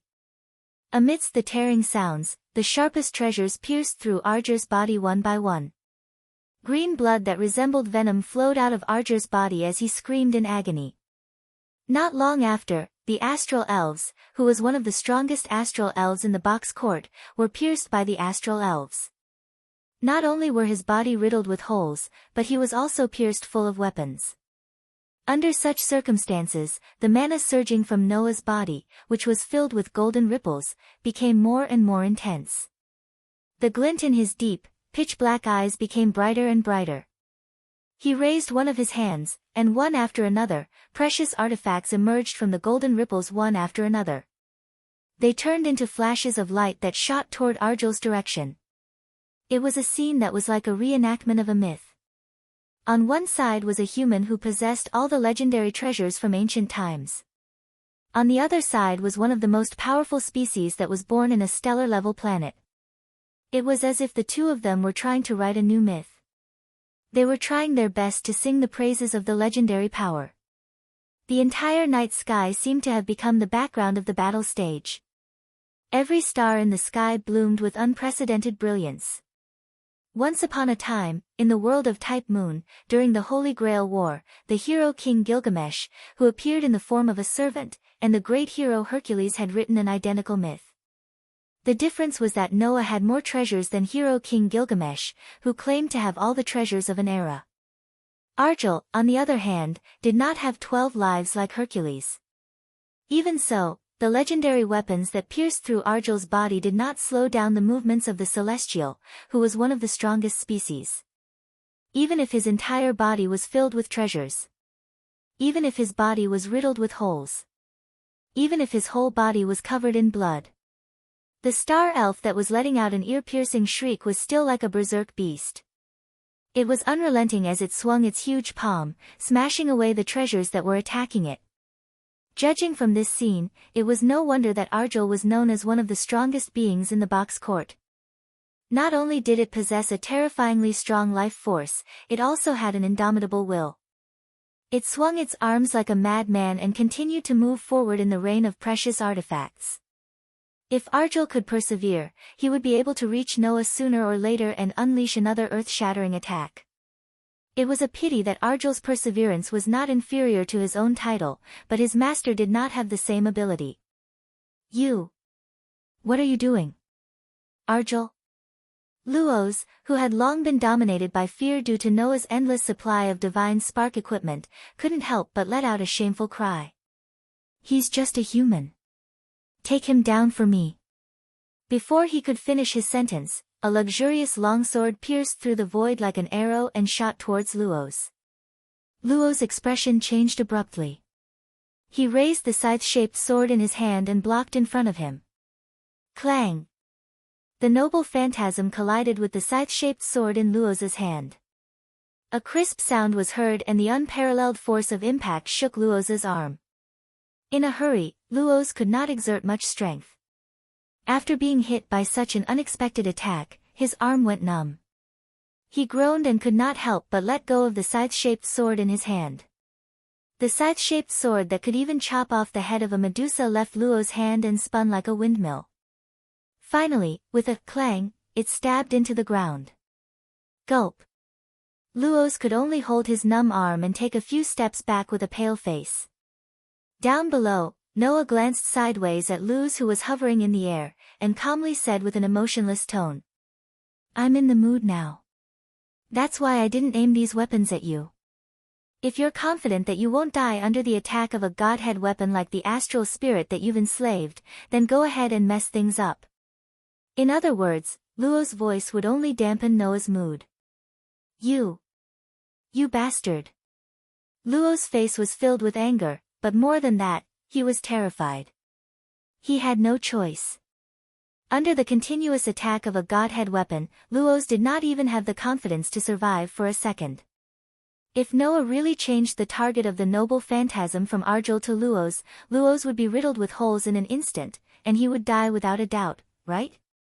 When Luoz understood the situation clearly, his heart was filled with rage and fear. Forget it. It's enough. The anger and fear in his heart made Luoz ignore Noah's warning and shouted at Arjul. "Arjul! Release your true power. Freeze that human for me forever." Upon hearing Luo's words, Arjul finally stopped his charge. Poof! Poof! Poof! Without slowing down, the treasures continued to pierce through Arjul's body. Alger, on the other hand, turned a blind eye to the incoming attack. He landed on all fours like a wild beast and suddenly raised his head. His eyes emitted a dazzling red light. Wang! The next moment, the glaring red light turned into a beautiful ray of light. Like a flash of light, it violently swept through the incoming weapons. Immediately after, the treasures that were shooting towards Arjul like raindrops froze in midair. Their surfaces instantly turned into a heavy gray color. Petrification. At the position of the snake-haired demon's head on Immortal Constellation Mountain, the astral spirit that was known as the Devil's Star, had finally released its true power. This petrification ability was Arjul's true strength. Even if they were treasures from myths and legends, they still couldn't avoid being petrified. They turned into waves of light particles and returned to the treasury. Not only that, the petrification ray was like a beam of light that swept through the ground. At the same time, the petrification ray shrouded Noah's direction. "Be careful." The three girls, Black Rabbit, Kiyoshi Asuka, and Haruhito Masaaki could not help but shout. However, Noah only looked at the incoming petrification ray and raised one of his hands. Wang! In the next moment, a golden ripple fluctuated in the space beside Noah. A mirror-like light shield suddenly flashed out of the golden ripple and stood in front of Noah. The petrification ray that swept through like a beam of light landed directly on the mirror-like light shield. In fact, there were a few versions of the legend of Perseus killing Medusa. Among them, there were two versions that were the most popular. One version was that Perseus had taken advantage of Medusa's deep sleep and used a sneak attack to cut off Medusa's head. The other version was that Perseus used the mirror shield given by Athena to reflect the petrifying light of the Medusa. Only then did he cut off the head of the Medusa who had lost her petrifying power. Now, Noah had simulated the second version of the legend. Buzz! The petrifying light beam that landed on the mirror-like light shield was suddenly reflected back and swept across the ground at a speed faster than when it came. Woo woo woo woo woo. Arjul could only let out a shriek like a dying beast. His body was covered by his own petrification light and turned into a stone statue. Chapter 1286. In this abrupt situation, Arjul's ear-piercing shriek vanished without a trace, causing the entire space to fall into an indescribable silence. Translator, Endless Fantasy Translation, endless fantasy translation. When everyone regained their senses, they could only see the petrified ground and Arjul standing in the middle of the petrified ground. Luos, who was hovering in mid-air, witnessed the petrified scene with his own eyes. Blood drained from his face and his lips trembled. Hum! A golden ripple appeared beside Luos in an instant, accompanied by the sound of space trembling. A sharp longsword slowly emerged from the ripple and pointed at Luos' head. Luos felt a fatal sense of danger surging in his heart, causing a horrified expression to appear on his face. At this critical moment, Luos tried his best to tilt his body to the side and tilted his head back as though he wanted to break his neck. The sharp longsword sliced through the air with a faint whistling sound, brushing past the space less than 5 centimeters in front of Luos. Just now, if Luos had been a second slower to raise his head, then this profligate's head would have been directly pierced through. By then, even if Luos had half the bloodline of the gods and was considered a high-level life form, he would still die on the spot. Sweat dripped from the tip of Luos' nose as he understood this point. Hum! At this moment, another golden ripple appeared on the other side of Luos. Seeing this scene, Luos's face turned ghastly pale in an instant. Fortunately, this time, what emerged from the golden ripple was not a lethal weapon, but a silver chain with golden light flowing all over it. Whoosh! The silver chain with golden light flowing all over it swept across the space and turned into the shadow of a whip that struck Luos' waist heavily. Bang! Amidst the muffled sound, Luos let out a blood-curdling scream. His entire body shot down from mid-air, rubbing against the atmosphere, bringing about a sharp piercing sound as he crashed heavily onto the ground. Cough, cough, cough. Luos could only clutch his waist and cough out some blood foam as he struggled to lift his head. Luos saw it the moment he lifted his head. He saw a scythe-shaped sword pointing at him, a scene that was imprinted in his eyes. It was the sickle-shaped sword that Luos had sent flying. Noah held the sickle-shaped sword that he had pulled out from the ground and pointed it at Luos while looking down at him from above. Although you're one of the strongest astral elves, you're still a slave to a spoiled brat. Is this all you've got? Luos's face contorted slightly. However, Noah's words were not wrong. As one of the strongest astral elves and the strongest astral elves among the 3 strongest astral elves, even if Arjul's strength was not comparable to White Yiksha's, it was definitely not at this level. Unfortunately, as a astral elves, Arjul was enslaved by Perseus.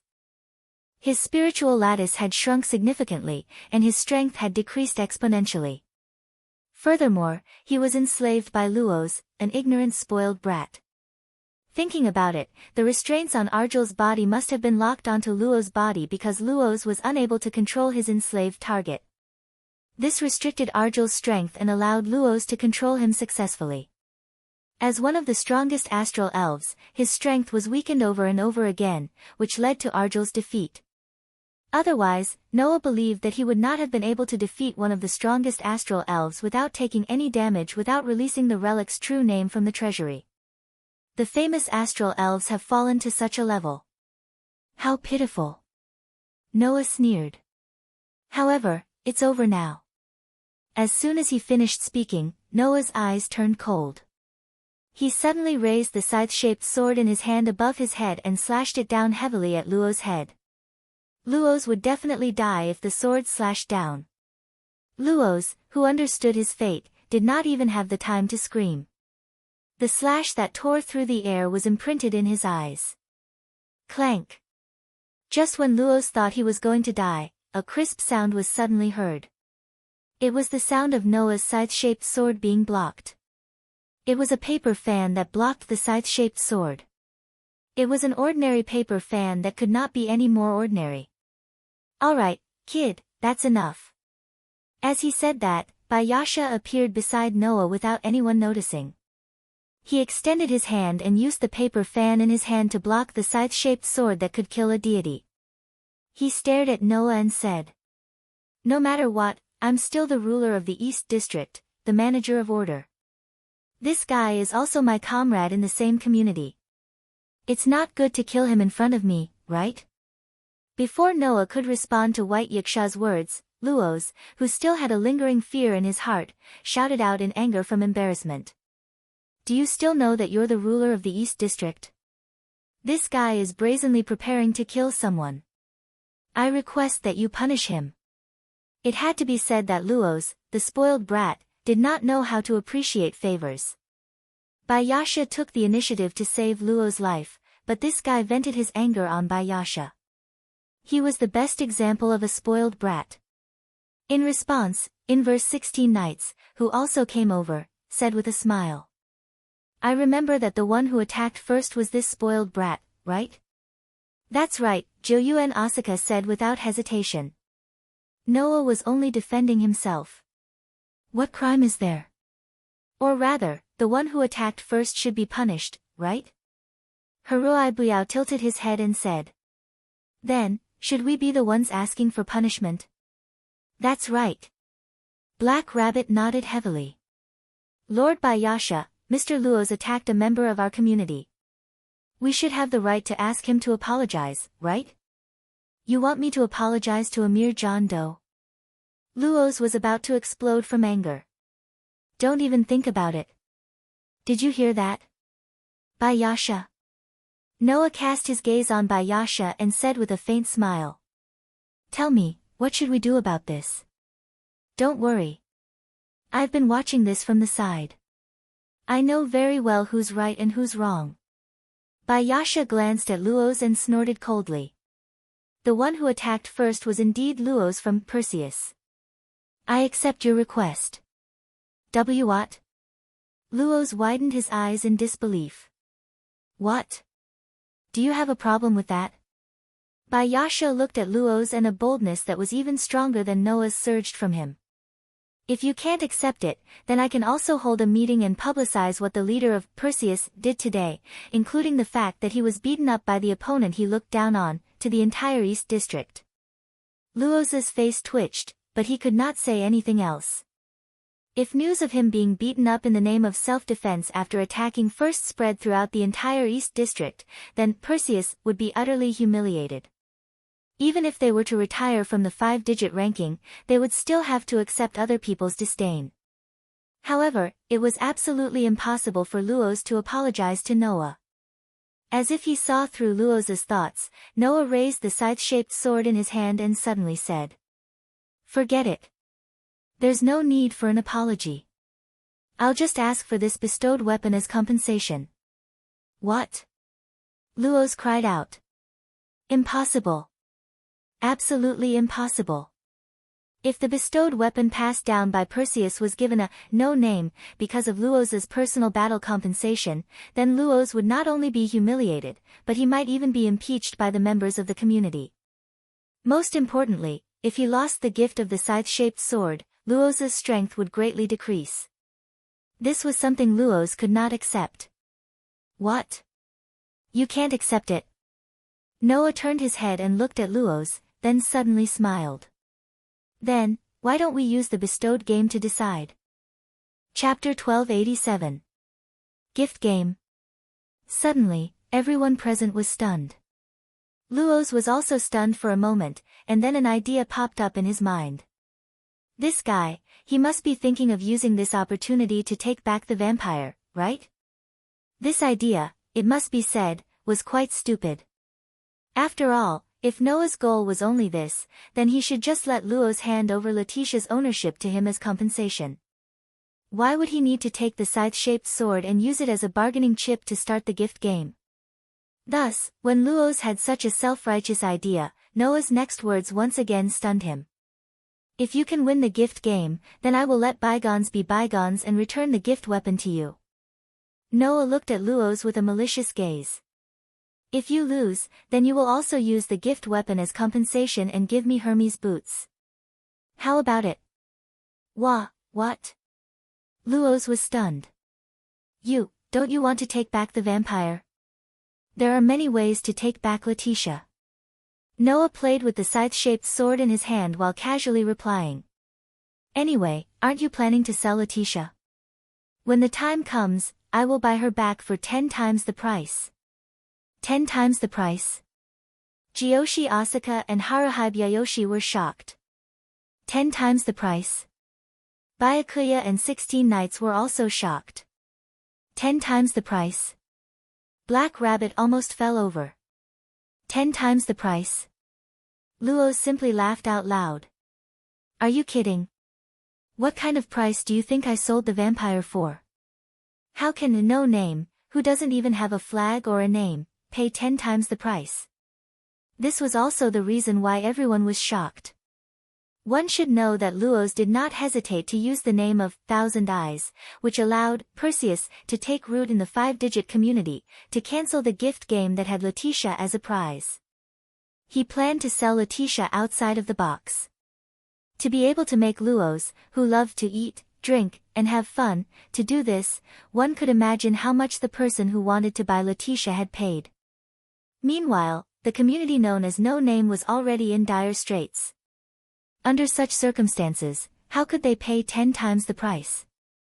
That was why Black Rabbit almost fell over. After all, no one knew better than Black Rabbit how poor No Name was.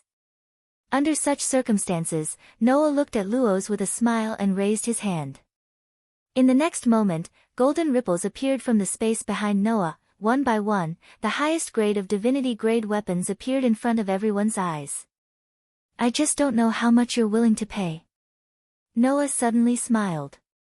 But, I think, no matter how expensive it is, it can't be more expensive than the divinity-grade gifts that I have, right? Also, no one would be willing to reject my divinity-grade gifts in exchange, right? Luo stopped breathing. The spectators were also stunned on the spot.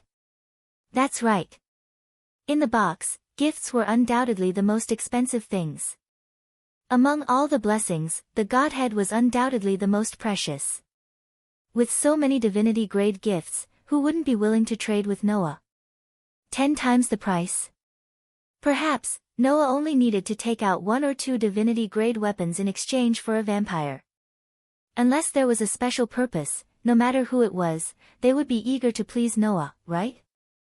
Only then did everyone realize what was going on. The man in front of them was the real nouveau riche. This was because Noah had considered that the currency in circulation in this world was specially made, so he didn't take out the mountain of gold coins. Otherwise, Luos would definitely be scared to death. While everyone was still in shock, Noah spoke calmly. Do you want to play or not? If not, I'll leave. After saying that, Noah lowered his hand, and the treasures retreated back into the golden ripples one after another. The golden ripples rippled like water and disappeared, and it looked like it was about to leave. Wait! Wait! Luos quickly shouted. Even if you want to play a game of gifts, you have so many divinity-grade gifts, I can't beat you at all. This is not fair. Is that so? Noah turned around and looked at Luos with an unfathomable expression. If that's the case, how about I give you an advantageous condition? After saying this, Noah stretched out his hand. A golden ripple spread out and spat out 10 gold coins, which fell into Noah's hand. The content of the game of gifts is purely to test one's luck by tossing gold coins. You can't use any factors other than luck, including gifts, to influence the outcome.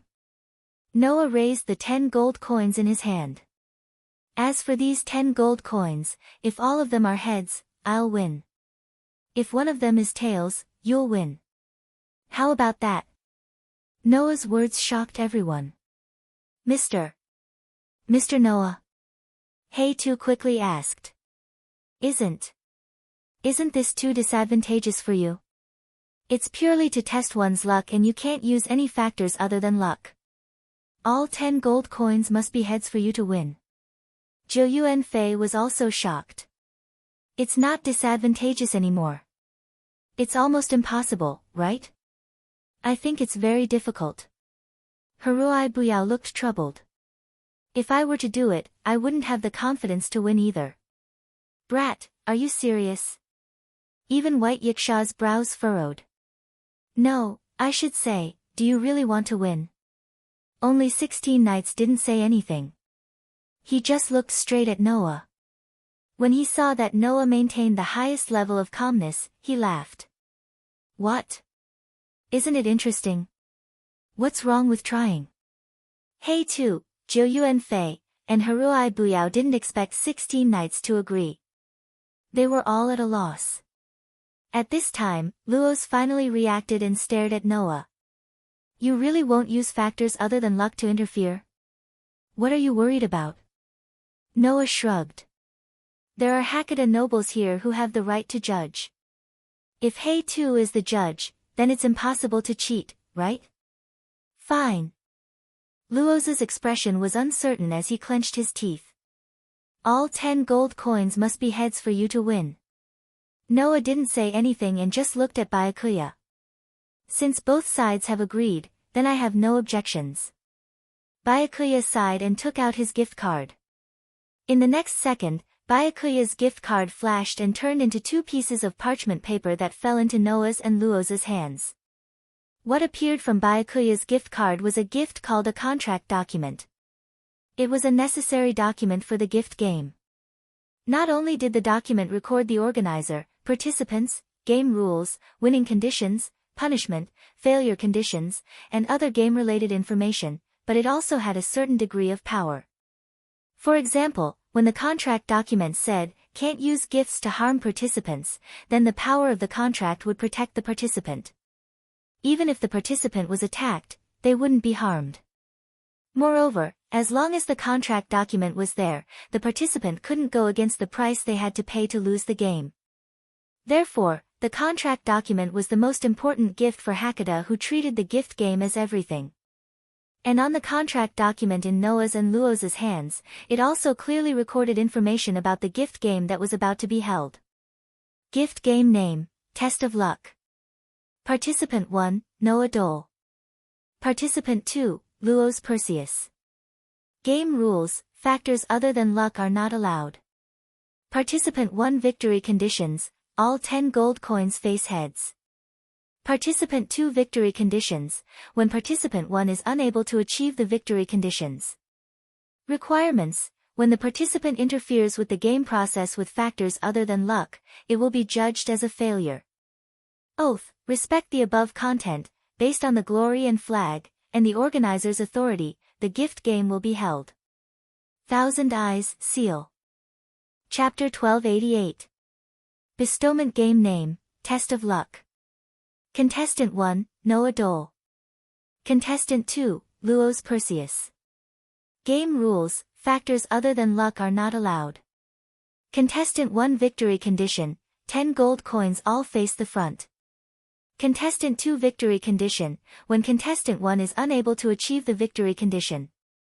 Requirements, when contestant uses factors other than luck to interfere with the game process, it will be judged as a failure. Oath, respect the above content. Based on glory, flag, and the host's authority, the bestowment game will be held. Thousand Eyes Seal.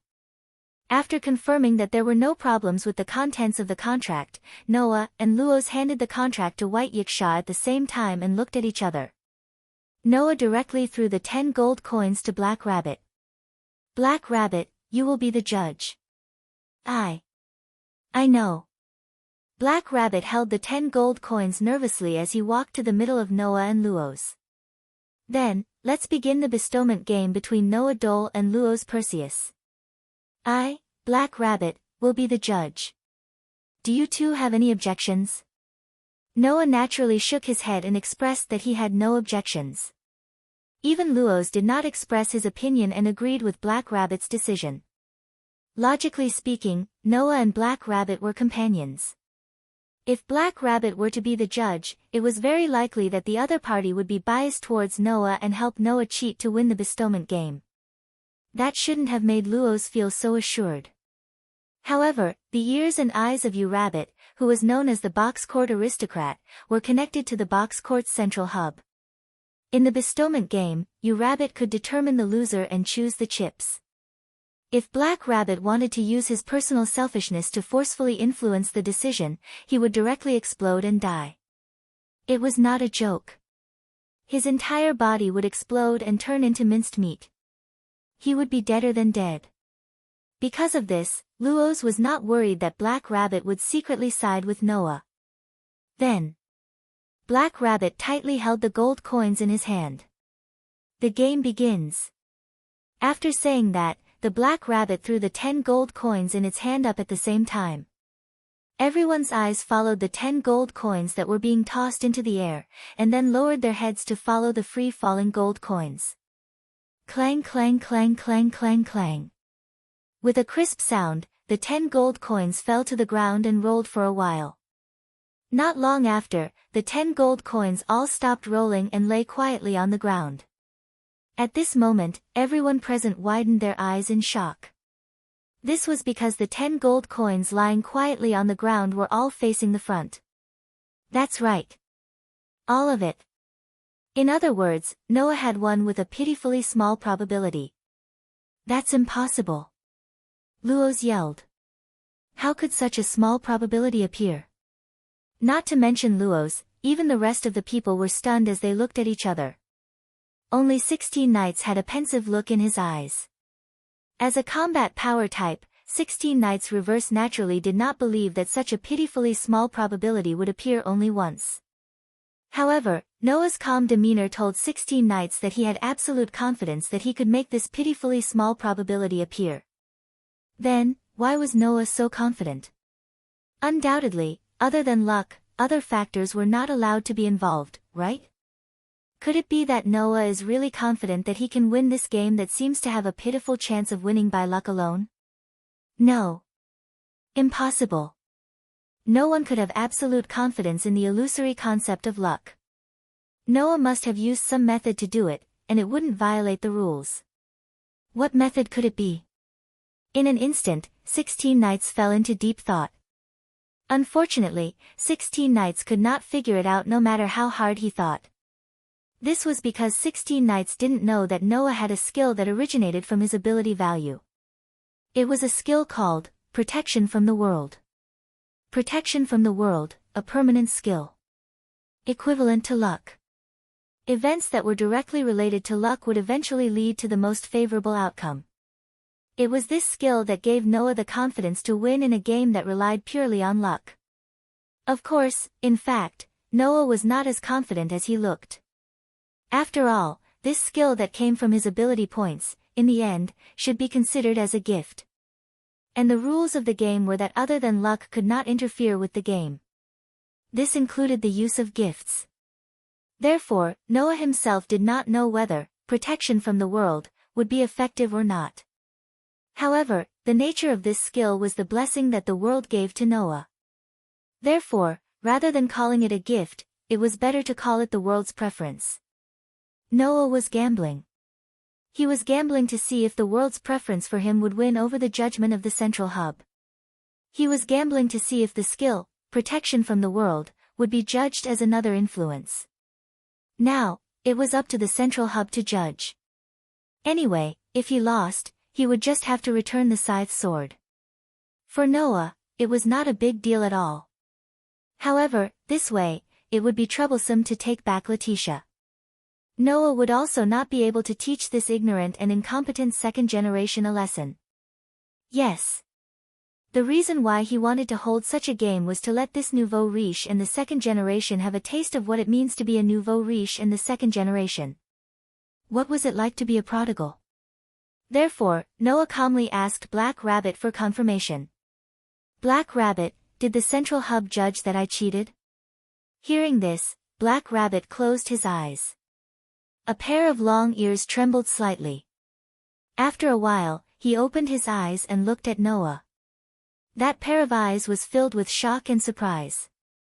However, Black Rabbit still gave the answer truthfully. The central hub of the central hub believes that Mr. Noah did not cheat in this game. It was completely based on luck. The game's conditions are met, and the game's results are still valid. As soon as he finished, the way everyone looked at Noah changed. He became extremely confused and startled. Was it really just luck that achieved this result? How was this possible? On the other side, Noah also let out a sigh of relief. Seems like the world's preference for me is greater than the central hub's judgment. But Luos shook his head in disbelief. Impossible. Impossible. Unfortunately, no matter how much Luos did not dare to believe, the result was the result. Then, young master of the five-figure community, please follow the rules of the game and give me the reward.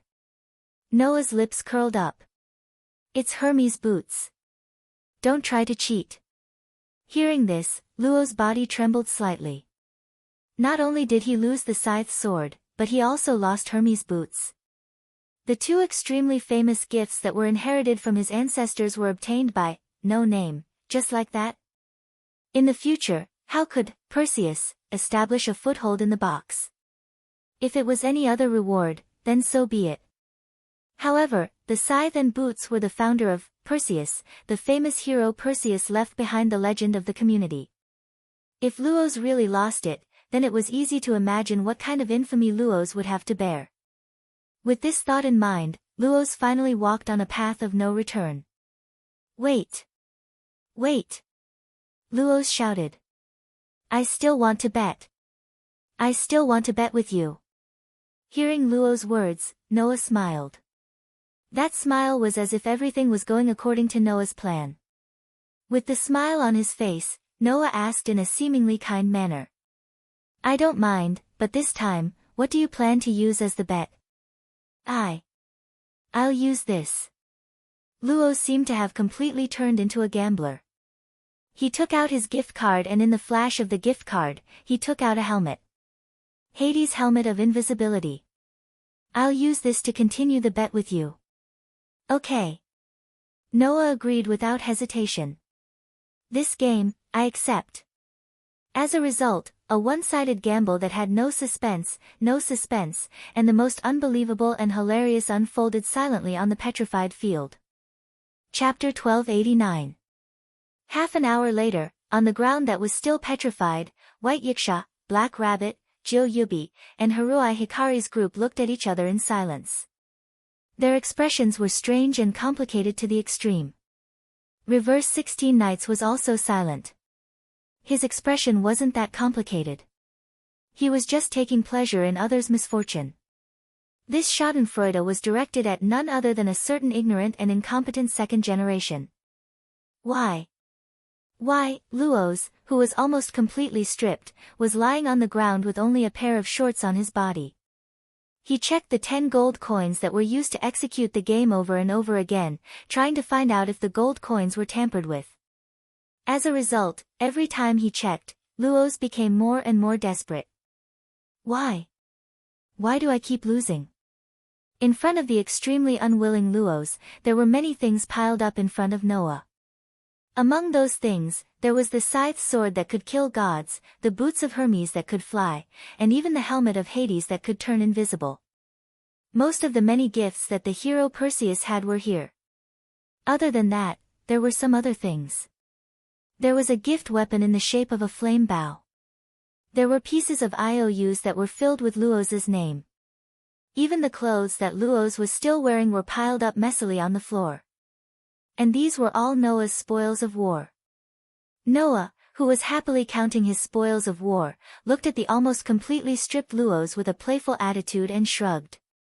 I say, young master, do you still want to gamble? When the word gamble came out of Noah's mouth, Luos's whole body trembled. His face was filled with the greatest fear that he had ever felt. That fear even exceeded the fear that Luos felt when he saw Noah's endless divine persona-grade gift weapons. It couldn't be helped.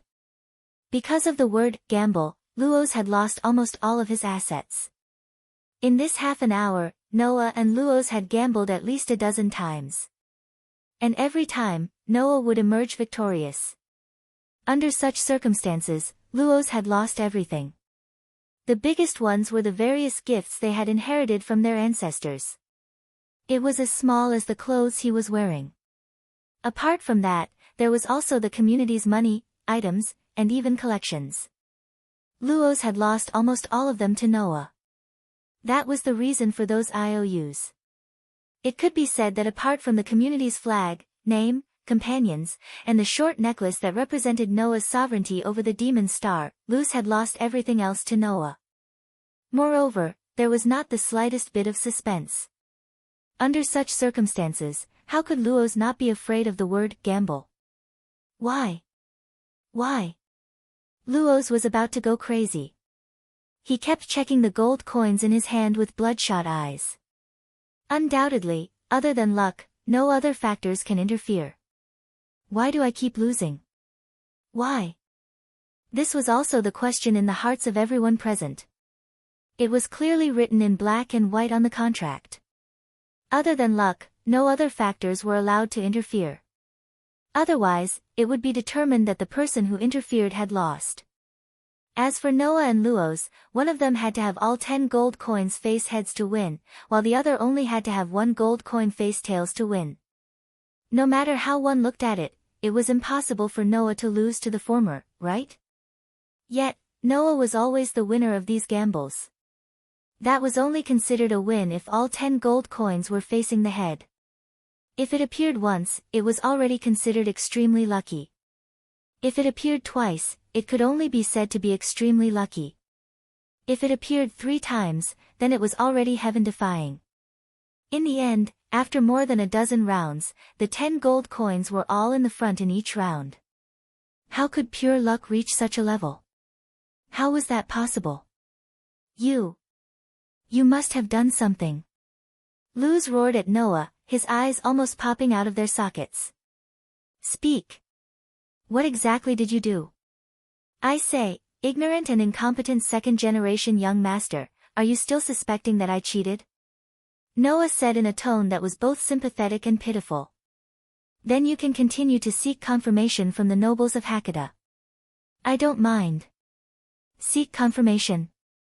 How was he going to seek confirmation? From the beginning until now, Luoz had already suspected Noah of doing something in the game more than once. However, Black Rabbit, who had the authority to judge, had confirmed time and time again that Noah did not cheat. Those were the answers given by the central authority of Hakata. As a nobleman of Hakata, if Black Rabbit went against the rules and sided with Noah, he would explode and die. Hence, this answer could not be false. However, who would believe that Noah did not cheat? Even Noah's companions, Reverse 16 Knights, Joyuen Flying Bird, Kasuga Hikari, and Black Rabbit would not believe it. However, if Noah had cheated, why did the central authority of Hakata not judge that Noah had violated the rules? Could it be that Noah had really relied on pure luck? This puzzling situation made the Sun Star Spirit, White Yiksha, and the intelligent Reverse 16 Knights troubled, not to mention the ignorant and incompetent Luoz. Why is this happening? Why is this happening? Luoz grabbed his head and looked like he was going crazy. What's the problem? However, Noah did not show the slightest bit of pity or sympathy. Instead, he spoke directly. I say, do you still want to bet or not? If not, I'll take my loot and leave. Finishing his sentence, Noah took out the dark gold gift card. Clank. The dark gold gift card suddenly emitted a dazzling light that enveloped the pile of loot in front of Noah. It kept the scythe sword, Hermes' boots, and Hades' helmet of invisibility. Seeing this scene, Luoz could no longer remain silent. Wait. Wait. Luoz said with a trembling voice, as if he was at his wit's end. I still want to bet with you. This sentence made 16 Knights Reversal, White Yiksha, Black Rabbit, Jyoyu Asuka, and Haruhibe Masaaki cast pitiful gazes at Luz. However, Luoz was really at his wit's end. Other than continuing to bet, Luoz had no other way to get back those lost bets. Isn't that vampire one of your companions? Luoz roared with a twisted expression, as if he was going all out. I'll use that vampire as the wager. Reverse 16 Knights, Jo Yuki, and Harui Toshi's eyes lit up, and the corners of their mouths lifted slightly. Black Rabbit even reached out his hand and grabbed Noah's sleeve tightly. Noah naturally understood Black Rabbit's thoughts. He patted Black Rabbit's hand lightly, but on the surface, he said this with a bored attitude. Alright, although I can spend some money to buy Letitia back, since I don't need to spend any money, that's more to my liking. Hearing Noah's words, Black Rabbit picked up the gold coin again and walked between Noah and Luoz excitedly and nervously. Then, let the game begin again. Hurry up. Luo stared at Black Rabbit's hand that was holding onto the gold coin with bloodshot eyes. Don't drag it out. Hurry up and throw it. Hearing this, Black Rabbit ignored Luo's irrational words and threw the gold coin in his hand into the air. Clang clang clang clang clang, with a series of crisp sounds, the 10 gold coins hit the ground once more. After rolling for a while, they settled down. The moment the results came out, Luce fell to his knees with a thud sound, his face full of despair. In the end, the 10 gold coins were still facing up. The winner was Noah. Yay! Black Rabbit jumped up excitedly. Mr. Noah won. Mr. Noah won. Lady Letitia can come back now. Reverse 16 Knights, Kiyoshi Asuka, and Haruhibe Masaaki looked at each other and smiled. Even White Yiksha revealed a gratified expression, looking at Luo's with eyes full of schadenfreude. Nouveau riche, you've finally lost this time. How is it, young master? Eldest young master? Noah asked with a faint smile. Do you still want to bet? Luo shuddered, then shuddered again and again. In the end, his eyes rolled back, and he actually fell to the ground unconscious. Everyone was dumbfounded. He fainted. How big of a blow did he have to endure? What a sin, what a sin.